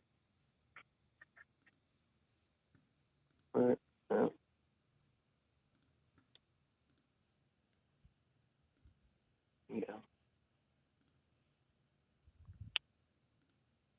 Does it show it went through? Yeah, the text did go through. It just says, "Hey Richie." Okay, because no.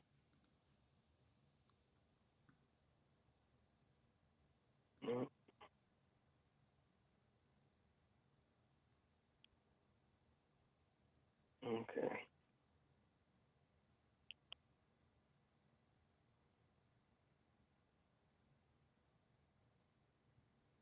Yeah.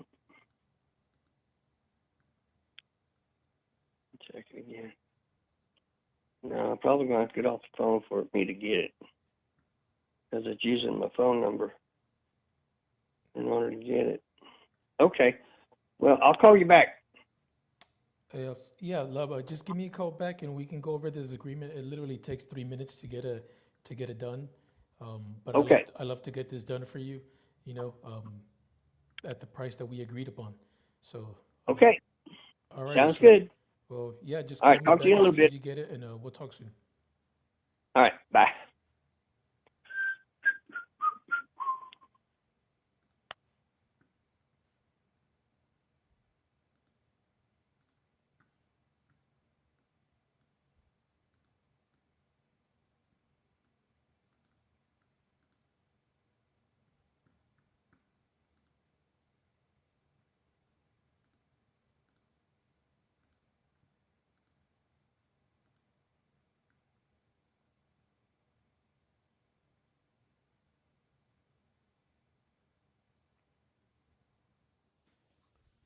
So this is the only way this will work is definitely innovation. Um, who's at REI buying nationwide? Are you doing innovation, but you're not telling him? I mean, I asked him if he cares where his money came from. I asked for access. I probably will clarify that I won't be the end buyer, right?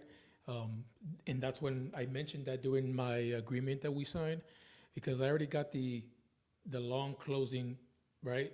He agreed to more than 90 days price. My contract has a pre-marketing clause in it, and that's where I go over where I'm gonna get him the money. This is how. So, I mean, I'm not hiding anything. I guess you'll hear whenever we go through the agreement and I clarify everything for him. If that answers your question.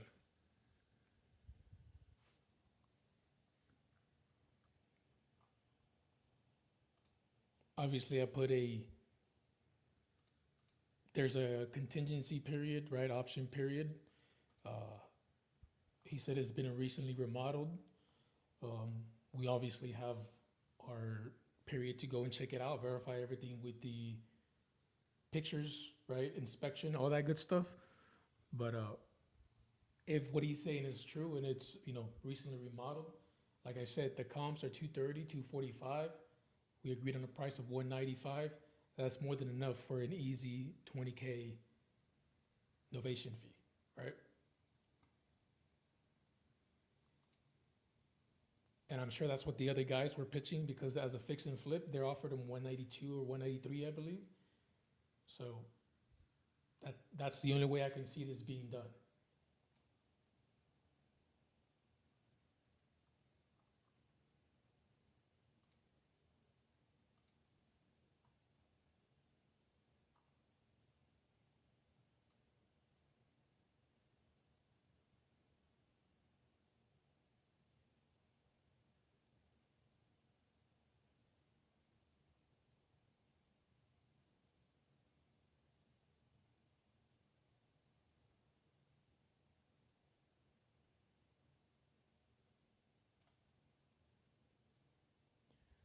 I do have to fix this issue with the contracts. I mean, I texted him.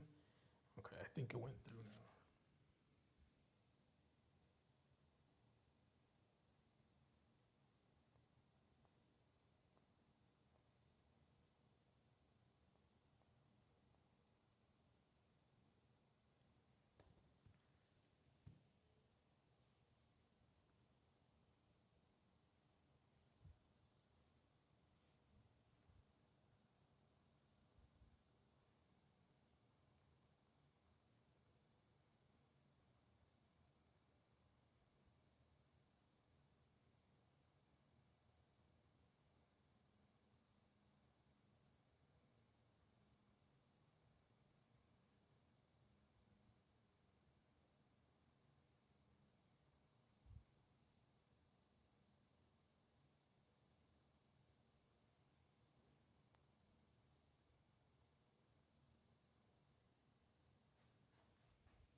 Hello, you've reached Earl Mason.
Hello, you've reached Earl Mason.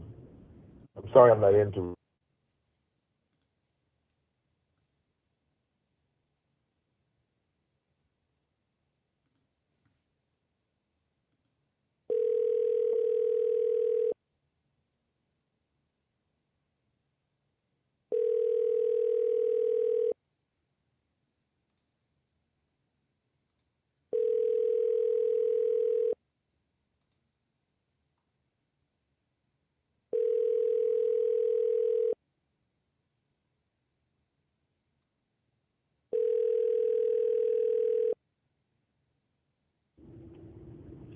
Hello, you've reached Earl Mason.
Your call has been forwarded to voicemail. The person you're trying to reach is not available. At the tone, please record your message.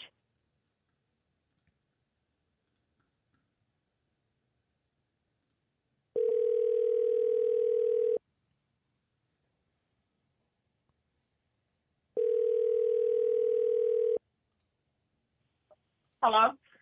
Hi, Kimberly. This is Alex giving you a call about your property on Lockwood Place. Hello? Yes, Kimberly. This is Alex. Can you hear me? I can hear you. I was giving you a call about your property on Lockwood Place. Uh-huh. Are you looking to sell this right now? I was. I just couldn't get the offer that I wanted, so I'm not interested anymore. So it's about the money. Yeah.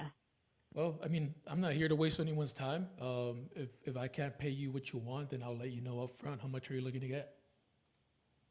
I was trying to walk away with at least 170. Walk away with 170. Mm-hmm. Okay. Can you confirm the address for me, please?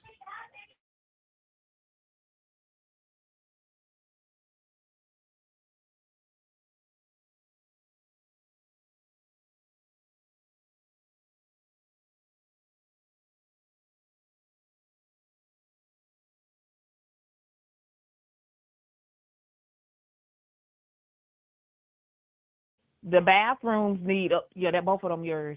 The bathrooms need to be updated.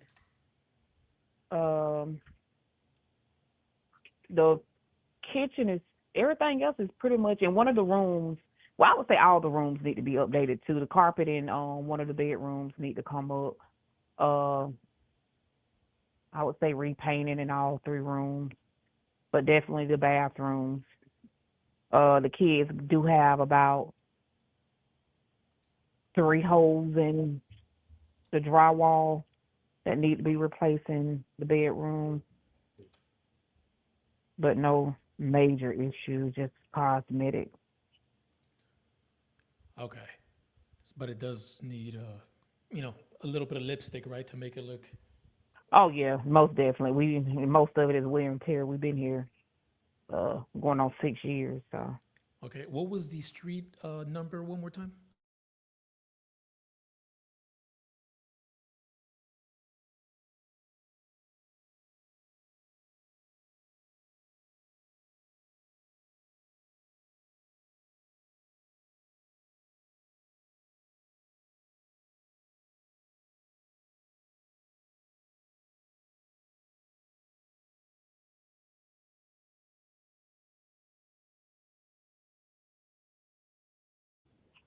Well, we was gonna do because we was looking for something bigger, so we got the pre-approval for the mobile home with the land package, and that's the route that we was gonna take. But like I said, all the lowball offers I got, I just decided to just dress it up a little bit the first of the year and just put it on the market instead of trying to do a quick sale. But I mean, even if we can, like, if it's sold within the next 45 days, I mean, we can make it work. We have somewhere to go until we make the deal, close the deal with the mobile home and the land package. Okay. That was just my main concern. I wouldn't want to put you in Yeah. a sticky situation.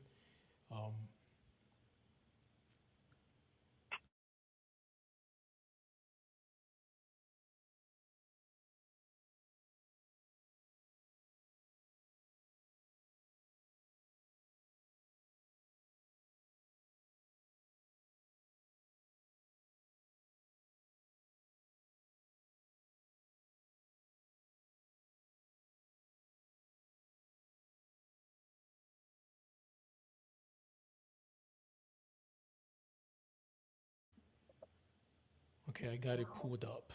So for this one, I'm just pulling up the comparables in the area.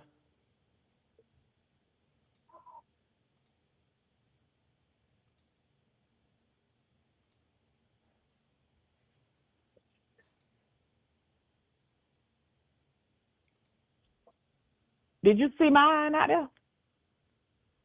I don't know what And I just did with it. confirming the square footage on this 1,600 square feet. 17. 17, 3-bed, 2-bath, correct? Mhm.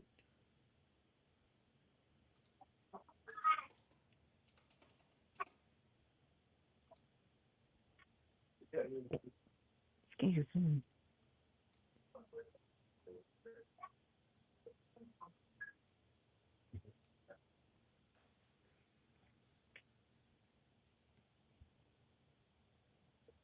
The last thing that sold in your neighborhood was in July for like 180. Yeah, that's the one next door to me. They sold that one as is.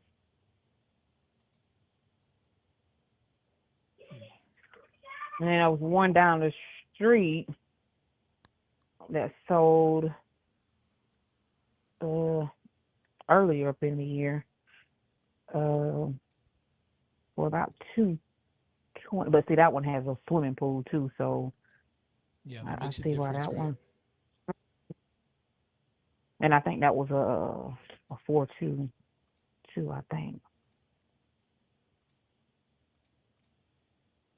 Okay, let me look at one more data source here that we have, because sometimes they don't all pop up just because of they're different data brokers, right? Okay.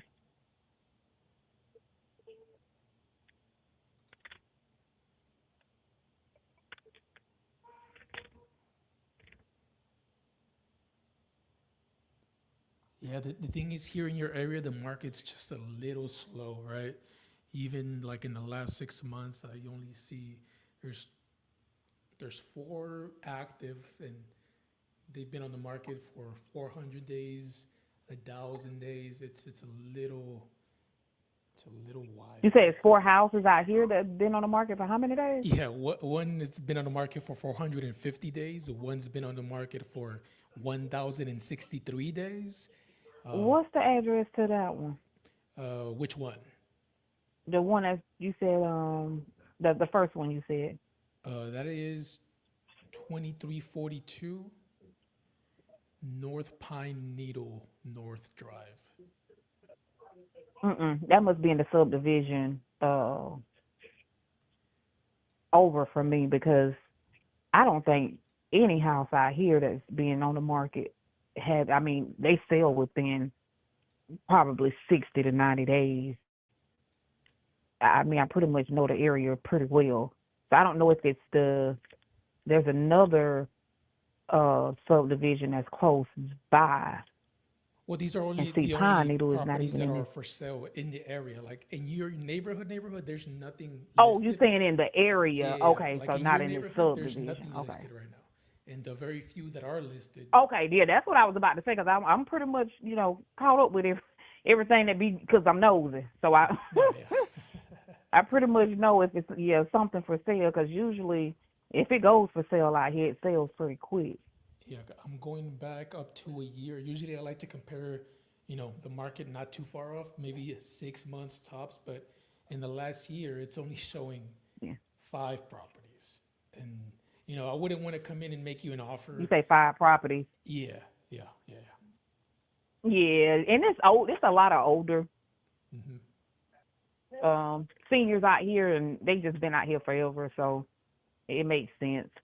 Yeah, because as a cash offer, I would hate to say it, but I would have to come in low like these other guys, just because it does need repairs, and then God knows how long we're gonna wait on the market to get our money back, and that's why these guys are coming in where they're at, just so you get a more like an understanding.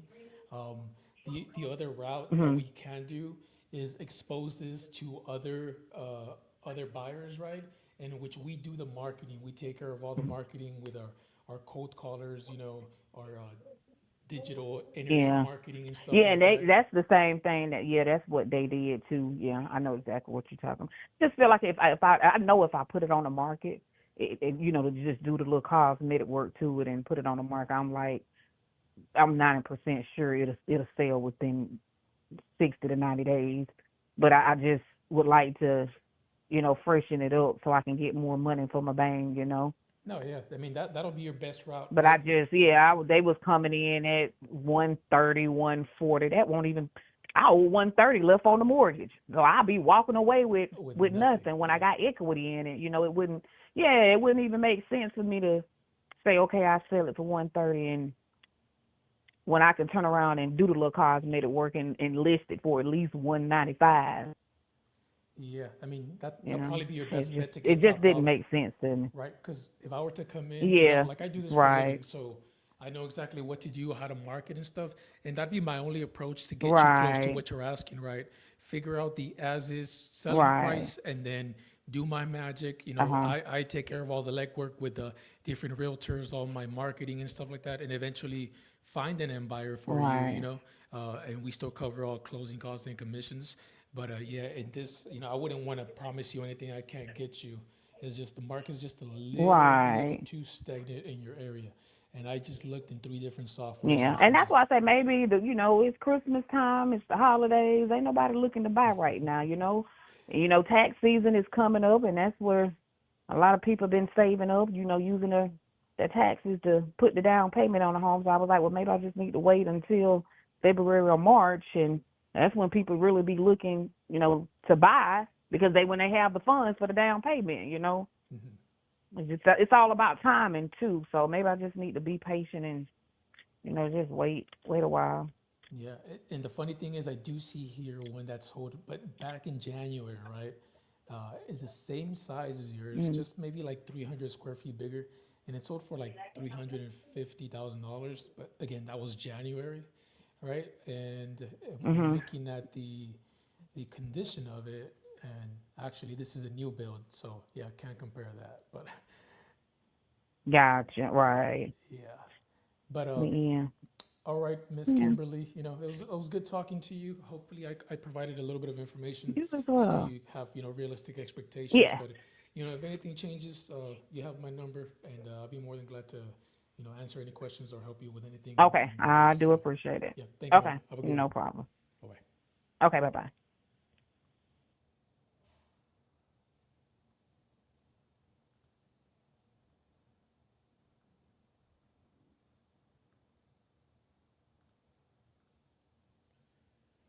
There's nothing moving in the area.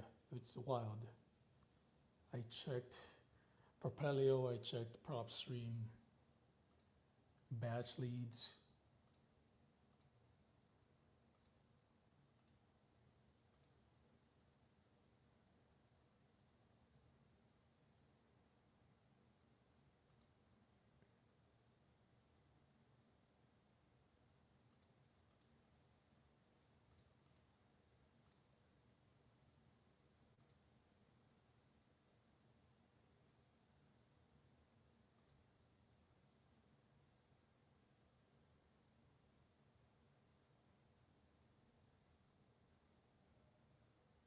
Yeah, just have to double check, but yeah, there's nothing there.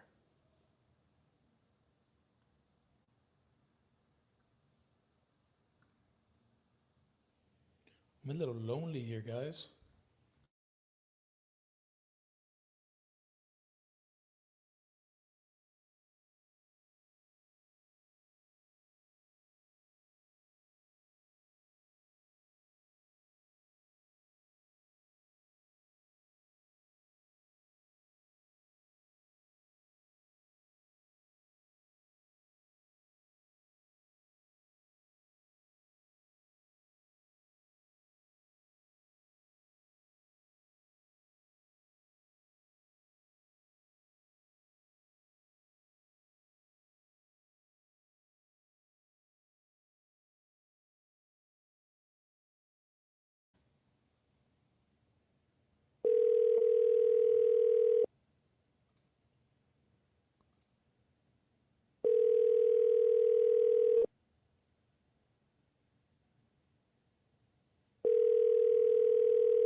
Hello.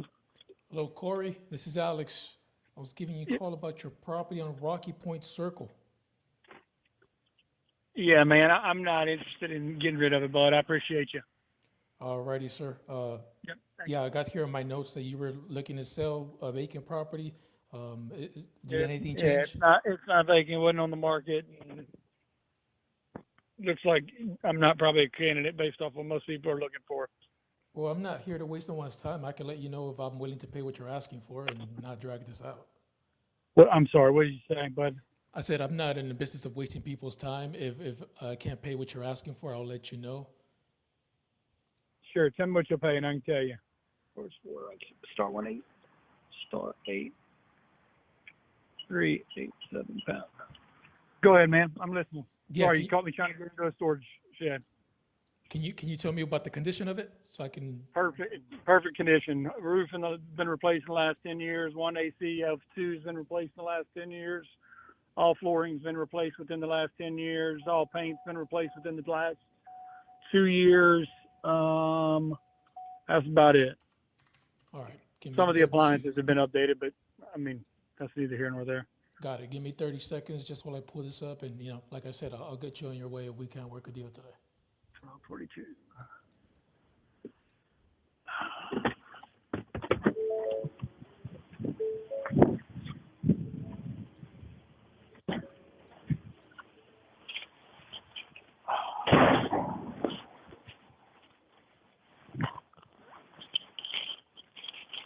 Do you currently live in it, or is this something that was getting rented out? Fully furnished, currently just allowing a family member to stay there. Got it. And just one last question. Do you know how much this will rent out for? Man, I have no idea. I'm gonna tell you probably 3,500 to 4,000 a month. I could be high even on that. I don't know. I never looked into it. Wasn't about money for me at the time. Well, it doesn't need repairs, right? So I don't want to waste your time with a cash offer. Yeah, no, I don't need any repairs. That's the problem. I think everybody's looking for something they can do some slight repairs and either make it a rental property or a turnkey rental and under market value, and that's the last thing I'm looking for. Yeah, for sure. And do you need the money for something, or are you open to maybe? Nope, bought another house cash in the same neighborhood, already fully furnished. Don't need Yeah, cash. the reason I'm asking is like I can get you your asking price if you just give me a little bit of time and structure some type of seller finance. I'm sure realtor could probably do the same, but you're welcome to come back with an offer that makes a whole lot of sense. So you're not open to giving me time, making you payments, and then balloon you Sure, out you're in 6 always years? welcome to give me a call. If I still own it, great. If not, no big deal. I'm not in a rush. Sorry, you caught me in the middle of unloading some big heavy bags from my storage shed. No worries. I'll give you a call a better time. So when you get their numbers together, you're welcome to give me a shout. All right, sir. I will do that. All I'll right, put together thank some you. more. Yeah, Bye-bye. thanks. Appreciate it.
Hello, Wenning. This is Alex. Hey, Alex. I was giving you a call about your property on Morning Crest Drive. And yes, Are you looking to sell this right now? yes.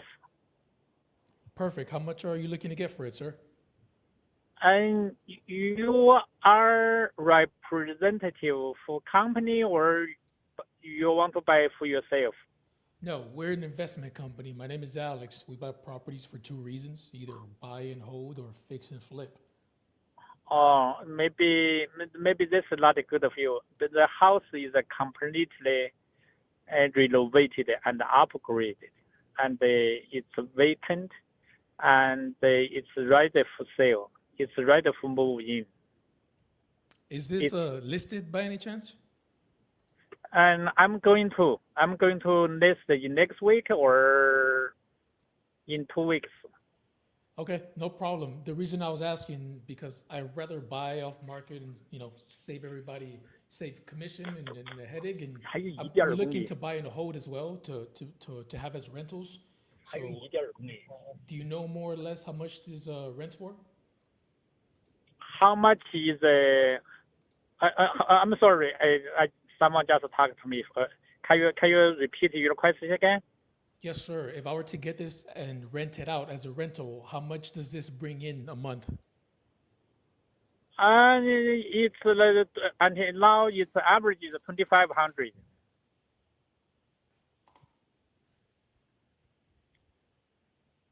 Can you hear me? Yes. Can you repeat that? 2,500. 2,500. Okay. Per month. Per month. Yeah.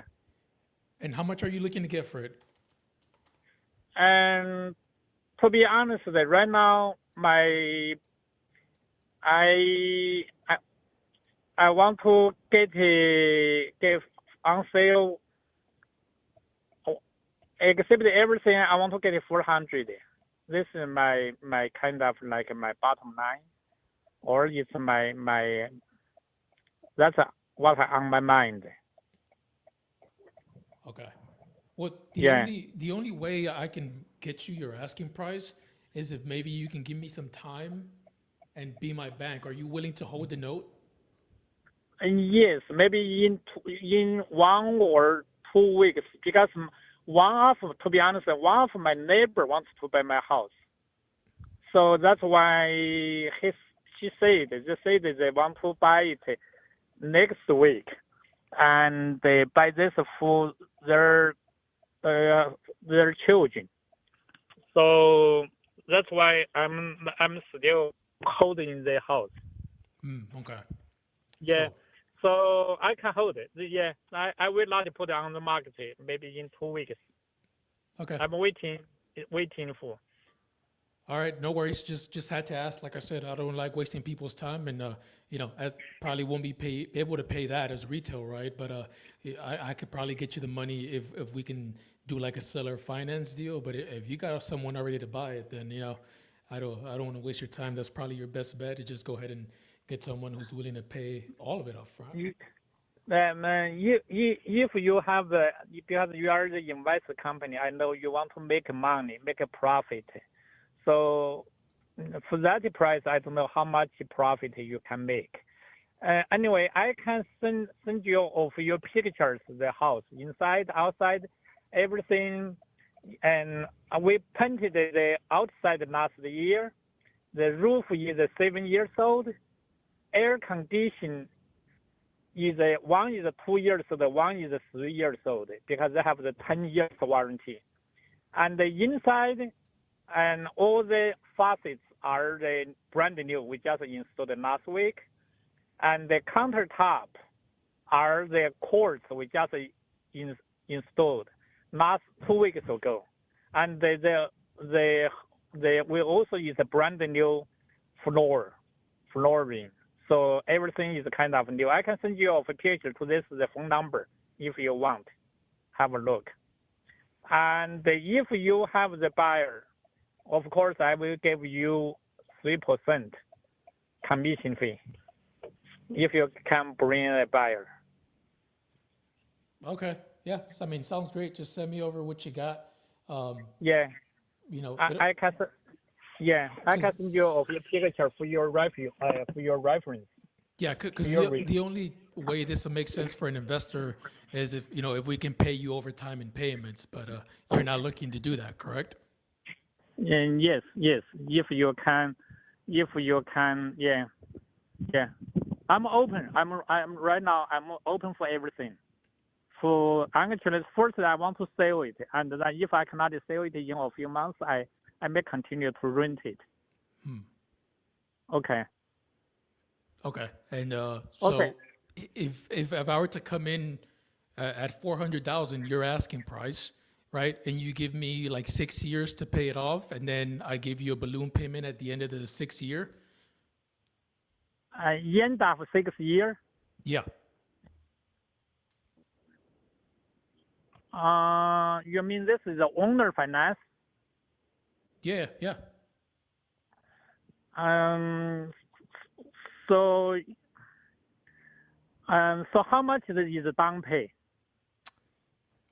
We usually do 10%. So Let me think about it. I haven't think about this owner finance. Yeah. This is a new thing for me. Yeah. I know not a lot of people do deals this way, but that's one of the ways that I can offer people more money, right? Than instead of coming in and giving you a super low offer. It all depends. Do you have time?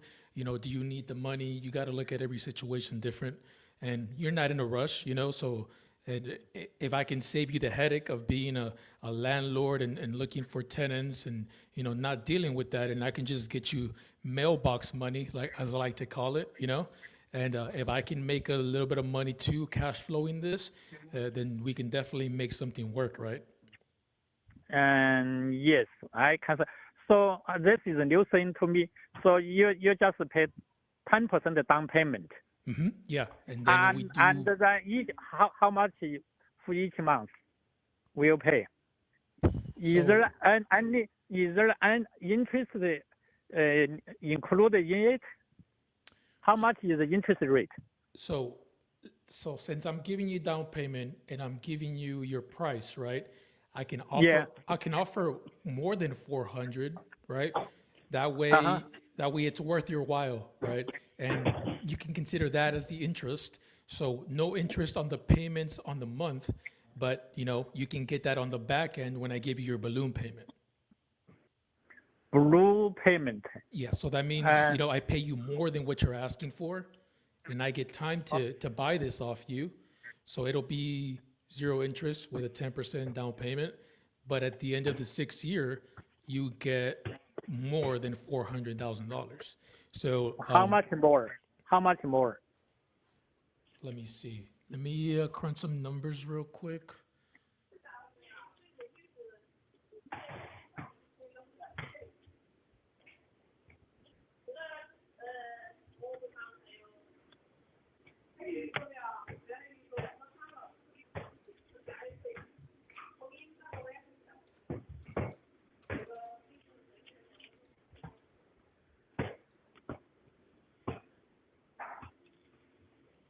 And you said the rent was what, $2,500? Yes.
You don't owe anything on it, correct?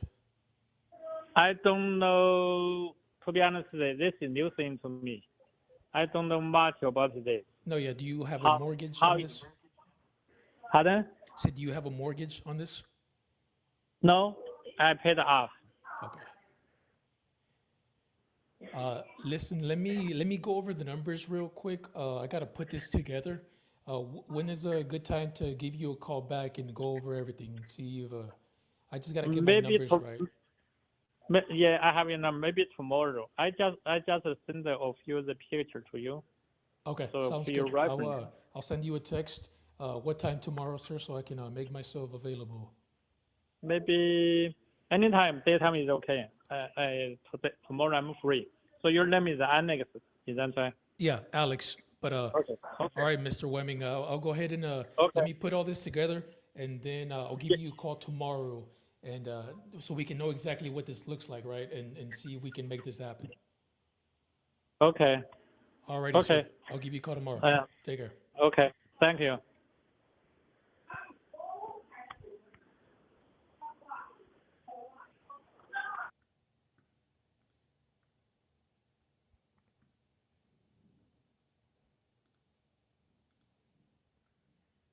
So many retail buyers, dude.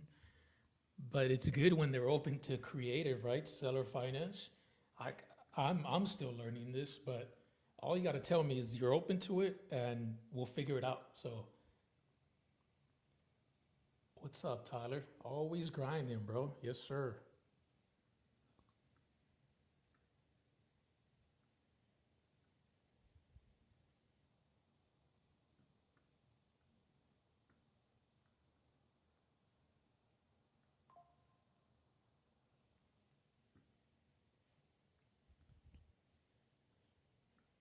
So for this one, I'm gonna need you, Ashley.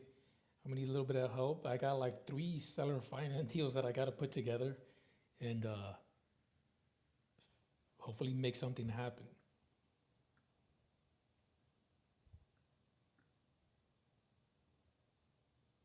So once I learn this, I can put it together on the spot and actually close these people. But I don't want to give out wrong numbers and mess this up. But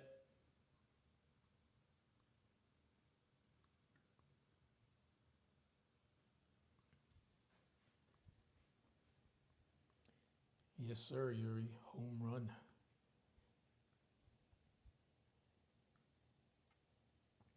And that's the thing, man. People think they want to do this until they realize what it takes, right? You got to be here and get cussed out, get hung up on, and make all these calls and get told no until you get those few maybes and eventually that one yes, right? But it's a grind. It's a grind.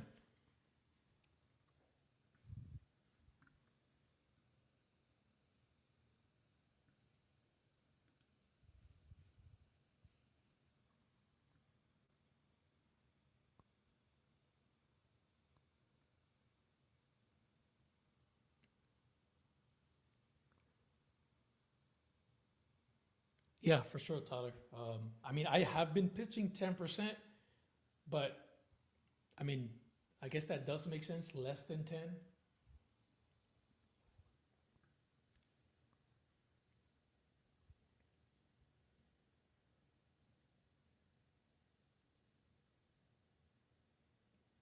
And the balloon payment, right? At the end of the 5th year, 6th year. Uh, that's like the basics of what I know, right? And then I'm like, okay, if they show some type of interest, then it gets more serious, and then I try to figure out the numbers with multiple calculators I have, and of course, ChatGPT, whatever is going to help me structure something.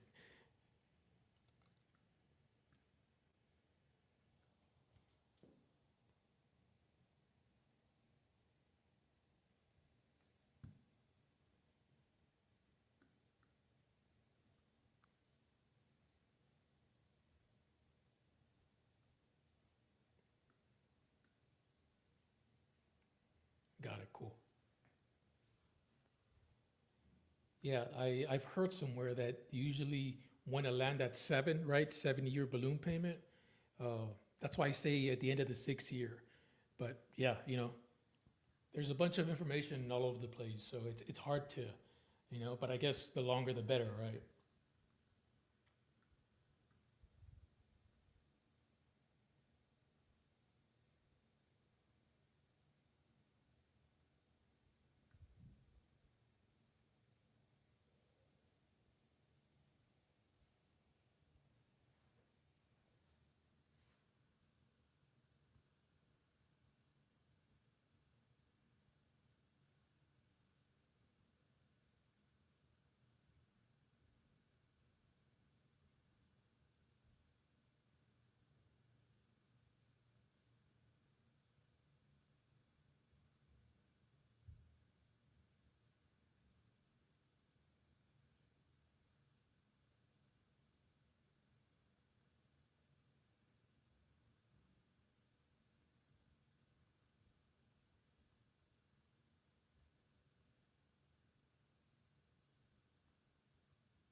Yeah, Tyler. And then when they ask me about interest, I tell them no, zero interest, and that's how I'm able to offer a little over asking price than what they're asking for, right? And I tell them that that could be their interest. Just look at it as back end interest. So that's what my pitch consists of as of right now. But again, I'm still learning. I haven't done one of these, but I mean, one's about to.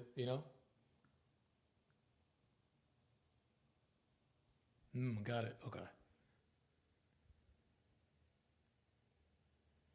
So I guess quick question, would you rather have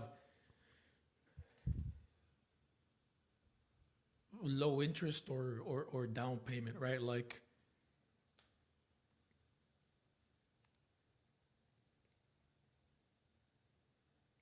because you're saying if they want interest, then lower price. Because I got one guy who's willing to do it with no down payment, which is cool, right? Let's go, man. Yuri's okay with it.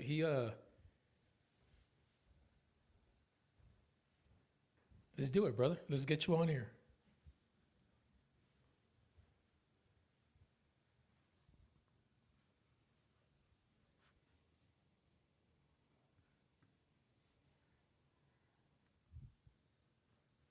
And I usually don't pitch these, right? But today I've had like 3 or 4 calls where this has to be the thing to make it work, and they're open to it. Other people tell you, no, fuck off, I want my money or whatever. But I mean, I'm realizing that, bro, I'm losing out on deals if I don't know this shit. So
Cool, Tyler. Appreciate it, man.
Hi, this is Ricky P. Please leave your name and number, and I'll call you right back. Thank you. Love you. Bye.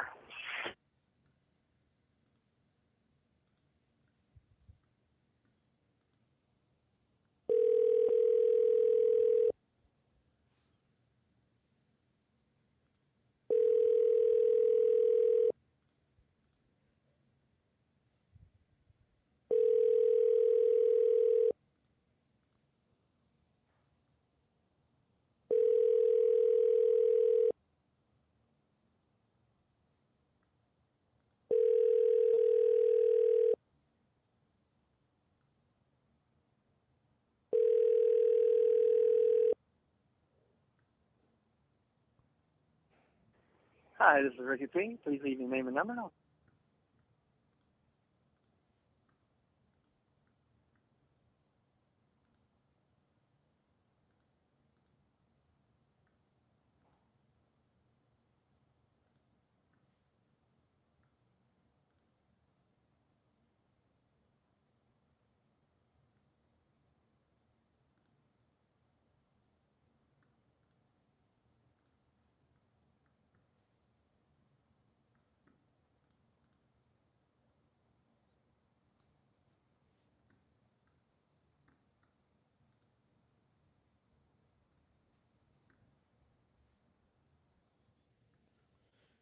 All right, Yuri, I'm gonna call it a night. The kiddo just came and told me he's hungry, so I gotta go make some food, take care of the little ones. Thanks for having me again, man. No luck today. Super close. I'm gonna try to close this guy that got to fix the contract issue. But yeah, man, appreciate for having me here. Again, always up to make some calls. Just let me know when you need me. And yeah, I'll be back, guys. I hope you got an idea of what you got to do to eventually get that one yes, right? Hope you got some value from this, and yeah, man, just wherever you are in your journey, just keep putting in the work, keep showing up, and it's bound to happen as long as you don't quit. Get the reps in,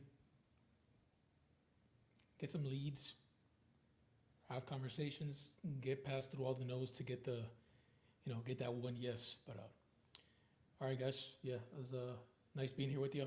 I'll see y'all later.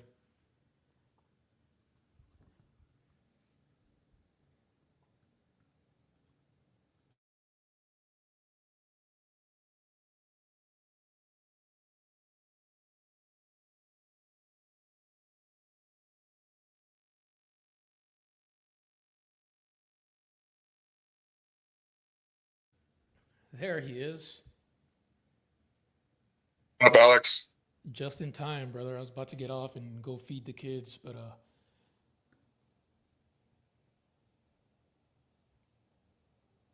you carry the torch, tag me out, and hope he locks them up, bro. I got that contract signed earlier. Let's go. Hell yeah. And then I also have a buyer. Hell yeah. 52.5. So I don't know if you guys can see. Did you get this good is feedback the from... Cool. This, I don't know, it's not signing. And then this right here is a signee contract, so I sign this over. It won't focus. Dude, let's But go. it says 52.5. Down here's a $5,000 EMD. There we go. It focused. 52.5, 5,000, and then they signed it. But if you notice right here, I have a $1,500 transaction coordination fee. So basically, what I'm gonna do is I'm gonna take this and take it to Easy REI Closings, and Easy REI Closings. If you don't have a buyer, you give them $1,000, and they'll dispo it for you. You know what I mean? But if you give them $1,500 and you have a buyer, then they do the whole transaction coordination, everything for you. And when I tell my buyer that I have a transaction coordination, or I tell them it's an administration fee for $1,500. he'll buy it. So I told him earlier that I said I have this at 60,000. He said, no, I'll give you 50. And I was like, well, you're at 50. You're at 50. I'm at 60. Let's meet in the middle. Why don't you do 52.5? And you pay for the $1,500 administration fee that I have, and we'll call it. And he said, sounds good. So Let's go, bro. That's badass. yeah, it's a small little assignment fee, $7,500, but that's cool. I'm good with that. And dispo the same day, few hours. That's badass. Let's go. I like that. Well, I'm about to take off. You got it. Get another one, bro. Yeah, I don't know if I'm gonna make any phone calls tonight. I'll wait till Yuri gets on. Oh, there he is. That's fine. I just heard somebody sign a contract, so I was on the background. But yep, I've seen that. Good job. Let's go. Let's go. And a sign, same day, 7,500. Well, y'all take care, bro. I'll see y'all later. Thanks. Oh, appreciate you.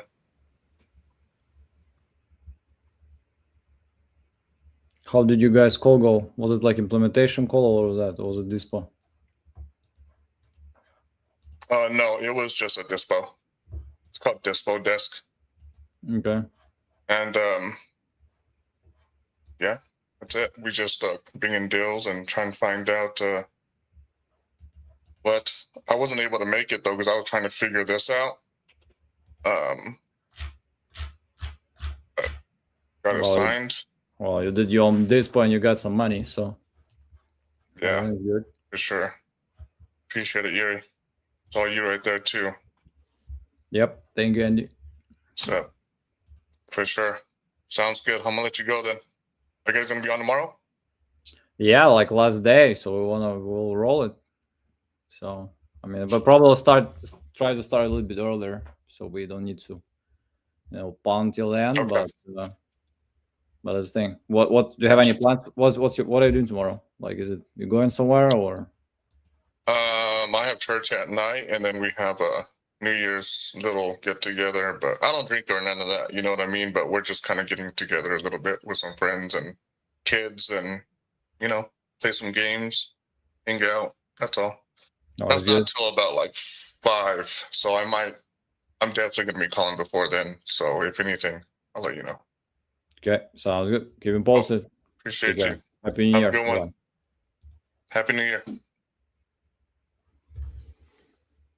That was a good ending of day 13. Okay, and I'm gonna be here, you guys, and gonna make some spins. For people who bought some leads over leads and packages. So for packages, we're gonna spin tomorrow, but we're gonna spin for some leads today. So, and let's freaking go.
And guys, this is it.